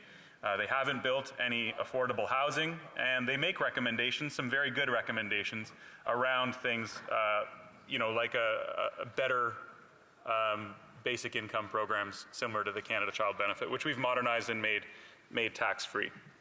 So, Mr. Speaker, we're continually being told by the Conservatives, as the only party in the House of Commons, that the pricing pollution in Canada is what's causing the financial difficulties that Canadians are facing, but it's absolutely false. It's not true. These Conservatives can repeat their slogans all they want, but when hundreds of Canadian PhDs and economists write a letter to say that's nonsense, that's garbage, stop saying it because it's untrue, I wish the Conservatives would take heed. Now, it's important to recognize why. Why are the Conservatives on this campaign? And it's clear now. It's actually a cover-up campaign. It's because the Premier of Alberta, Danielle Smith, on April 1st, the exact same day as the price on pollution went up a little bit and the Canada carbon rebate also went up to accommodate that, the Premier of Alberta increased the price of gas in the province of Alberta by 4 cents, by more than the price on pollution did. And it seems that the Conservatives, particularly those from Alberta, would like to cover that up, hide that from public knowledge. But actually, the Canadian Taxpayers Federation called them out and said, if you're going to throw stones, you better get out of your glass house. That's what the Conservatives are in. The Conservatives from Saskatchewan are in the exact same situation because both of those premiers have done nothing for affordability in those provinces. The honourable member for Peace River Westlock. Thank you, Mr. Speaker. Listening to the member across the way, he must live in some alternate reality. Alberta is one of the most affordable provinces to live in this whole country. Housing is relatively affordable compared to the rest of the country in Alberta. So no matter what he says, affordability is less of an issue in Alberta when it comes to particularly to housing. No matter, however, most of my question was around food costs, and we know that no matter what the minister says, Canadians are seeing the impacts of the food or impacts of the carbon tax on their food budget. The groceries are up significantly. The parliamentary budget officer has confirmed what Conservatives have been saying the whole time, that Canadians are worse off because of the carbon tax. We need a government to take leadership seriously, and when it comes to helping Canadians and doing what's best for them for the future, for our future and prosperity of this nation. This government's well beyond its expiry date, and Canadians have seen through the smoke and mirrors of this Liberal government and are ready to vote in a majority Conservative government that will axe the tax. We will bring home affordable housing, axe the tax, and bring it home. Thank you, Mr. Speaker. The Honourable Parliamentary Secretary. Thank you, Mr. Speaker. Once again, I want to stress that pricing pollution does not cause financial stress. In fact, the Canada Carbon Rebate sends more money back, particularly to those families who are experiencing food insecurity and poverty. But since the member opposite wanted to use food banks as an example, I'd like to read the policy recommendations for Alberta food banks from Food Banks Canada. 1, introduce a provincial poverty reduction strategy. And it says here, while Alberta made significant headway in the reduction of child poverty between 2015 and 2020, thanks to the federal Canada Child Benefit, the lack of a comprehensive plan with clear goals and indicators stymies the ability of government and stakeholders to work together with a common vision. 2, affordable housing. Despite what the member opposite just said, housing is expensive in Alberta. 3, dedicate 0.5% of the provincial budget every year to affordable rental construction, something they haven't done.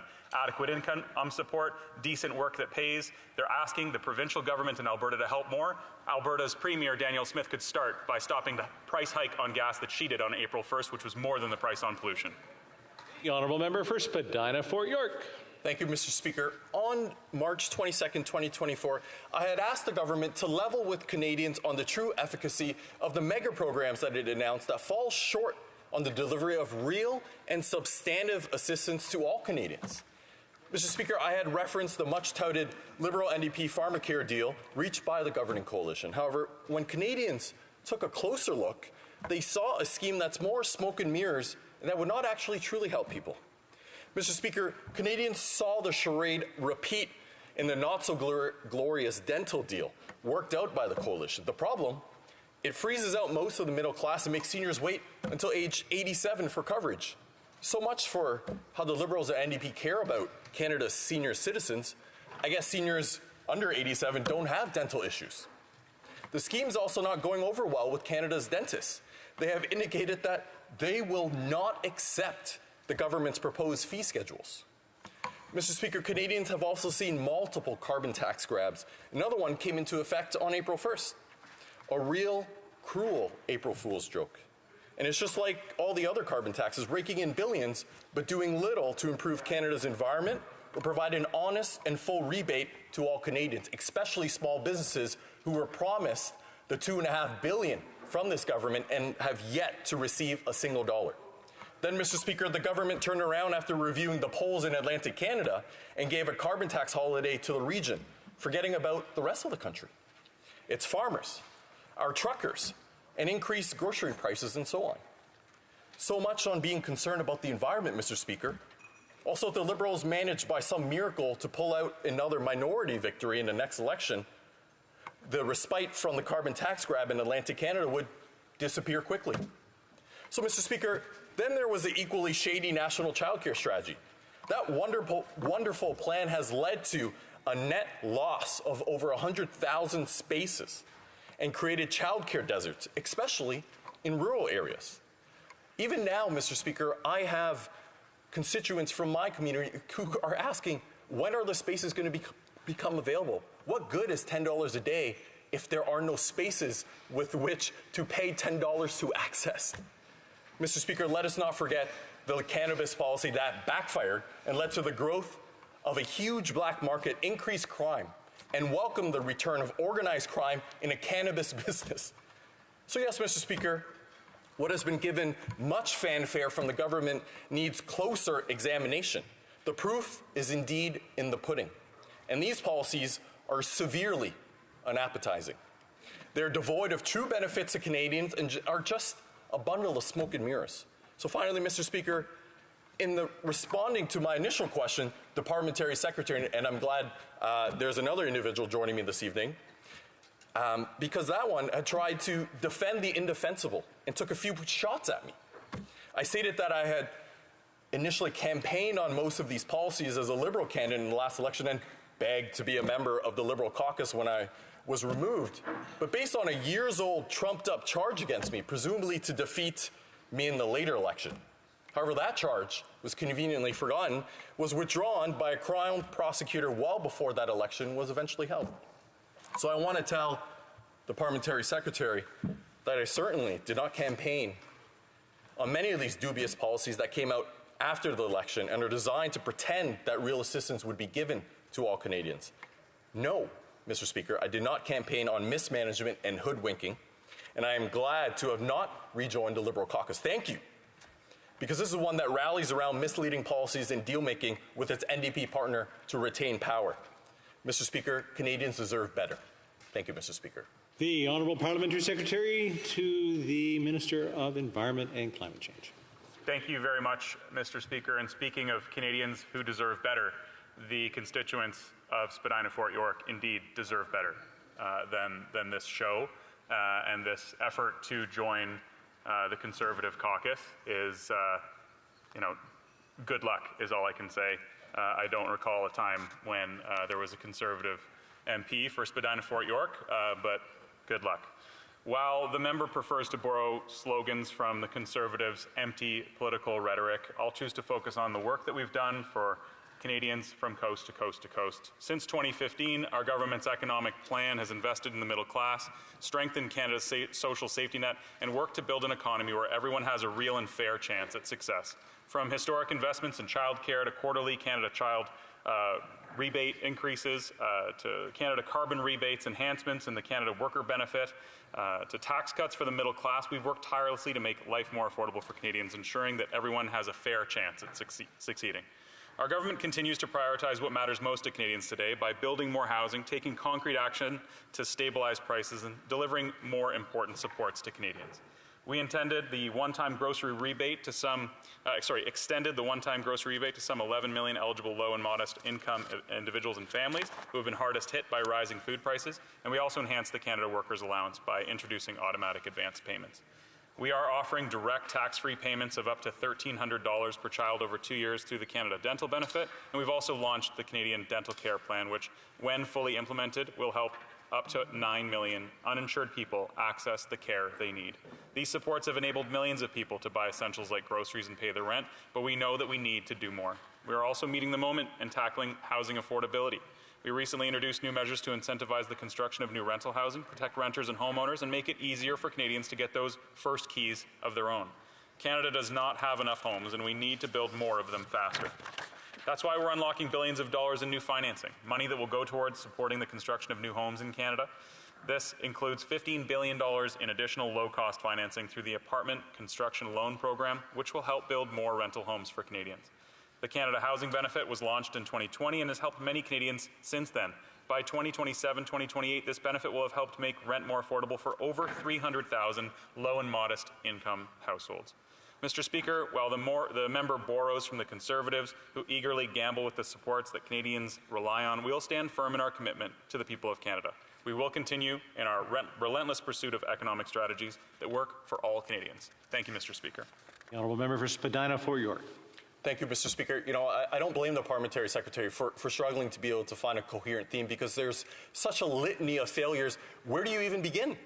Right? Childcare, $10 a day, sounds great, but there's 100,000 less spaces. What use is affordable childcare if there are no spaces to access?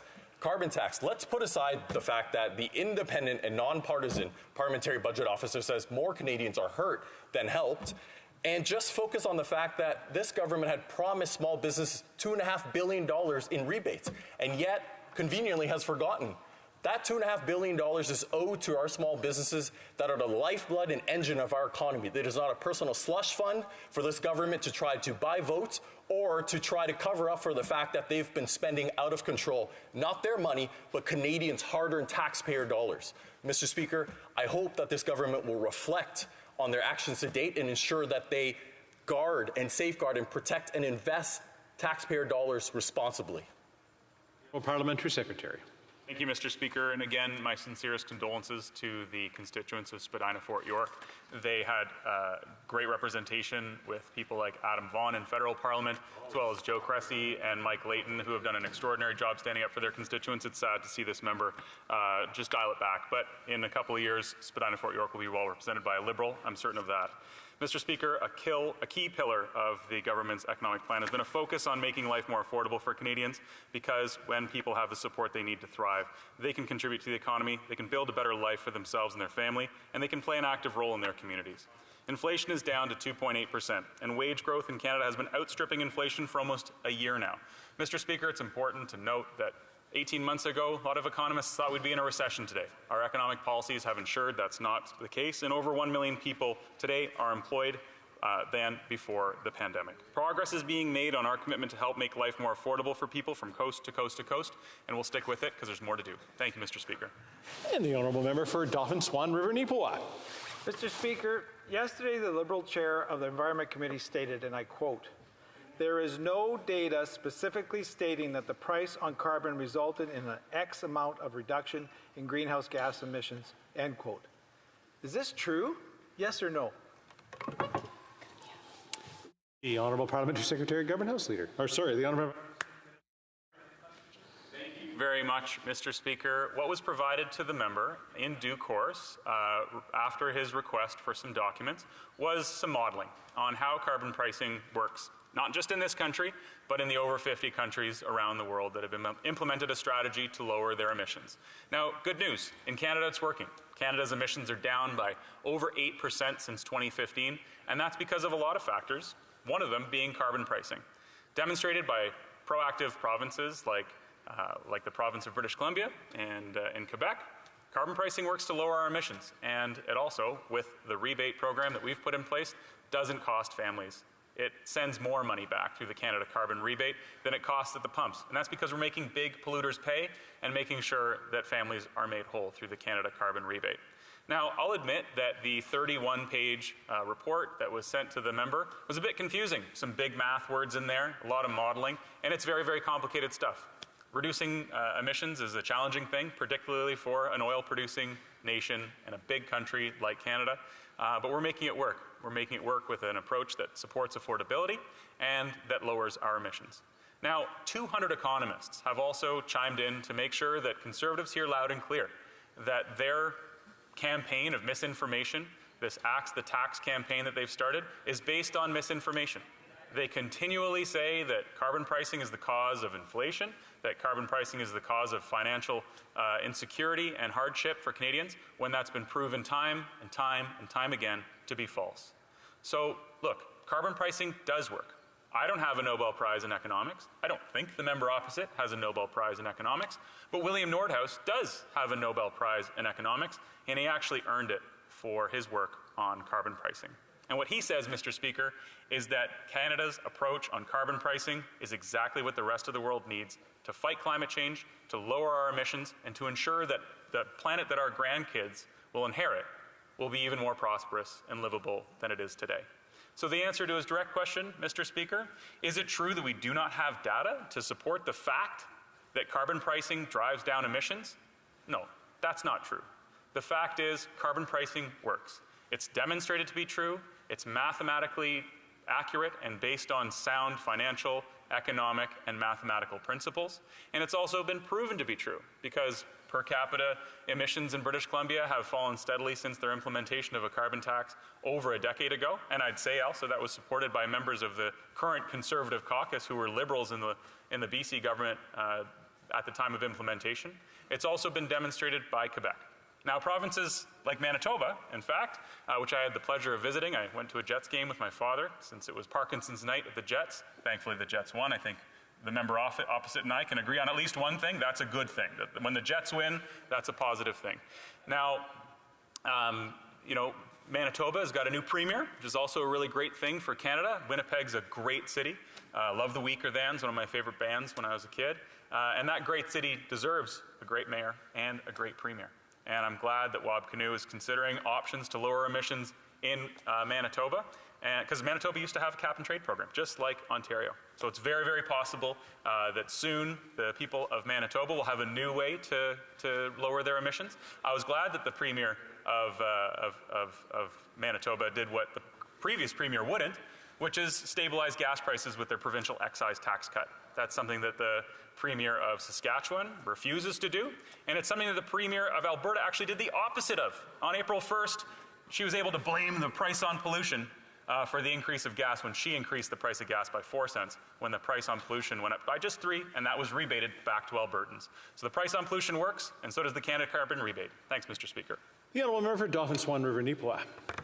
The member has suggested that I was a climate change denier because I opposed his failed carbon tax. Is the member calling the First Nations who took his Liberal government to court over the carbon tax climate change deniers? The Honourable Parliamentary Secretary. Mr. Speaker, Indigenous people feel the effects of climate change more than anybody else. Farmers, Indigenous people, rural residents, they recognize that climate change is not just a threat to our weather, it's a threat to our economy, it's a threat to our livelihoods, and it's indeed a threat to our lives. Recently, I was up in Kashechewan in Northern Ontario to announce some funding for a big conservation project, which the Mushkegowuk Council was thrilled about. It's good news for them. We talked about climate change a lot when I was up there because First Nations, Inuit, Métis, people who hunt, people who gather, people who work off the land, people who work in agriculture, they all recognize that climate change is an existential threat.